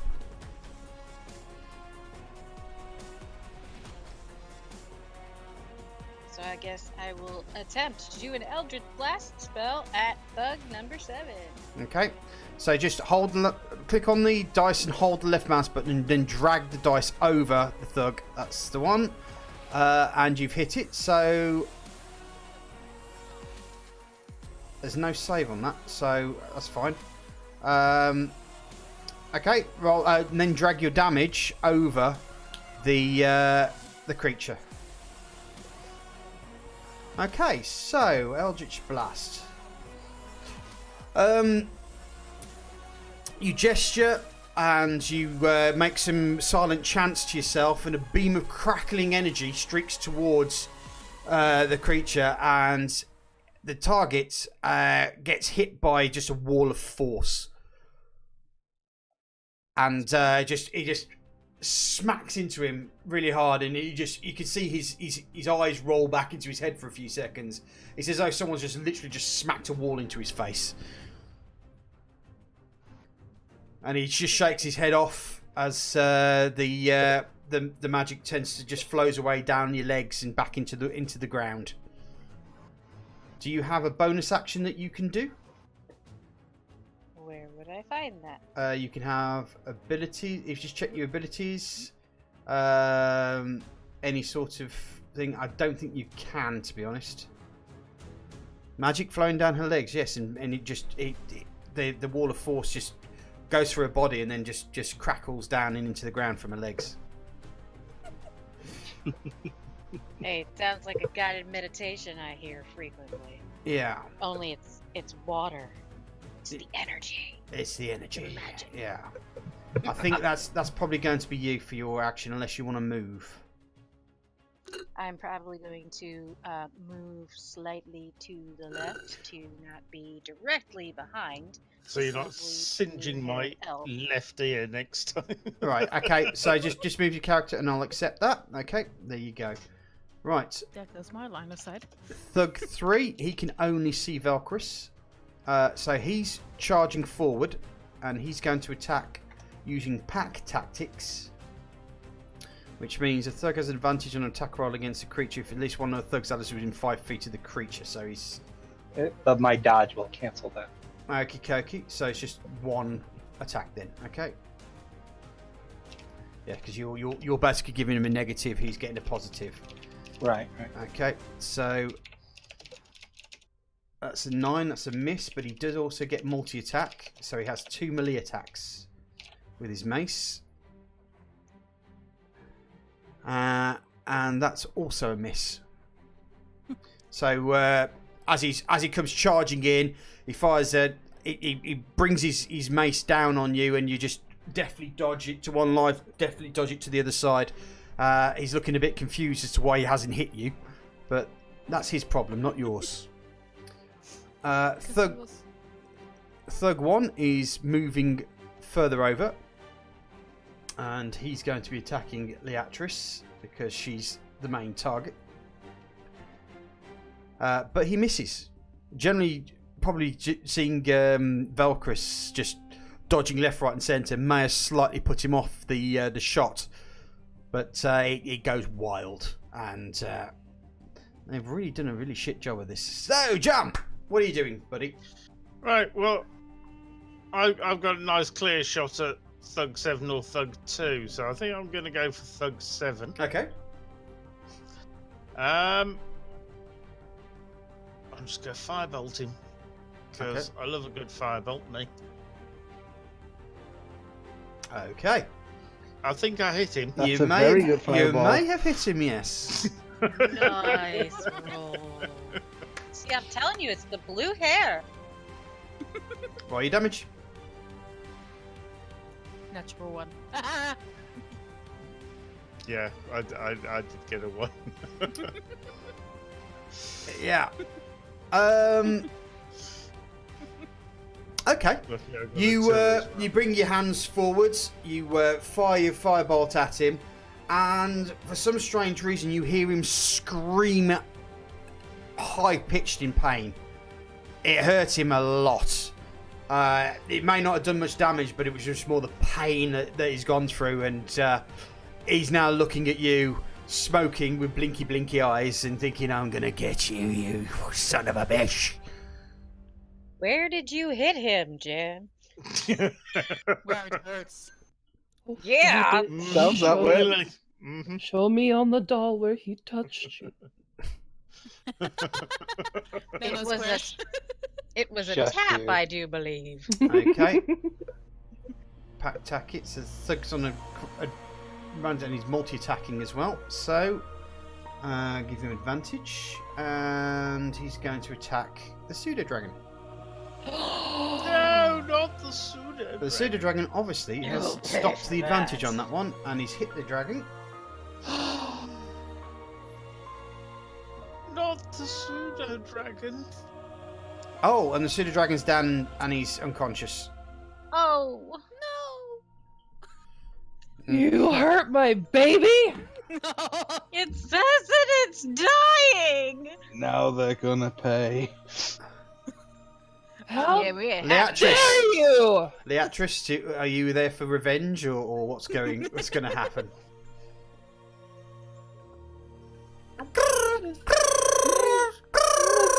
My baby. He's just sitting there with his legs up in the air, just slightly twitching.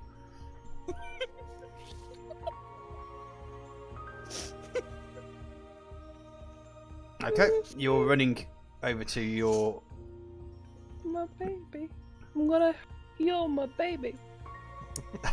Okay. Let me have a look at your abilities. You spare the dying, yeah, as your bonus action. Yeah. Okay, so that's instantaneous. So let's just where are we? Let me get the pseudo dragon. It is on 0. Oh no, it's on 7. So yeah, it's perfectly fine now. It's just unconscious. It says it's dying still. It's fine. No, it says unconscious on my screen. Yeah, Oh. it's fine now. It's dying It unconscious. says dying on mine. Yeah, what happens is when something goes dying, once it exceeds the hit points by 1, it goes into a dying state and has to make saving throws. What's happened now is that I put it down to it's at 0 now. She's stabilised it at 0, so as long as nothing else attacks it, it should stay okay. Sounds And we'll good. get back. Health back. And that guy, like, so seriously, we gotta just, destroy all these guys. Yep, at least. Okay, Kirky. So that was your bonus action. So what's your actual action, Beatrice? I think Oh. Thug 8's about to get a About to get to a the sacred face. flame to the face. 'Cause I don't think I'm close enough for a hammer. Okay, that's fine. Sacred flame to the face. So if you want to,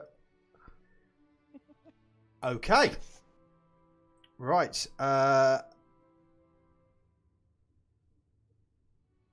He did save. He did save, however. Let me just have a quick look at that. So this creature target gains no benefit from cover. See, the dexterity saving throw will take 1d8. So he's basically dodged the bullet. He's seen you come thundering out and cowered out the way, and just managed to dodge the damage of the sacred flame that you cast upon him. He's not seeming so confident and cocky now. Seeing a rather angry red-headed elf come piling forward. You don't touch my baby. Thug 5 is like, oh Christ, goes for a shot at you, and he completely misses in panic. Thug 6, he's in combat with Velcrus, so he will use his pack tactics, which means that he gets an advantage as well. Okay, so his attack. The dodge lasts until my turn, so any advantages will be okay, so that gets stopped. Okay, radio. Thank you for telling me. He hits you for 2 damage. Then his multi-attack, because there's more than one of them on you. He misses you in the second one, so he comes down at you. You're busy dodging other blocks, and he just almost puts his club in your face as you dodge straight into his club, and then he just comes cockily trying to grab you. But once you know he's in your area as well, you just definitely dodge his second attack. And speaking of which, Mr. Velcrus, you're up. Thug 8 was the individual that attacked the dragon? Yes. Mm-hmm. Okay. He will be the one facing my ire.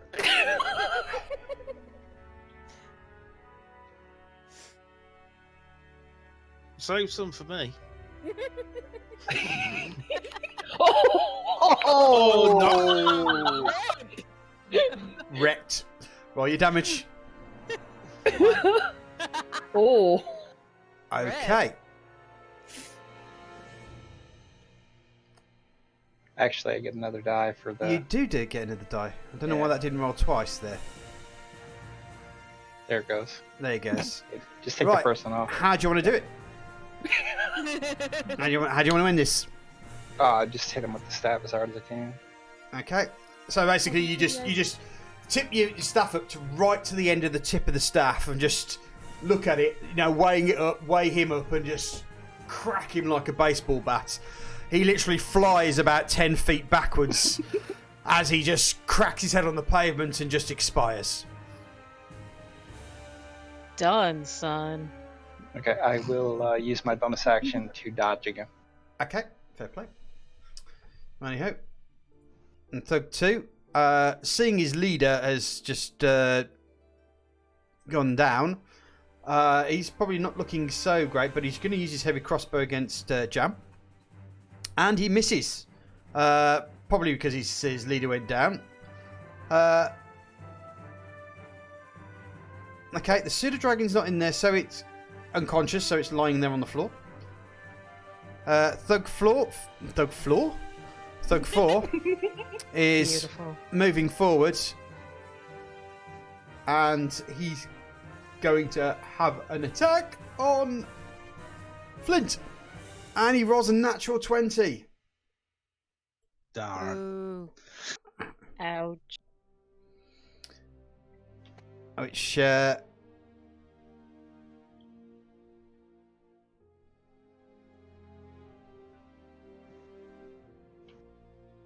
don't know what happened there. Concentration. Oh, your concentration failed. Right. Okay. So what happened is that he shot you and hit you, which means the concentration you had on your effect on that other character has expired because you've lost your concentration. So, but he's not using pack tactics because he's not using a melee weapon. So. Thug 7, he's got a bone to pick with the Jam Doggy, so he is charging, and he's going to attack with his mace straight on Jam Doggy, which he misses. So you're engaged. He doesn't have anybody around him, but he does have his multi-attack, so he can attack again. 17 for a hit. Okay, the one that you burned, he's absolutely apoplexy, and he just comes charging at you, swinging his club. He misses the first time, but the second one catches you, causing you a slight blow to the head. But he has engaged you. Jam. Okay. Mm-hmm. Flint, what are you doing, buddy?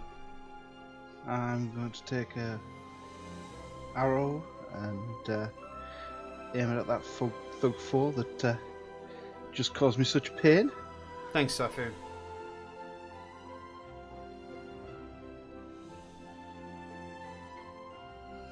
you know what I'm doing? I'm playing the wrong bloody music.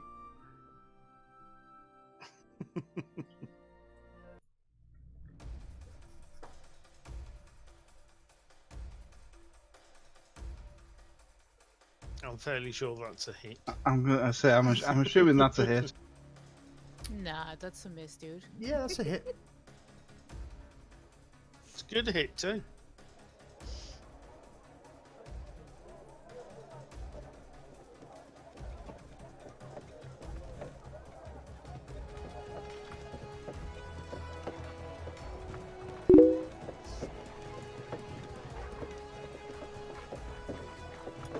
Okay, so you've sight your bow up, line it up, and Thug 4 takes it right in the chest. Do you have a bonus action that you want to use? No, thank you. So you don't want to Hunter's Mark anyone? Yeah, go on. I'll use it. Who you hunter and marking? I'll have to cast it again as a new spell, won't I? You will. Because I've lost the spell. So I'll cast the spell on me, and then it will be. Oh no! On... Oh yes, but it is actual spell, so you will finish all your spell slots by doing it. Yeah. So you cast it on yourself, yeah. Right. It'll be Thug 4, since he's upset me. Thug 4. Okay, that's fine. And what are you doing, Sweet? I think Thug 4, 5, and 1 are sort of in my line of sight and line of 4, 1, and 5, yes, would be the ones that you could see, but you can move, don't forget. Yeah, I know. Just since there's a dragon in my way now. Hey now. I had to get out of the way. Not my fault that you were behind me. I sidestep a bit. Okay. Minimum amount. To make sure I shoot past everyone and aim at Thug 1. Okay. Okay, unfortunately, the sidestep, you just slightly jar your foot on a stone or the cobble, and he just pushes you off slightly as your arrow sails over the top of him. I didn't hit any teammates. Anis. You're up. Is that where the bar is set for success? I didn't hit my teammates? Hey. At least Well, Bowman did there's set that bar. no- Well, and to be honest, there was a coupling or a buckle or something that got a lot of arrows lodged in it whenever we first started. So, Yes. Fun times. Celebrate the small victories. They're important, right? Okay. I'm going to cast a Hellish Rebuke. That's a reaction. Okay, what is that? You use it when someone hits you. Oh, okay. Well then, never mind.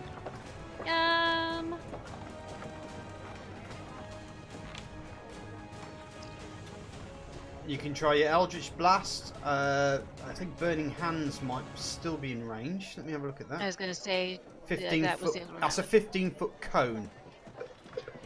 So unfortunately, you might get Leatris and Velcris in that cone unless you move and see that nice thing of Thug 5, Thug 4, and Thug 1. You could move over and hit him with that. Yeah. Okay. How far over do I have to move? You should be able to tell you how much you can move by just moving your character over to where you want it to, and you've got the maximum of 30 foot, I think it is, or 30 inches. One of the two. You've got 20 inches there. 30 feet. Those are definitely feet. Yeah. But that should be enough. That should be enough to give you your cone. Yeah. So It's a 15-foot cone, so she'll need to move diagonally at an angle toward them. hold on, let me have a look here. They're further than 15 feet away from her there. Yeah, they're 25 feet away. So you need to move 10 more. Yeah, to get them all in.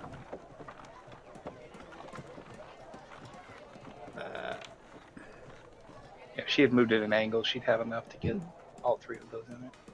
Yeah, you want to move to where that first...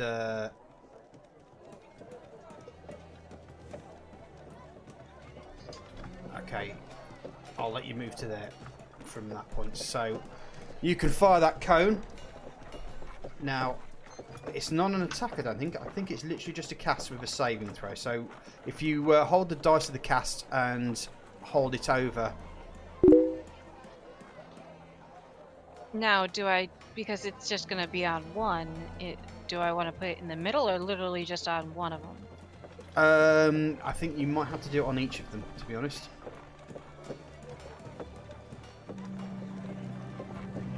Okay. Right. So one of them saved. So what we need to do now is I need to do all the saves on the different thugs. I think. Yeah, each one of them saves separately.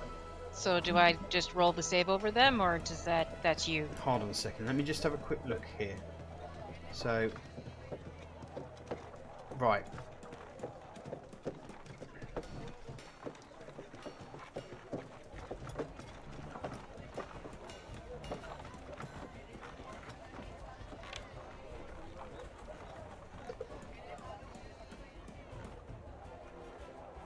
That's the attack. So what about the save? See, that should...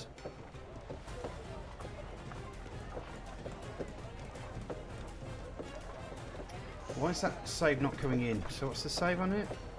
Make a target on a hit. The target oh, there's no save on this. That's why.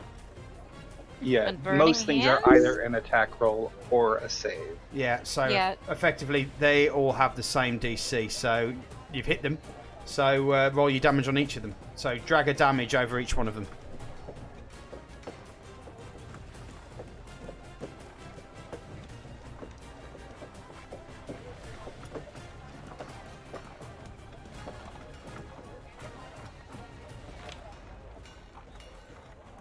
Okay. So nice. yeah, you move forward. Nice a cone of damage comes out of your hands, and each one of them just screams in pain as player can control click on each of the NPCs on the map. Right, so we'll get there, Cypherin. We'll get there. So you've moved, done your attack. So that's probably you, really, unless you've got any bonus actions that you want to do. Nope. Okay. Thug 3. He's on Velcris. He can't do his pack tactics, so he'll have disadvantage then. No, he can do his pack tactics, but he can't do it because of your disadvantage okay. on there. So he's hit you. Okay, you're not looking too well as he comes flying in, but then he gets his second attack in because and he hits you again. Okay. Basically, this one just swipes you twice with the thing. The second blow doesn't hit you as hard as the first one, but you do take a good smacking in the face.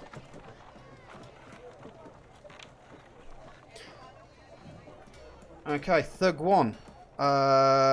He's there. He is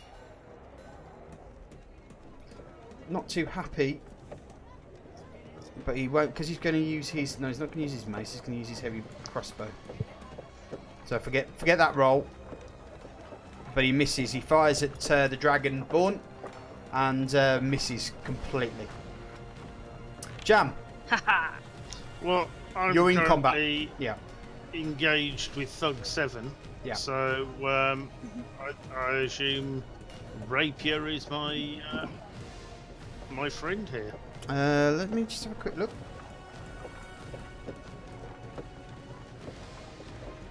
Yeah, probably. By the way, your healing word is a bonus action, as is your I noticed that healing word was. I do plan on using it. And also your inspire is also a bonus action. Mm-hmm. Okay, so you've hit him. So I need to do damage. that one. Okay. He comes firing out for you. After he's hit you, you just literally just spin around, take the thing as you turn it in, and you just poke him with your rapier and just catch him right underneath a plate, and he winces in pain as you slowly push the rapier into his skin. Nice. Okay, bonus action. Yep. It's going to be that. Okay. Cedar Dragon is back up, and Leatrice, you suddenly see like a big exclamation mark and pointy down, daggy down eyes.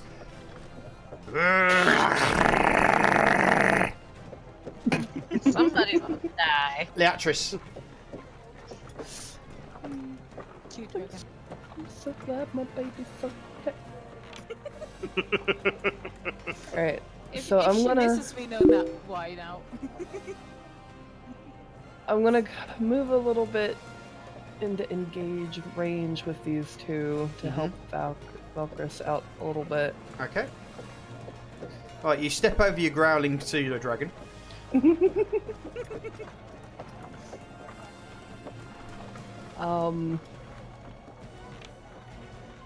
So if I use my Warhammer, am I then able to use Healing Word because it's a bonus action? Yes. Okay.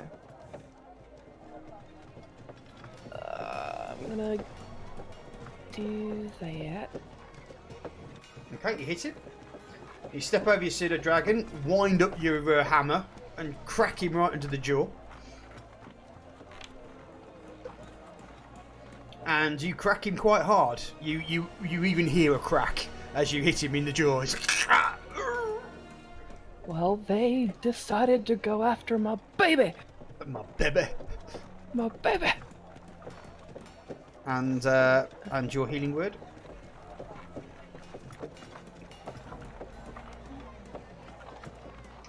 Okay, so that's giving him 4 hit points back. Which ain't too bad. Thug 5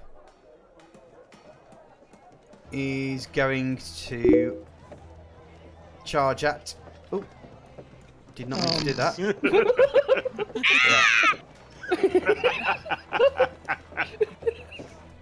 Okay, and attack. It's not. He's going to have a multi-attack on you, but he's not going to. Oh, no, he's not. Yeah. Uh-oh. Natural. Rip. Yeah, he's gone flying past you and just completely missed you. You just literally just you just literally just sidestep him. Excuse me, that's nice. Thug 6, he's going to attack. You're still on defense, aren't you? So he's not going to be able to grab his. That's a miss. And his second attack. Right. Okay. I think we lost you again for a second there. Well, basically, Thug 6 has tried to attack Valkyris, misses him, comes back for the swing, and watches his club just fly down the road. Good. Looking a bit sheepish. Valkyris! If his club flew down the road, does he have to waste a turn next time picking it back up? Either that, yeah. Can we use his cup? But he may also give Valkyris an attack of opportunity trying to get it as well. Mm-hmm. But Valkyris, Which one dropped his weapon? Thug 6. 6. Okay, then I will attack 3. Okay. Okay, you hit him.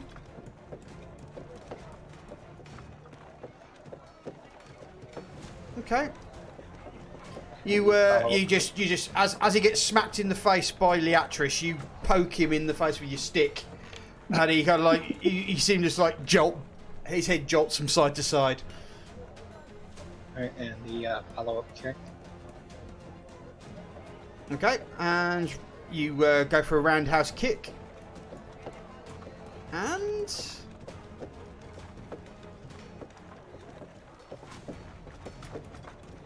okay. Just let me have a quick check at Thug 3. Good. Yep, you take a nice roundhouse kick to his face. And you see just a couple of teeth come flying out as your foot slams round, and you just put yourself into a pose as you finish your maneuver. Thug 2 is kind of wondering what the hell is going, but he's going to fire his crossbow at Leatrice, and he hits her.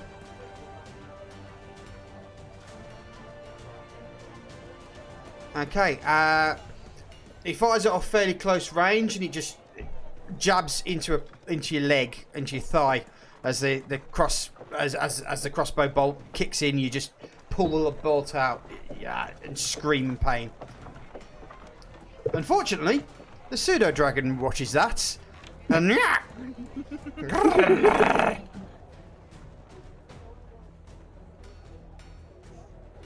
hits him.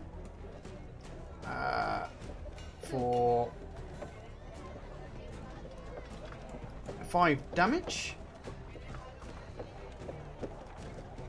and he's poisoned. Let's see his save versus Constitution.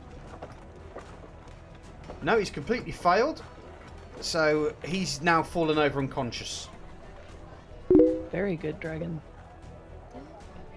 Yeah. Okay. Nice. Thug 4.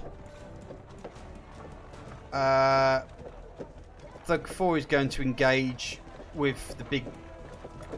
doesn't want to, but he's going to engage, because now that means he's got pack tactics, which gives him an advantage with his mace.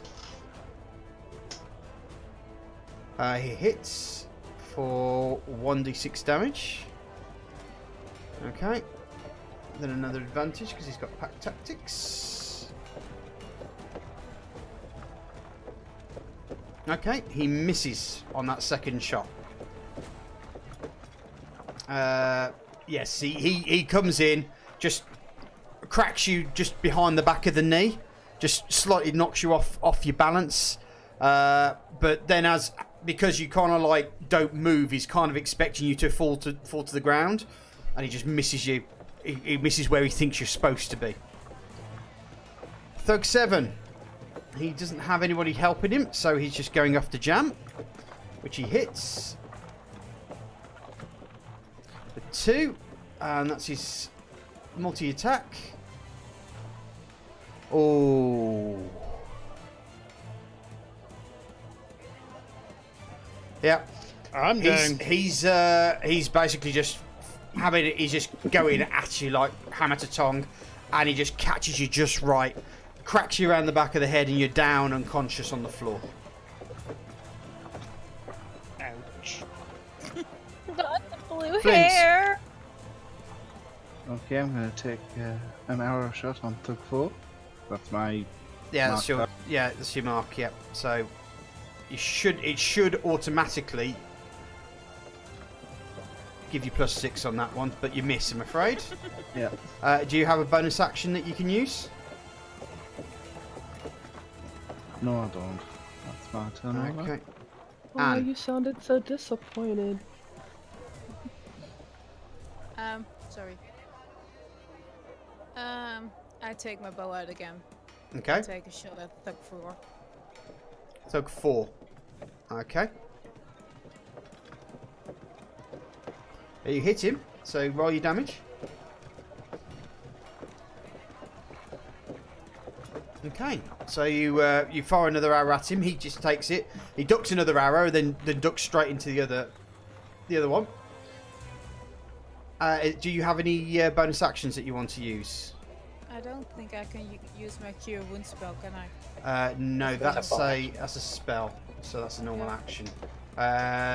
Unless, of course, it does say that it's a bonus action on the thing. No, it's one action. Good Berry's one action. Poison spray is 1 action. Shillelagh is 1 bonus action. A wood or club caught stuff you're holding is imbued with nature's power. For the duration, you can use your spellcasting ability instead of strength for the attack roll. So that is a bonus action. And Thaumaturgy. Shillelagh is just basically a magical club. Yeah, but I can't use it on Jam. No. To heal No. back. No. You're going to have to get... Please don't use it on me. You can use it on Jam, it's just not going to help heal him. Anis. You're engaged at the moment. I will. Am I allowed to do the Hellish Rebuke now? You can, yes. You can. I will do that. That would be on Thug 4. Thug 4's the one by me, isn't it? Oh, wait a second. It's whichever one attacked her. Yeah, and it's a reaction. It's effectively. a reaction. Yeah. So this isn't your actual action. This says, in response to being damaged by a creature within 60 feet that you can That's see. correct. So this isn't one of your actions. This is a return action. It's an instantaneous action that you do after the person's done you, so to speak. That was Thug 4. So just grab your cast, throw it over the Thug 4. Which is the one on your direct right. Okay, so he's failed his save. So roll your damage.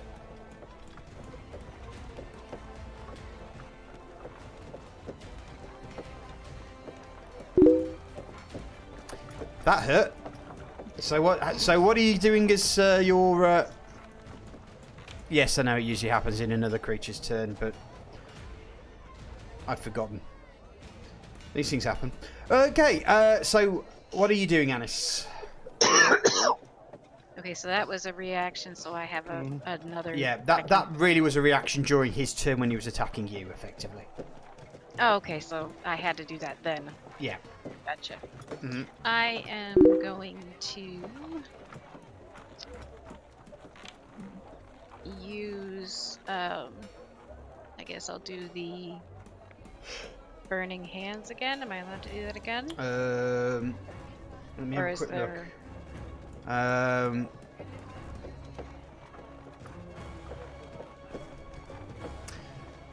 The problem is that your burning hands, if you can see where you're standing. Oh no, you would. I think you would hit everyone. Actually, you don't know. So yes, you can. Also, you've also done some of your pack magic. So this is your last spell that you can do from level 1 spells. Well, Okay, so she's there's, a warlock, right? Yeah. All of her spells cast at the highest level that she always casts them. And she just has spell slots. She doesn't have level. No, but she still has a pack magic, so she has spell slots.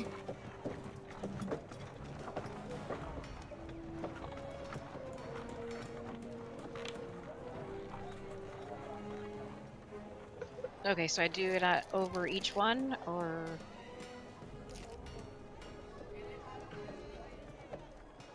Yeah, I think he said you can control click for multiple targets to force them all to roll saves. Yeah, if you press control and you click on each of the targets.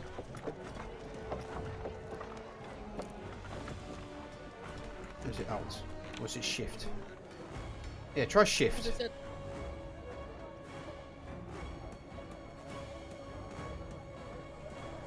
So you'll see if you hold Shift and click on them, you should have a little black circle around them. Okay, you've already done it. I think Burning Hands. Save versus Burning Hands. Dex DC 10. Magic half on save. I don't think you've actually put it over those. Yeah. So we got Thug 4, Thug 5.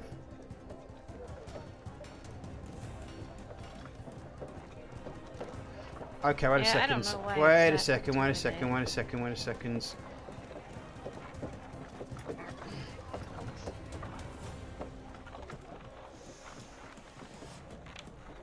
You should be able to target them, shouldn't you? Except move. In the combat tracker it says targets 1, 5, and 4. Yeah, it says, yeah. Targets Thug 1, Thug 5, Thug 4. Yeah, those are your targets. Yeah. So now if you roll over one of those guys, you should be able to attack them all there. That's only hit Thug 5. Yeah. He's saved against that burning handset. Just roll your easiest thing to do is just roll your DC against each one of them. Let's just do it this way. Let me see if I can sort this out. Okay, Thug 1's failed. So only Thug 1 takes the damage. So he's back here. So roll your damage on Thug 1.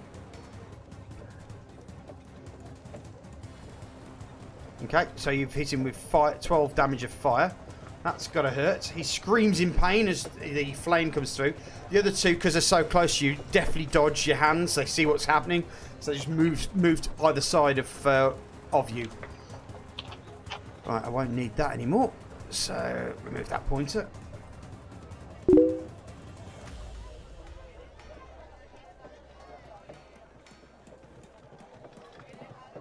Okay. Apparently you only have to click the button without clicking.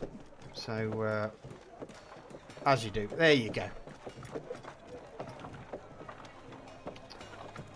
Okay, so that's another way that you can do that. You can target the item with you can target the thug, and then just click the button that you want to attack. Does everyone get that? Yep. Yeah, sure. I Yep. think so, yes. Yeah. Okay, so who's up next? Thug 3. So he's going to be attacking. I think he's going to go for. Valkyrus is just giving him too much of a smacking, so he's going to go for him. He misses. And he misses again. He's obviously had his bell rung, so he doesn't know where he is half now. Thug 1.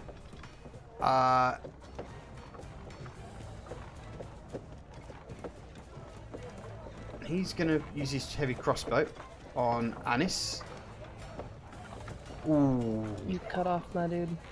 Yep. He just rolled his heavy crossbow and he's just rolled a natural 20. On me. Anis is down. Oh god. Like you're actually gone. We can't hear you. Are you sure you can't hear me at all? Oh, There you now go. we can Yeah. hear you back. Anis, unfortunately, is down. She's just been shot by a crossbow bolt. And the guy rolled a natural 20. So she's down. Jam has failed his death save. So he's got another 2 saves to go. And then I'm dead. Permanently. And on round 3, Leatrice. Alright. We're doing this. I'm going to stare the dying on Anis. Okay. So I'll bring her to... Thank you. And I'm going to try healing word on Jam just so they're not both dying anymore. Okay. Right. So Jam is now there. He's still got a hefty thug hanging over his head. And Thug 5 is now charging at Flint. He gets 2 attacks, but he doesn't... No, he doesn't get that because he's got his multi-attack. Yes, so he misses his first attack. But he hits with his second attack. Okay, the creature... you've lost your concentration... Oh, you've saved on your concentration roll, though. Even though he's attacked. I think it's DC 12. So here...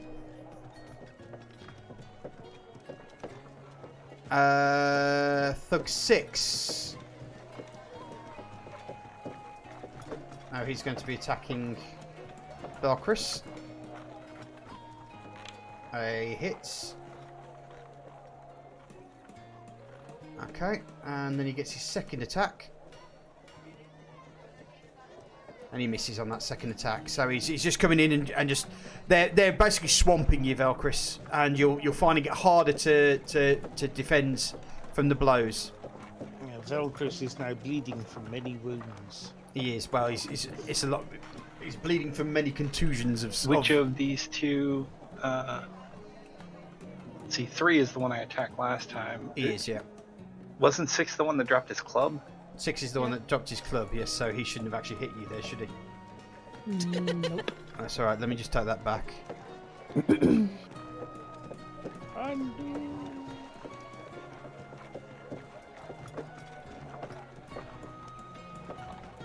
think I will try to finish 3.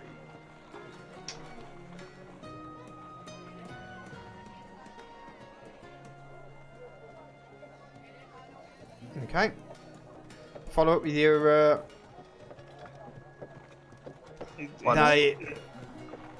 It still says Velcris is critical. He wasn't critical before. Okay. I'll give you 6 back.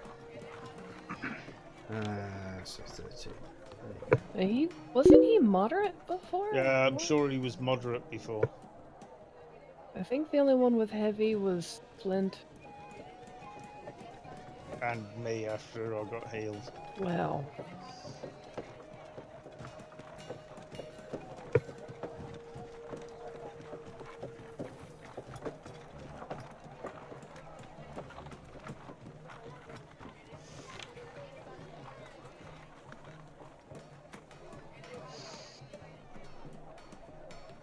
There we go. Okay. Cool. Thug 2, he's unconscious, so he's going to lose his go. Pseudo Dragon is going to come flying in on this guy here. He's going to go for his sting, but he goes flying past him. Completely misses. Does he sting? No, he doesn't sting Jam. Can I just say Pseudo Dragon is kicking more ass than we are? Well, At this rate, Pseudo Dragon might be the only one left. nope. That'll be the last man standing. Flying. Uh-huh. Why did he have advantage? Well, he hits you anyway. And she's back down again. God. Why has no one taught Annis how to change her dice color? I didn't know I could. You can, if you want Yeah. to. In the top right corner, you got those 6 buttons. One of them is dice color. Hold on. I thought Annis was Yeah, but she can still get attacked while she's down. Oh, for God's sakes, Jam. Jam is down. Okay. Who attacked me? What was that? Thug 7. Flint. Oh. Man, am I going to have to deal with this Thug 5 now? or am I Probably, gonna- yes. So, how do I switch the effect off? You Or do I don't need switch to the effect off. Your concentration should automatically. If you're trying to concentrate, you dropping it, are you? No, it's because I'm changing mark target because my mark target's target You 4. can't do it because it's a magical spell and you've used all your. I think you've used all your. No. What I'm saying is, I'm going to have to target a different target to my mark target. Yeah. Because I've been engaged, As long as you keep your concentration up, you should still be able to do it. I think. I'm pretty sure that's the case. Let me have a quick look. Oh, just throwing this out there, by the way, I'm down to 1 spell slot left. Uh-huh. No, you've got concentration for up to an hour. Until the spell ends, you deal an extra 1d6 damage to the target whenever you hit it with a weapon attack. And you have an advantage of wisdom, perception, wisdom check to make to find it. So, and you can use a bonus action. If you go to 0 hit points before your spell ends, you can use a bonus action on a subsequent turn of yours to mark a new creature. So no, it doesn't go down. You just got to, because you're changing your thing, it's going to end up being a concentration roll. Right. So I can attack Thug 5 with my rapier. Oh, with my bow. Can't use both up close range. Yeah, you're going to have to use your rapier, Yeah. Or you can stab it with your dart. Yeah, the dart.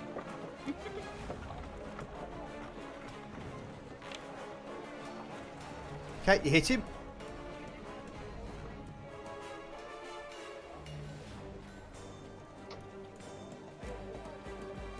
Okay, the creature attacks you. You just grab his shoulder and just thrust the dart under his chest as he winces in pain as blood spews out from where the dart is, and you pull it back out again. Yep, I think you still got your effects, so you haven't lost that. Anne. Would I be able to hit Thug 5 with your bow? Yes. without hitting Flint? Yes.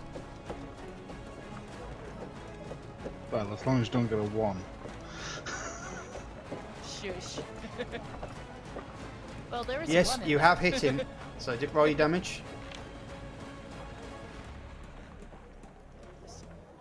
Okay. You asked for it, right? I should roll a 1. Anis, you've succeeded your first death saving throw. Thug 3 is attacking Leatrice. And hits. So he hits you with 1 damage.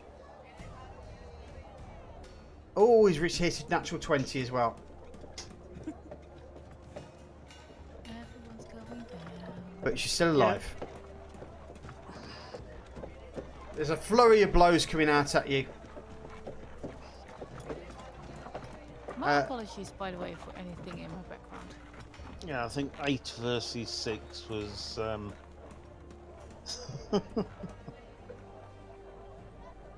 Well, you didn't have all your party with you. Thug 1 misses. And Jam has failed his second death saving throw. My second? Why my Yep. second? Wait, You make one every time your turn comes up, so if you were knocked out before your turn in last round. No, I've I've been Oh, recovered. no, yeah, it's And I alright. went back down again. He sorted it out. He sorted it out. You failed your first death saving Okay. throw. Cool. Don't worry about it.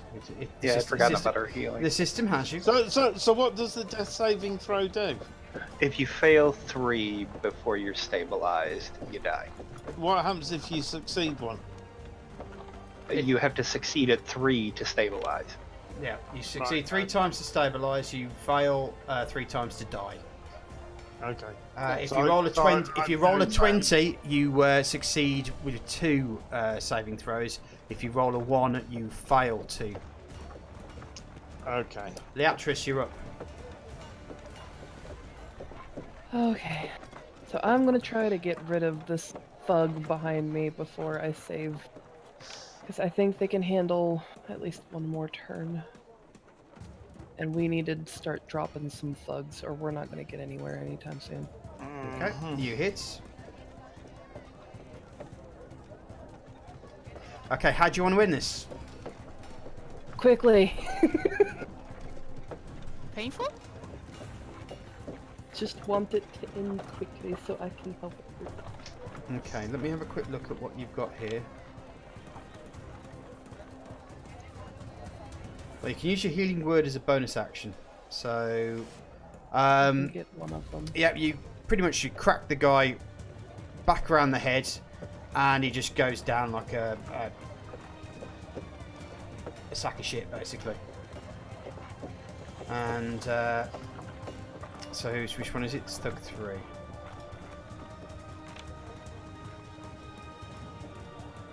And I'll do healing word on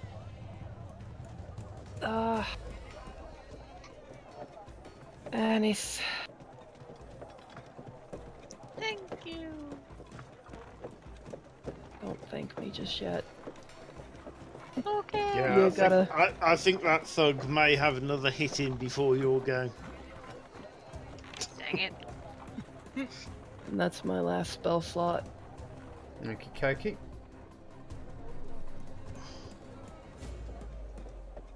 Thug 5.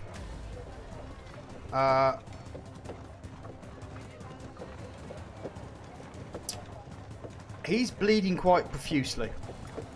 And he's making the thought that he's going to go. So he is going to go away. But you'll get your attack of opportunity, Flint, first. So if you want to do that. Okay, I'm going to use the dart.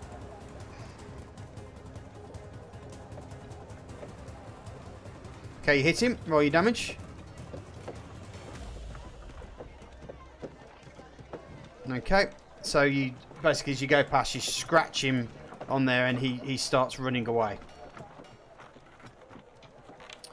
Thug 6. Just seeing his mate go down and he's thinking that it's the better part of Valor, so he's going to retreat off. Velcris, you get an attack of opportunity. Okay.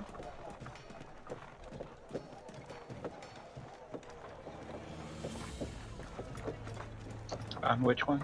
The 6? 6, yeah. Mm-hmm. One right next to you. Roll your damage.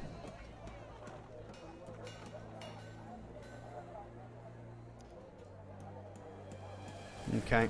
Yeah, 6 is going on. Come on, lads, these ain't worth it. Let's get out of here. So, Velcris, what are you doing?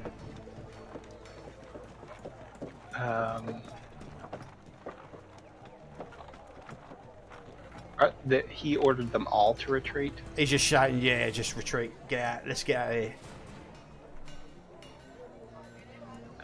I can close the distance to this one here, and hit me. Yeah. Okay. I'm gonna try to knock him out. Okay.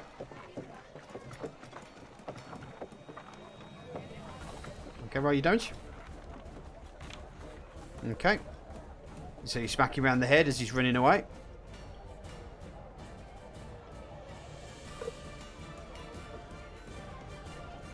Okay, and you miss on the second one. Okay. Thug 2. He's not feeling too great, but he's just got up and he's starting to run away. Run or stagger? And Pseudo Dragon is having a bit of a go at Thug 7. And he misses, I'm afraid. Thug 4 is looking very, very tired and he's running away. Hi Phoenix Star, how you doing? Does Ennis get an attack of opportunity or no? No, she's unconscious, I believe. No. She's critical. Is she critical? I'm not. Oh, She got Kikaki. revived Well, you with can that if you want to, but I don't. If you've got something that you want to attack with. I can just throw my bolt at him. I could use my crossbow. What, an Eldritch Blast, or would you? I think you have to have a special. Like you have to have one of those warlock options to be able to use Eldritch Blast as a reaction. Oh, gotcha. Right. Okay. Didn't I? But you Do can you use have, like, you can use a club. Yeah. Now you can either drag it over the thick guy, or you can select him and press the button.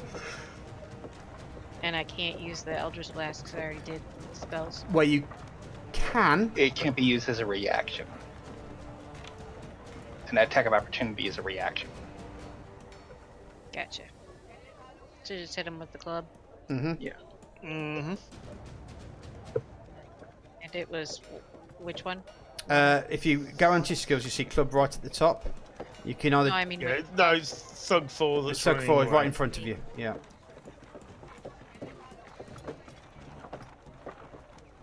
Okay. Unfortunately, you do miss.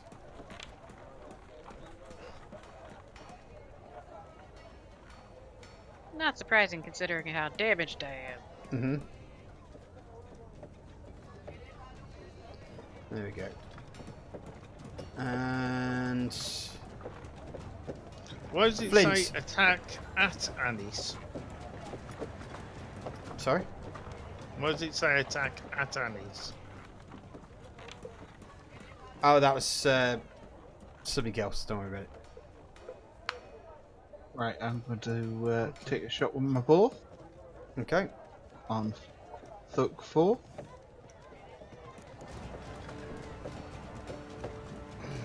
Oh, I see what you're saying now. Yeah, you didn't... Let me do it for you.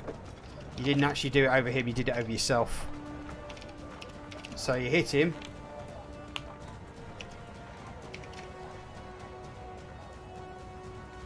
Okay, and you cracked him on the way up. Flint, you hit. Have you done your damage? No.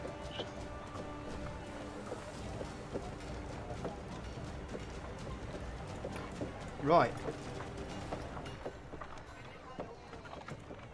Thug 4 runs away. Just as he's running, you just see a bow, an arrow just straight into his back. His hands fly up in the air, and he just drops down dead. The honourable way to kill somebody in the back.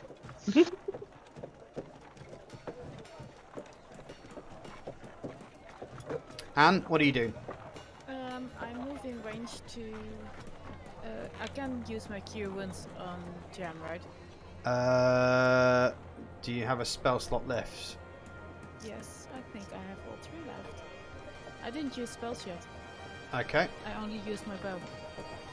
Yes, then you're fine. I have to move a bit, I guess. Okay, drop your cure wounds on Jam.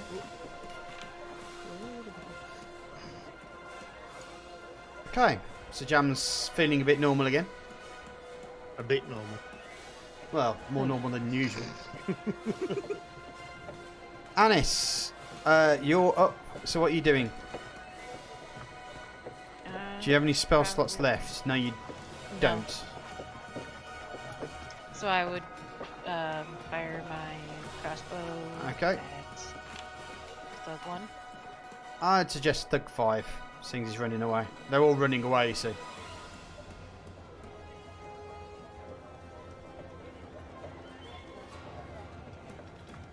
Okay, you miss. He's obviously jinking left, right and centre as he goes away.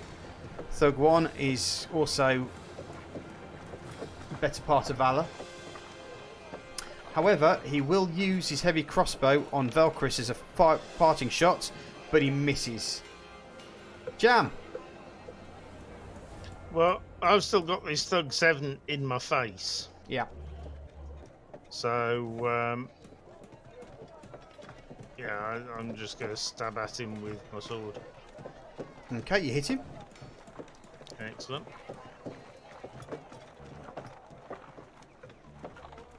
And you do 5 damage to him. So he felt that.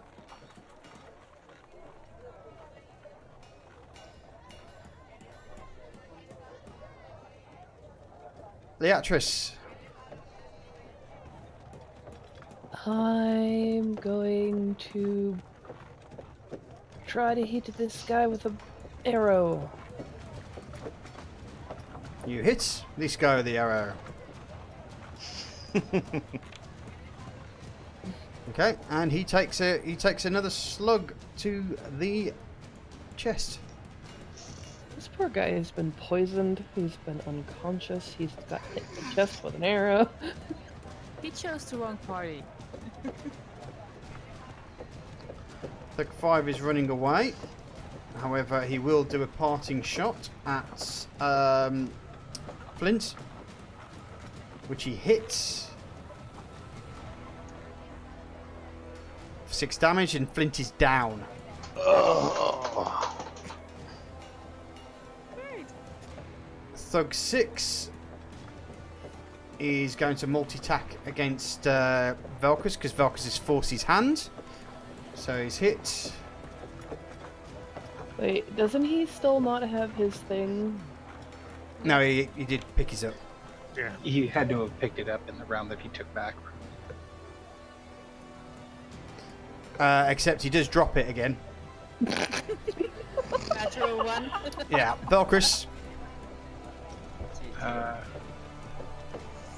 Put that poor guy out of his misery. I am still attempting to knock him out. Okay. You hit him.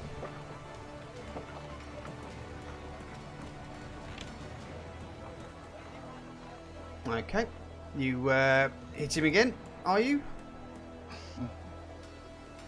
Okay, you miss on the second time. You crack him again with your stick. You don't follow up, unfortunately. Thug 2 is not feeling too great, but what he is going to do is pull out his crossbow, and because Velcris seems to be the one that's causing the most problems, and he misses. Hi, Nebco. And then he takes off and disappears.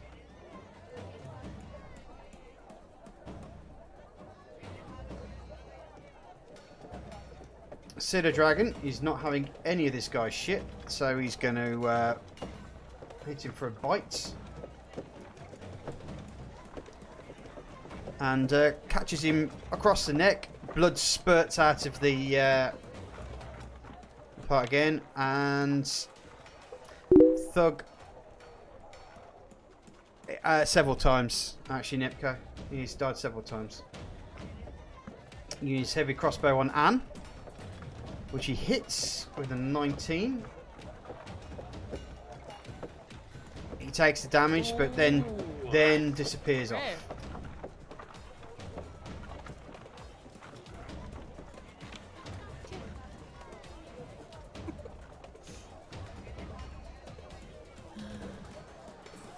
Oh, did Pseudo Dragon just kill a guy? If he's running away, shouldn't I get like an attack of opportunity? Is he running past me or something? No, I've just accidentally deleted the wrong person. I thought Pseudo Dragon just messed a guy up. Yep. Well, before you get to do anything, he slips something onto his finger and disappears. He says, covering his own mistake. Also, Thug 2 and Thug 5 are still in the combat tracker, but I can't see him. Yeah, that was the one I was supposed to have deleted. Okay. I can only see 1 and 6 at the north end. Okay. Yep. The 7 was in front of the jump with the dragon. Anne, what are you doing? I would like to shout out at this point, should we take one of them alive? Well, that's what Velcris has been trying to do. Mm-hmm. Yep. I think I don't have a real good shot at any of them, so I use my second spell on Flint. Since he's unconscious. Oh, thank you guys. That's all I can do. I saw that. What happened? I saw that. What happened? There was a guard on the tracker. Uh-oh.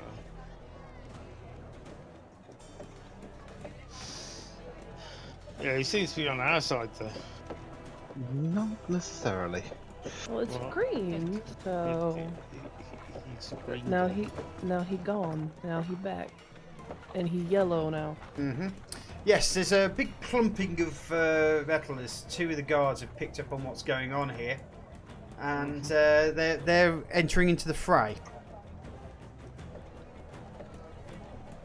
They're pretty late. Yup. Anne, have you done your actions? Yes. Okay, I Anis. use a cure wound spell. I feel like we probably shouldn't.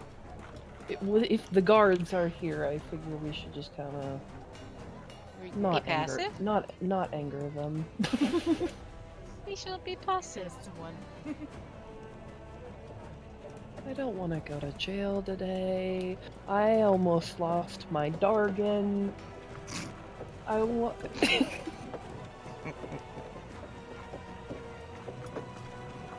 Anis, what are you doing? It's your turn, sweet. Well, what, based on consensus, are we supposed to finish fighting, or do we approach the guards? I think we should regroup. Yeah, I think if the guards are there, I'm inclined to sort of. These guys are running away. If the guards see us attacking people who are running away, it makes us look like the antagonists. So, yeah, I'd say just let them go. If they carry on attacking, then yeah, the guards will see them as the antagonists. I think it's more Cross's cute way of saying dragon. And Yep.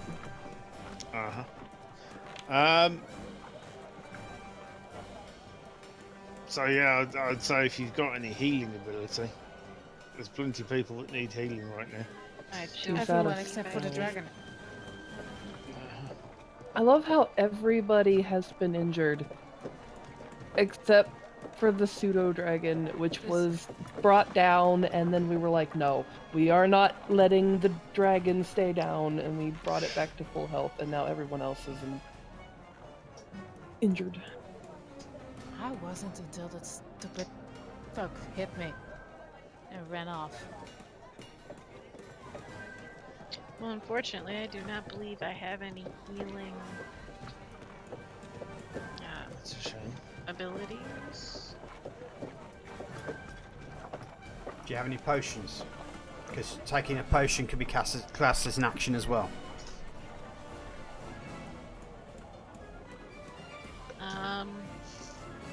The only anti-poison. Could we share a potion? You can't share a potion, it only works on one person. Or are you meaning give her a potion? No, I meant since there are multiple people injured. Now, only one Gotcha. potion for one person. Yeah. You have to drink the entirety of it to get the healing effect. Mm-hmm. Or Yeah, that put it was on the what I was skin or getting. on the wound, etc., etc.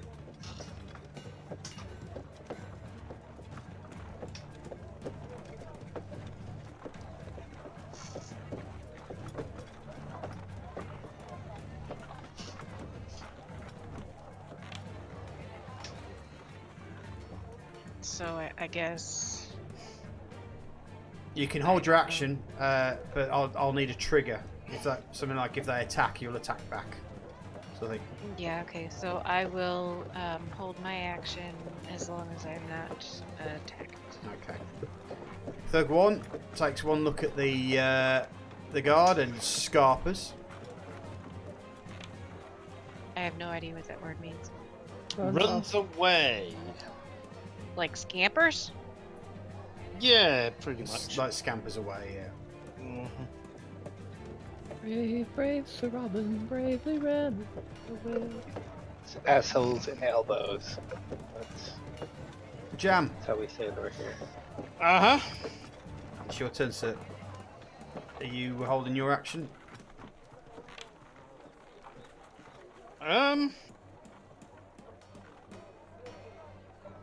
Can I approach the guard and say, "Oh, thank goodness you're here. These nasty people attacked us." Okay, make a charisma roll or a persuasion roll. Yes, make a persuasion roll, please. Mm-hmm.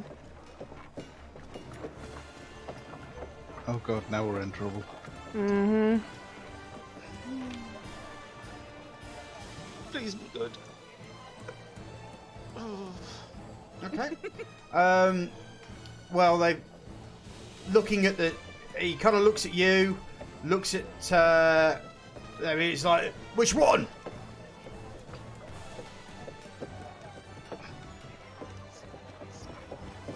Well, you got here just as they were all running away. We managed to chase them off, but Okay, but he's asked you which one. There's one guy left. This Thug 6. That's his name, Thug 6. Thug 6. He formally introduced himself as Thug 6. We shook hands before, dude. Okay, the guards a little bit confused, but he starts moving towards the two at the end, which is Velcris and the other. And the other guard moves in as well.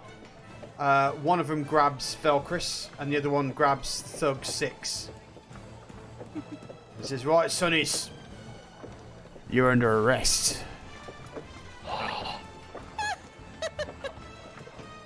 I'll say, no, Velcris is with us. Keep out of this, Sunshine. Leave this to the militia, all right? I do recall asking if we should do that, and I was told no. Sorry, Velcris, you're going to jail. Yeah. Got that get out of jail free card. When I look back at my companions, do I see a mixture of laughter and not give a fuck? I don't know. Are you laughing at him? No. No, I'm mildly annoyed that I said, should we do this? And everybody was like, no! And then Dammy does it anyway. I still have my bow out, like, if the Thug 6 is going to attack us anyway, or is going to attack now. No, the only two people that they saw at the end fighting were Velcris and... Bye, man.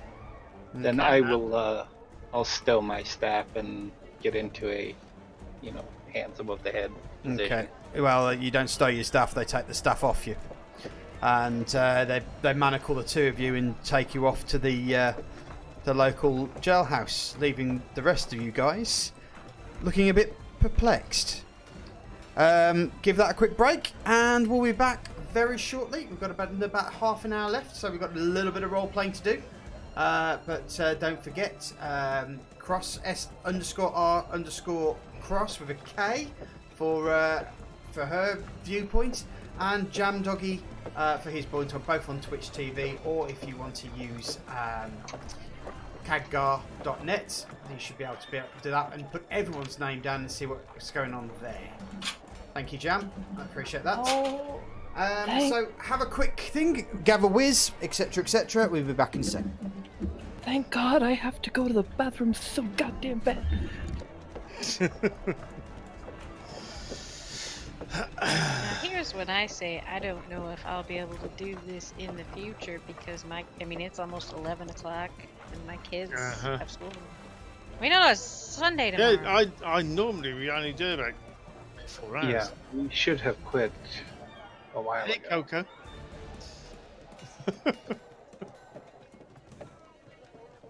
No, FCD took the kids out, and they've been just waiting to try to, stay out of the way, and so it's kind of not fair to my family.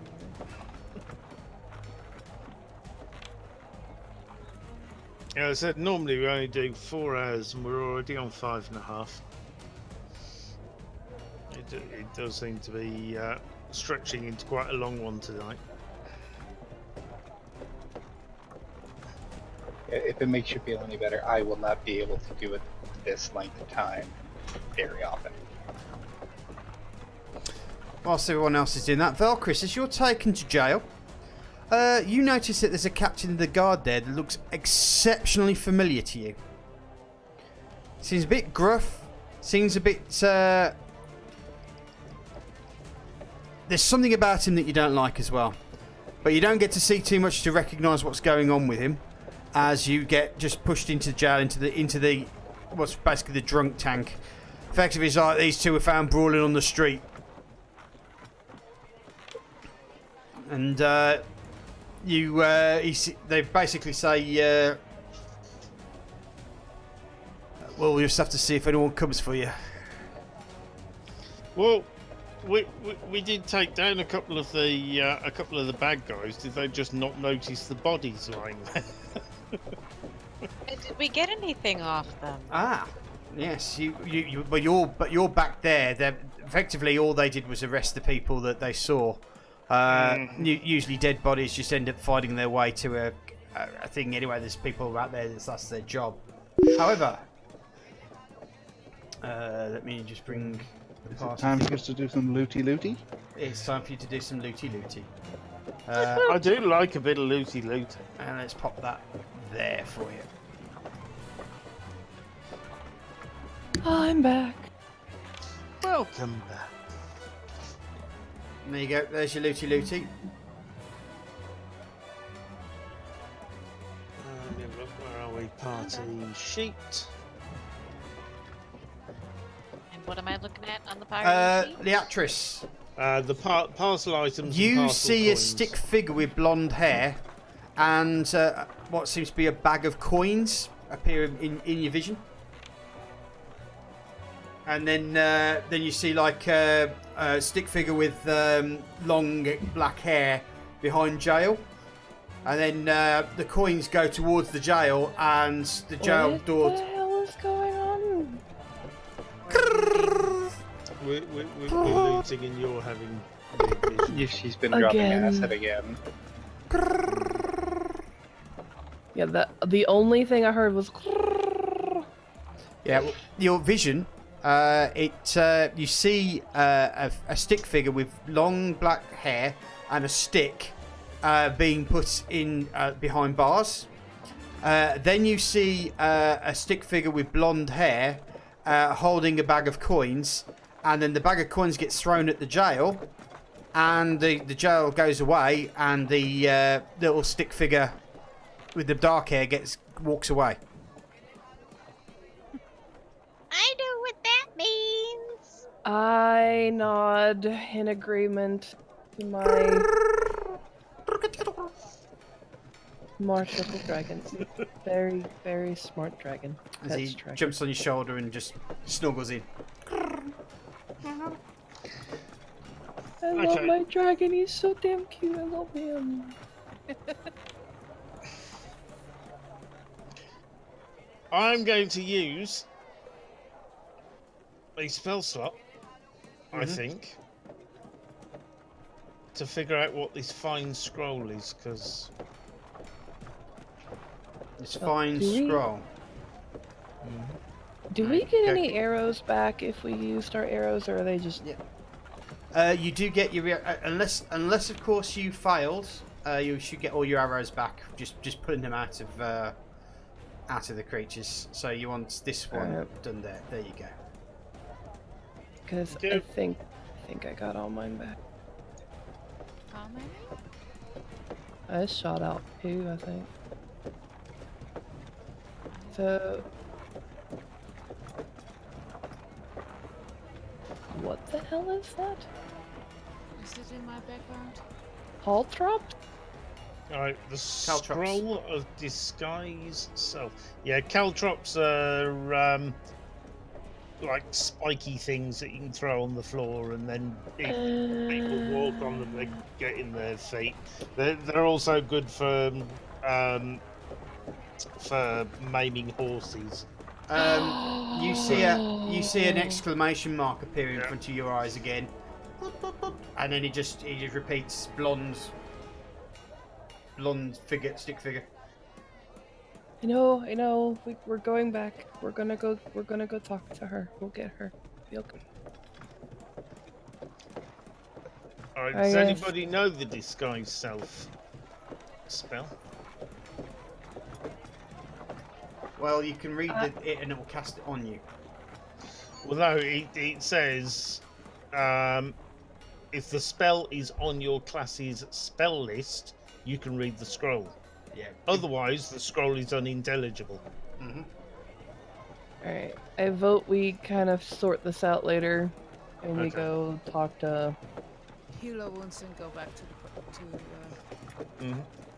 Go talk to blonde lady. and Yogsleaf! left behind. Is he even still awake? Like, did he fall asleep through this? No, he's I'm just here. waiting. What's up? Yeah. You kind of hear the door open up and clumping of feet. It looks like everyone seems to have come back.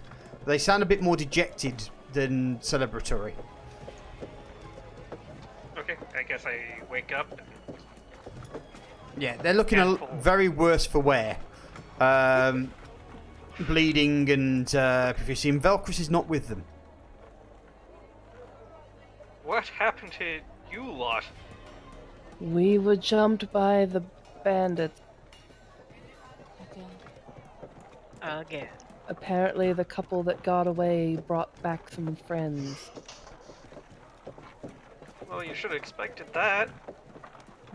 We did, but there were 8 of them, and we were outnumbered. Loretta walks in and says, "What the hell happened to you lot? I thought you only went out for some provisions." The bandits... The bandits... Okay. Yeah, we drove them off, but a couple of the guards came by and they arrested Velcris because they saw him fighting with one of the bandits. Just fighting. You didn't see them kill anybody, didn't do anything of that sort. You didn't they just saw them fighting. I'm pretty sure they just saw them fighting. Okie dokie. I will be back if anyone wants to come with me. Yogsleaf, do you want to come with me? Oh, yeah. No. You'll spend about 30 minutes in jail, Velcris, when you kind of start hearing a familiar voice. Before that, if I've got 30 minutes there, am I sharing a cell or in an adjacent cell with the other combatant? You've been separated. So can we communicate? No. Okay. All right. Then I will just meditate. Also, as we're having a half-hour rest, I happen to be able to sing a little song called "Song of Rest." Okie dokie. Does that take how much? Is that a That's a feature. Okay. Song of Rest. Okie dokie. Beginning second level, you can use all rest and top of vital. You will be able to do a short rest. A short rest is about 3 hours, mate. It's not 30 minutes. Okay. So you'll have to wait a little bit longer than that. But whilst she's gone, you can probably cast that, and if everyone's resting, then I can give everyone a short rest. Apart from, yeah, we can do that. Yep. All right. But we'll just take it out because we're closing this adventure down anyway. So yeah, Velcris, you hear a familiar voice, and standing in front of you is Loretta, who says, "You don't trust me very much, do you?" No, I do not. I don't trust you either. I don't know what it is about you, but you've got something of an urchin in you. One of the streets smarts. There's something disturbing about you, but you have helped me beforehand, so I've just paid for your freedom. So come on, let's go. And one of the guards just unlocks the door and opens it up, passes you your stuff, and says, "Get out of here before I change my mind." I will hesitate as if considering staying in the cell, but then leave. Oh, Yogsleaf's there as well. Yeah. Yeah, it doesn't matter. At this point, I don't really want to owe her anything. But it's that or stay in jail. I think I'd rather be free. Well, to be honest, she kind of owed you to begin with. Yeah. So this is just kind of a paying it back type thing, is it? We saved her life twice as a group. She just told us before we went out shopping. Yeah, like I said, I'll hesitate, but I'll accept her offer. Okay. And effectively, you get to stay at the house, and you can get a full rest. So let me just sort you all out with that.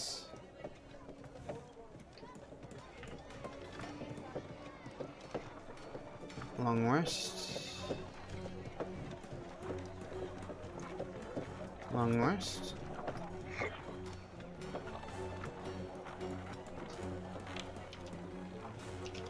Boy, you must have really needed it. Double. Okay. She says, Oh, I think I know why he gave me 2. Because I have baby Dargan. You have the baby!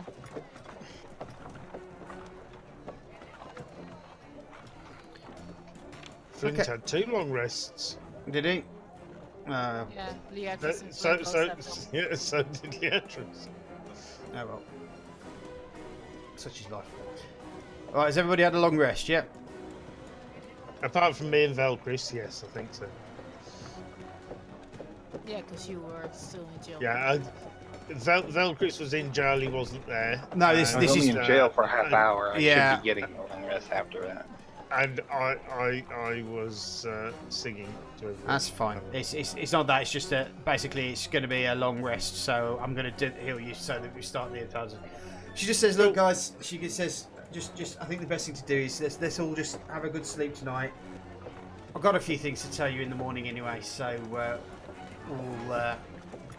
she just bids you good night and heads to bed. And on that, folks, that's the end of episode 5 of Geeks and Dragons. Thank you very much for watching. I hope you've enjoyed it. I hope you've enjoyed it over there on the other players' channels as well.